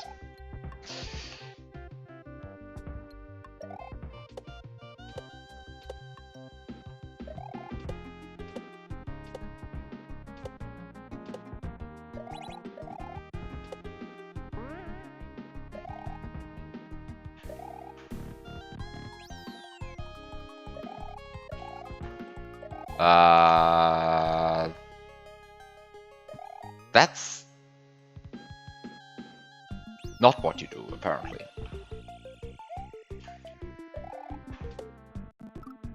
I kind of don't know what I did on the attempt that I made it. Like...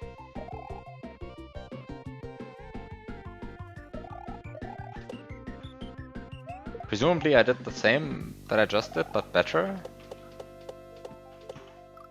Wait, how did I fall off there? Oh, come on. Stop. Stop. Stop.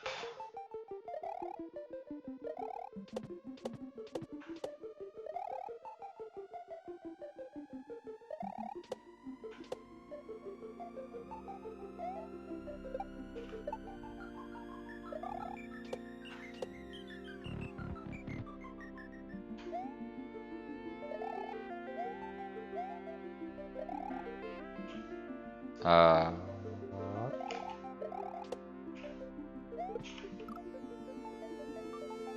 Apparently shell jumps are hard and impossible, and you just throw the shell too early sometimes, and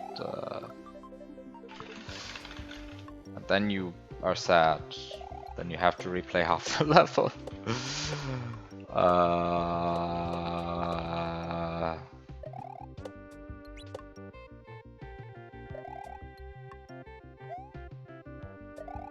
Yes.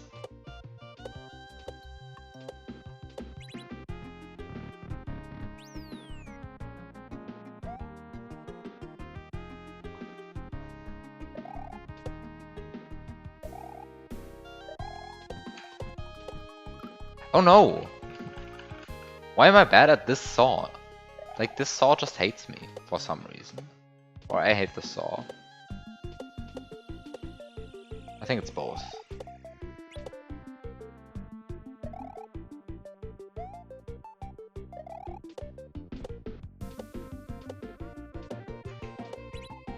Kind of wish I knew what I was doing with this saw.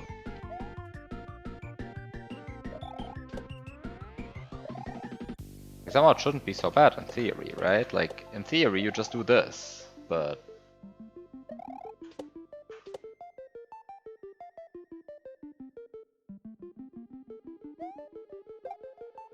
That was a lot sketchier than it should have been.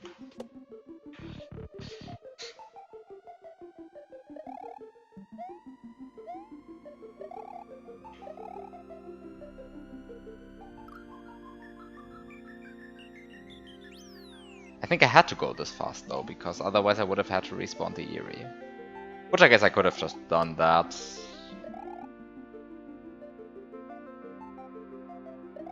Still would have been better than having to redo this room.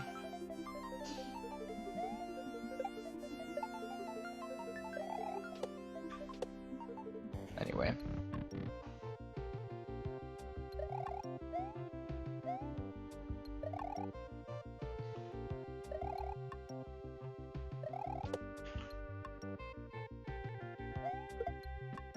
Is this a good idea? I have no idea.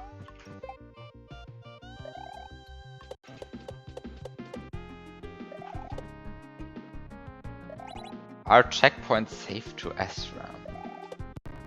Ah! What am I doing? But also...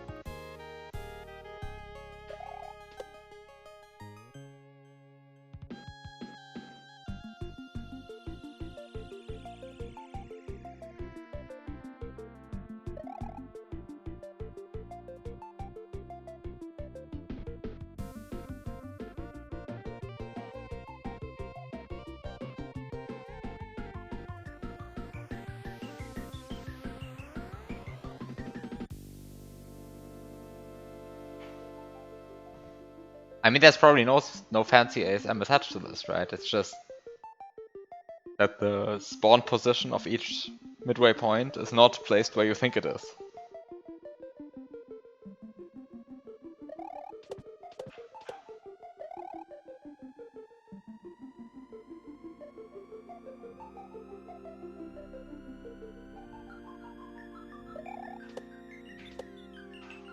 I mean, that... I assumed that's how it worked anyway. They save when collected.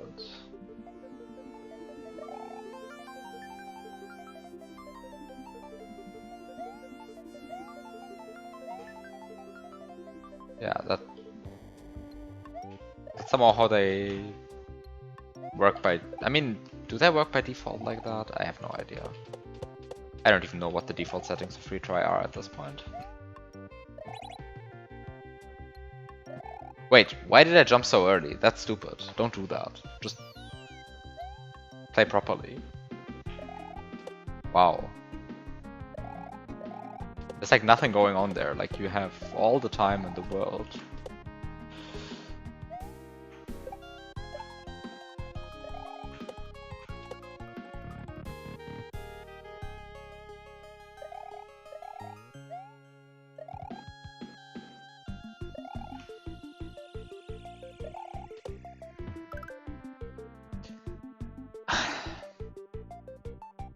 I think you can't make this. Yeah, you can't make this.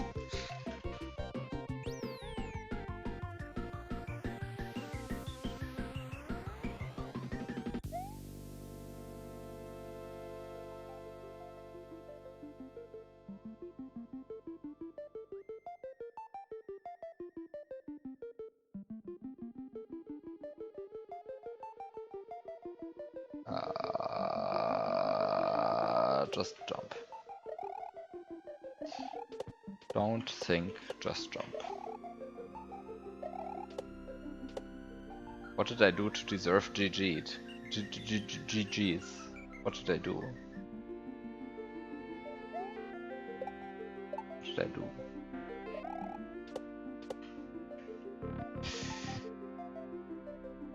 Oh, spin jump in the shell. Ah, right.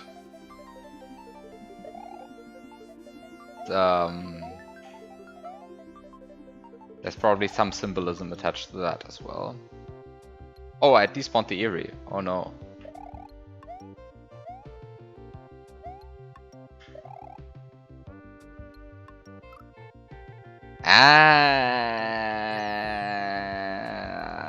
Yeah.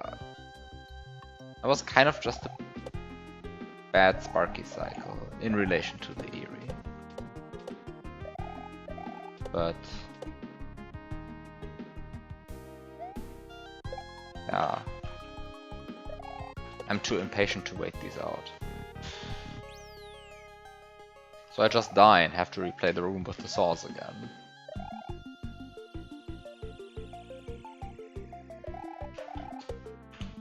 Just don't spin jump the shell. Just do this.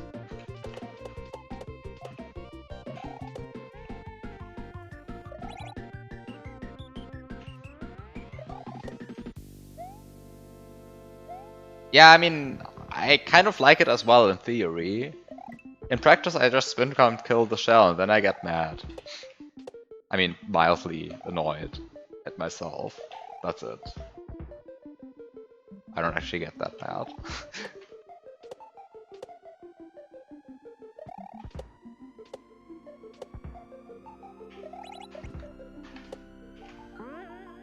You're not playing. Yes. No! No! No! Are you kidding me? I overshot the door, was standing on the edge, and I was actually safe from the swamp, but I was still pressing left. Oh well.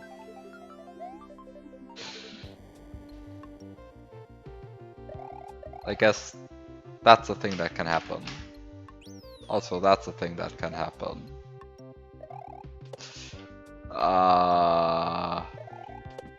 Lots of things that can happen in this game.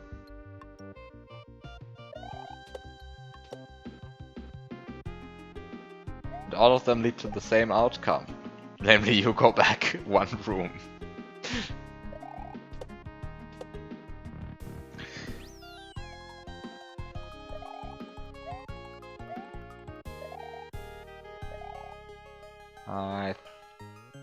Oh, that's still fine.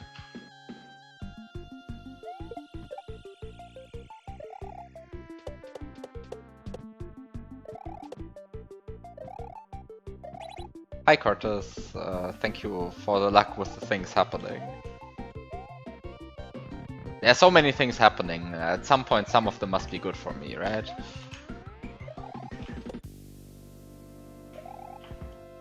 Like surely at some point I will see room 9 again.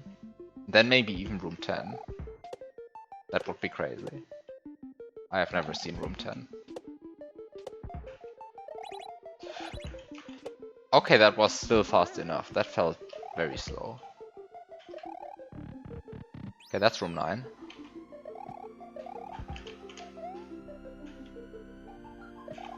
What do you do here? Not what I'm doing, clearly, but what do you do instead? Okay, that was a new one.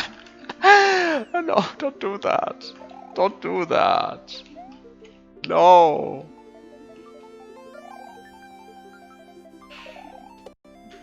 Wait, that was the emulator lagging though. Come on. Why is my emulator lagging so much right now? I mean, by so much, I mean like I get spikes like, I don't know how often, but often enough that it's annoying. Maybe I should actually adjust the rewind buffer. It kind of doesn't need to be a gigabyte for the 2 gigabytes for this. Let's tone it down a bit. Of course not. I'm not sure if that actually helps.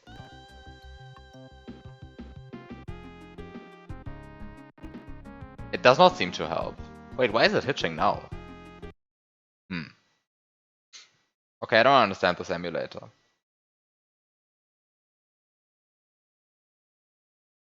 I don't understand this emulator. What happens now?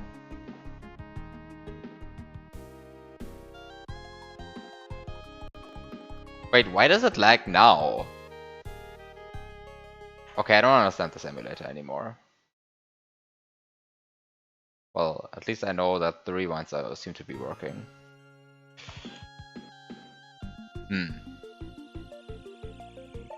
Okay, I don't understand what's going on with this emulator. I'm just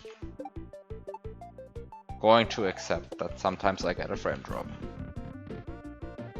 That this emulator somehow doesn't want to hold a steady 60 FPS for long. Who knows what's going on?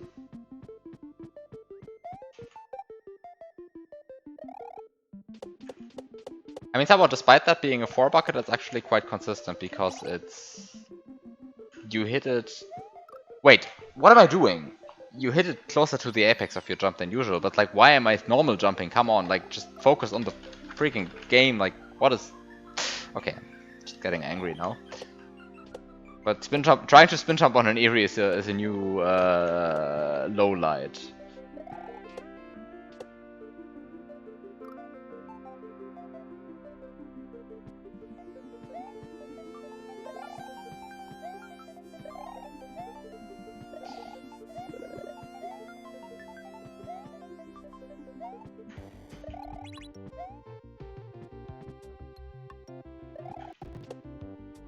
Like that's genuinely just a new low light, like trying to normal jump on an Eerie.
Just spin jump on the Eerie, it's not so hard.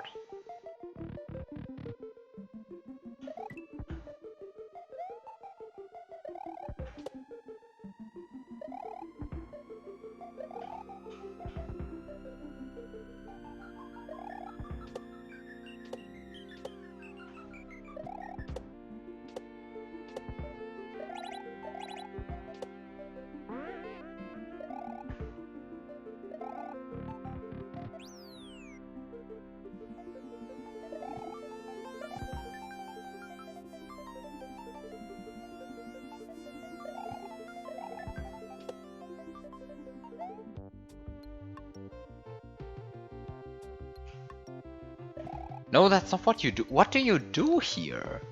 I'm just like getting wrecked by this setup.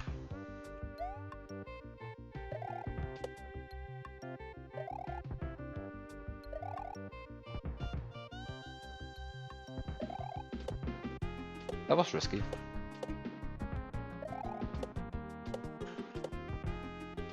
somehow I'm just getting wrecked by that setup. Or... It feels like no good reason. I mean, of course the good reason is that the setup is kind of not easy, but...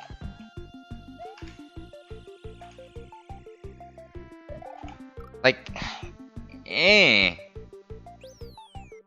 What do you do? I mean, that was somehow close to making... what? You can... Why can you stand here? Like, I'm trying to avoid the swamp and then I'm realizing that you can stand here? Wait... Sorry, I need to like set a save state here and try out this jump. This is possible, right? This is possible. I don't want to do it, but... I don't want to ever use this in runs, but is this possible? Is this jump possible? This looks like it should be possible, like barely. This should be like barely possible.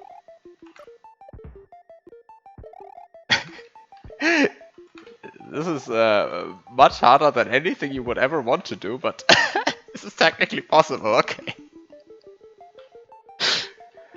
Okay.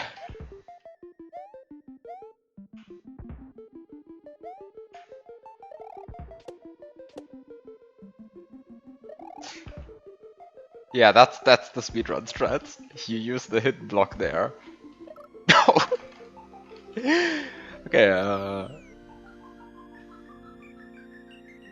okay, focus again. Play properly again, but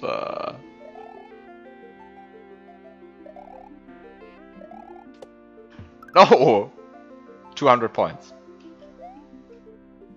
200 points. You really can't you just cannot salvage this. This is very sad. This is like already past midnight. Might have to actually quit this level halfway through and play it next time. For some reason it is already past midnight. What happened to time?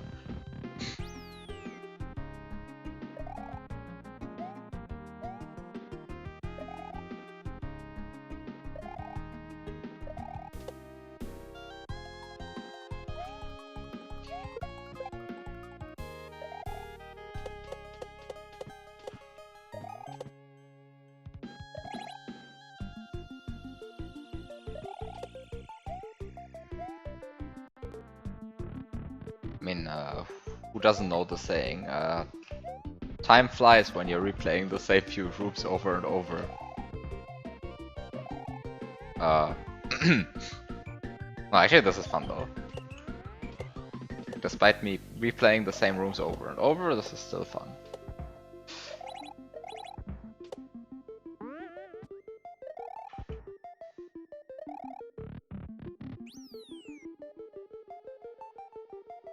Except that I don't know what I'm doing here, which is mildly irritating.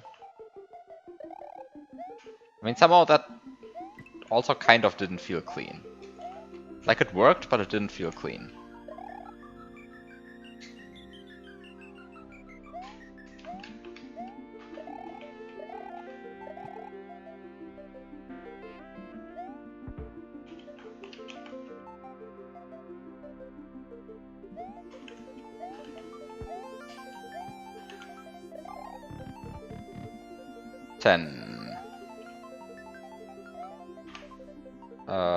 You are allowed to stand here. You are allowed to just stand here. You are allowed to hit this block. Oh no. This jump makes me nervous. This jump makes me nervous. These are fine.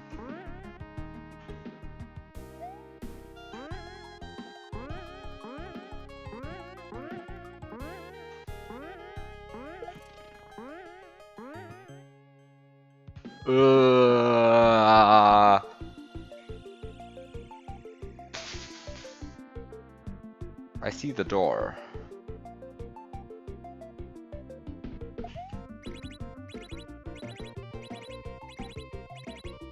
Yeah, it must be a double bounce shell, that's clear. Oh! No! No! Stop being bad at this game. No! That's terrible. Yeah, it must be a double bounce shell. That makes sense. Oh no. Oh no. Now I don't know how to play the setup anymore. I just completely mistimed that shell jump. Oops. Happens.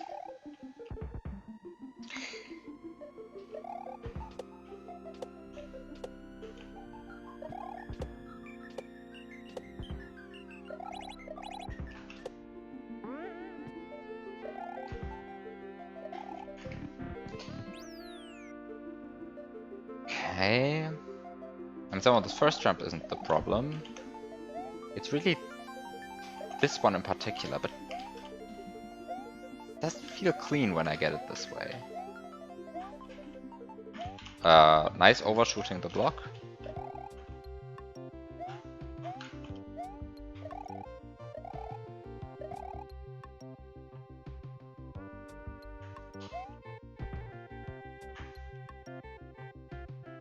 This feels risky, like, oh fuck, this is not what you're doing. Oh no, oh no. That's not what you're doing. I just kind of assumed it was fine to just hit any random platform, but it's not. Because it rotates in the bad way.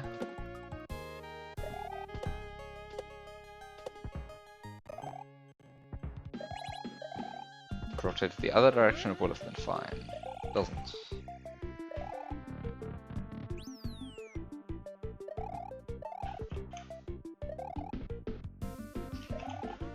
I mean, I guess this doesn't feel terrible if you get it this way.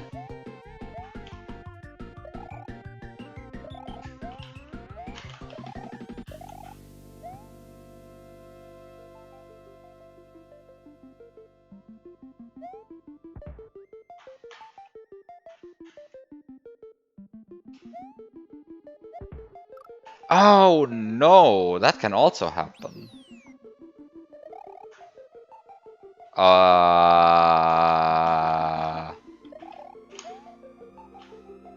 Okay.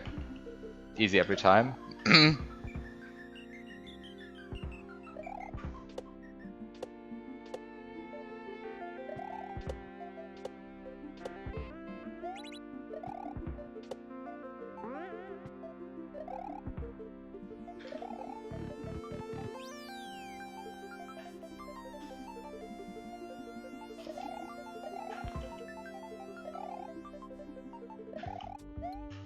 Okay, that's fine. Seems like that setup isn't so bad. I guess I will get another try to like find out that that setup isn't so bad. Ah, dying on room 10 hurts. Especially because I saw the door. And the last jump doesn't look so hard. Where you just bounce on the shell and then you just wait for the on-off block. Oh well.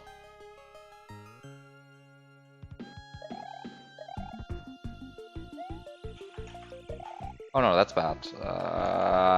Yeah, I went off cycle there. Wait, you can just land there. And because you can just land there, you like all of the attempts where I... Wait, because you can just land there, all of the attempts where I got scared of like jumping into the pit were like scared of nothing because you can just land there. Ah. So there's like actually no reason to not hit the block because you can just...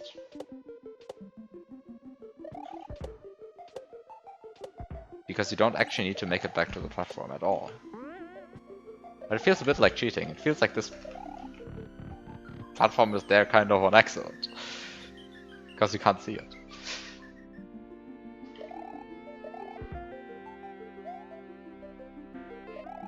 Yeah, okay, this is fine. This doesn't actually feel so bad.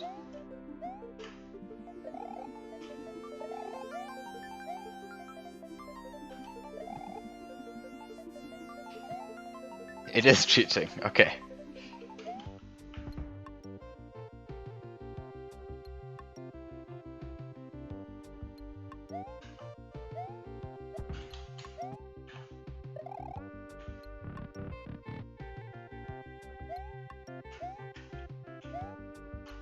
Uh,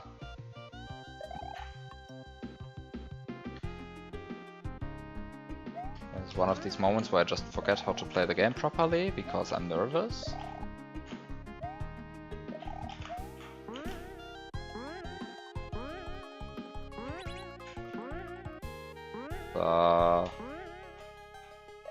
That's what this checkpoint mechanic is very good at, making me nervous.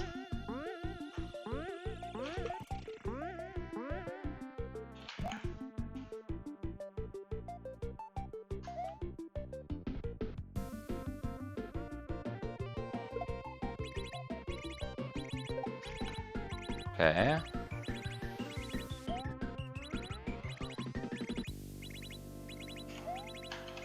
No, no, no, no! Oh no!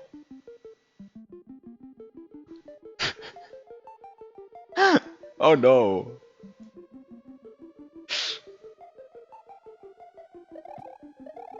Hi Milgrips.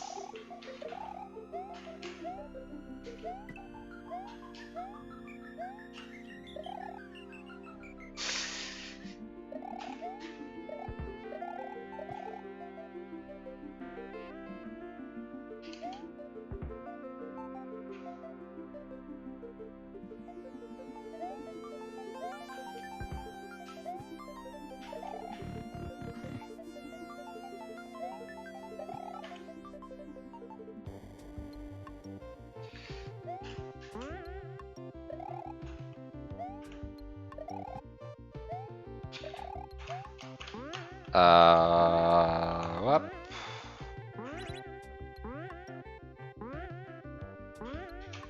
No, no, no, no, no, no, no, don't do that! Oh god, don't do that! Now I'm on room 10 and suddenly I'm nervous.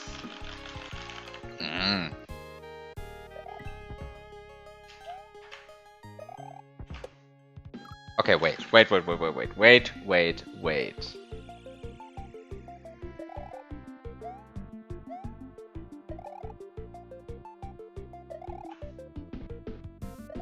Just because there's the option to fall back to room 0 doesn't mean I should do it.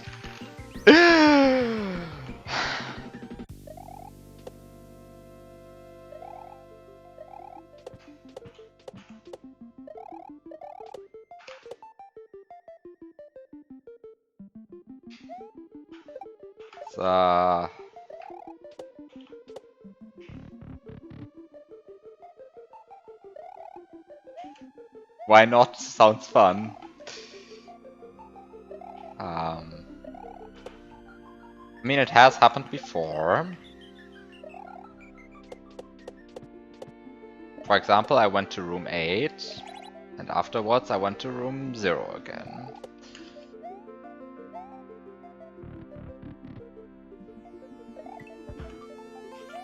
But kind of being... like, going from touching the door of room 10 to room 0 would be...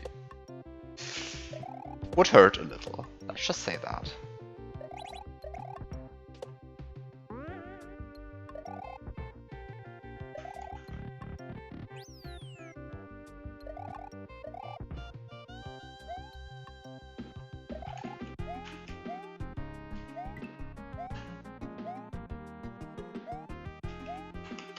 Don't overshoot that brown block. Thank you.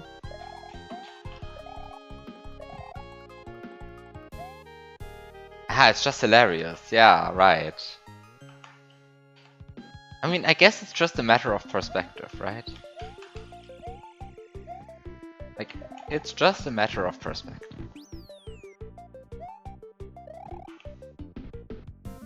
Like, hilarious for whom? Right?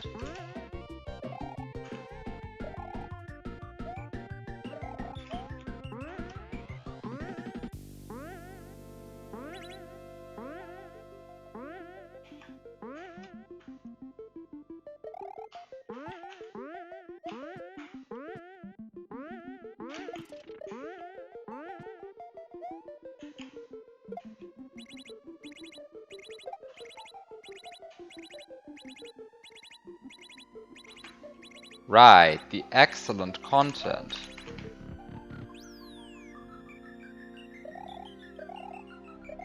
Wait.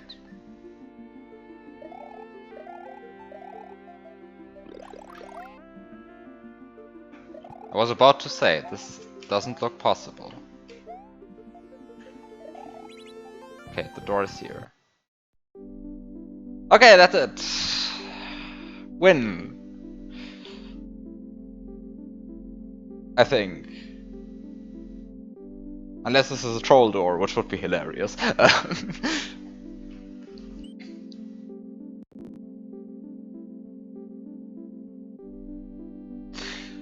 But yeah, like anticlimactic GG, yeah, I guess. Somehow it was not the attempt that I was like super nervous.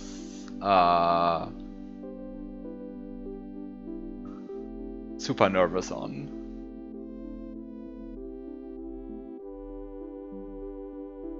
But thank you for the GGs. Honestly, doing a full deathless playthrough doesn't sound that bad.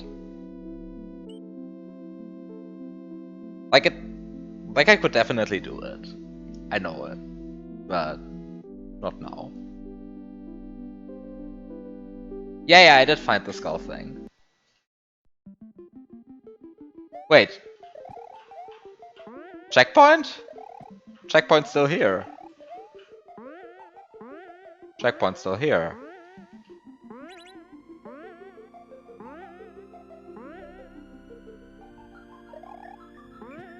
Checkpoint's still here.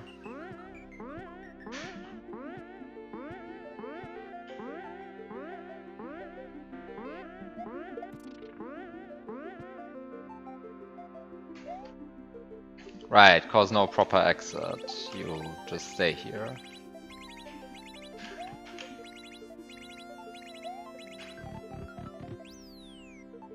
And you can play this room again.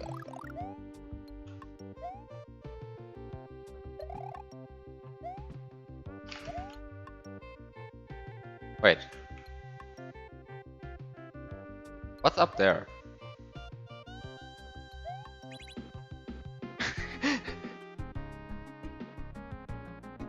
Oh, it's where the star is, of course. Yeah, it's where the star is.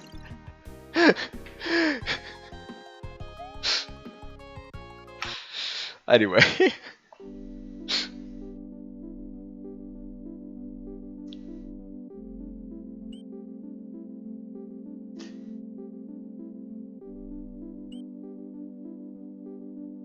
But yeah, I did find the skull thing, so I guess full deathless. I don't know. I might do it like next stream, but not today anymore. For today I'm done.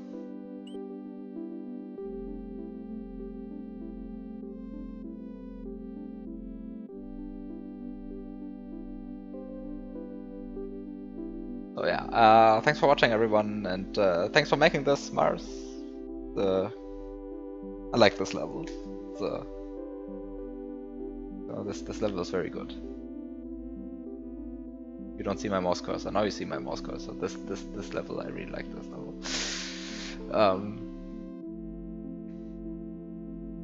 I wonder how these levels would actually be if you just put the retrograde mechanic on them. Like some of the rooms in here were quite difficult on their own, I feel like.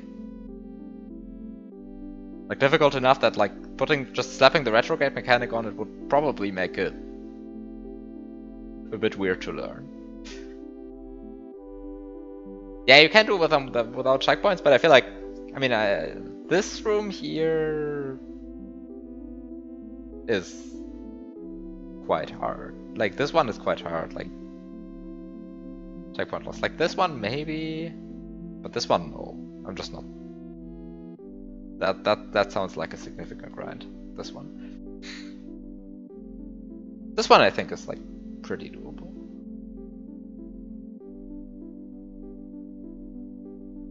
Anyway, yeah, thanks for watching. Have a good night. See you next week. Bye.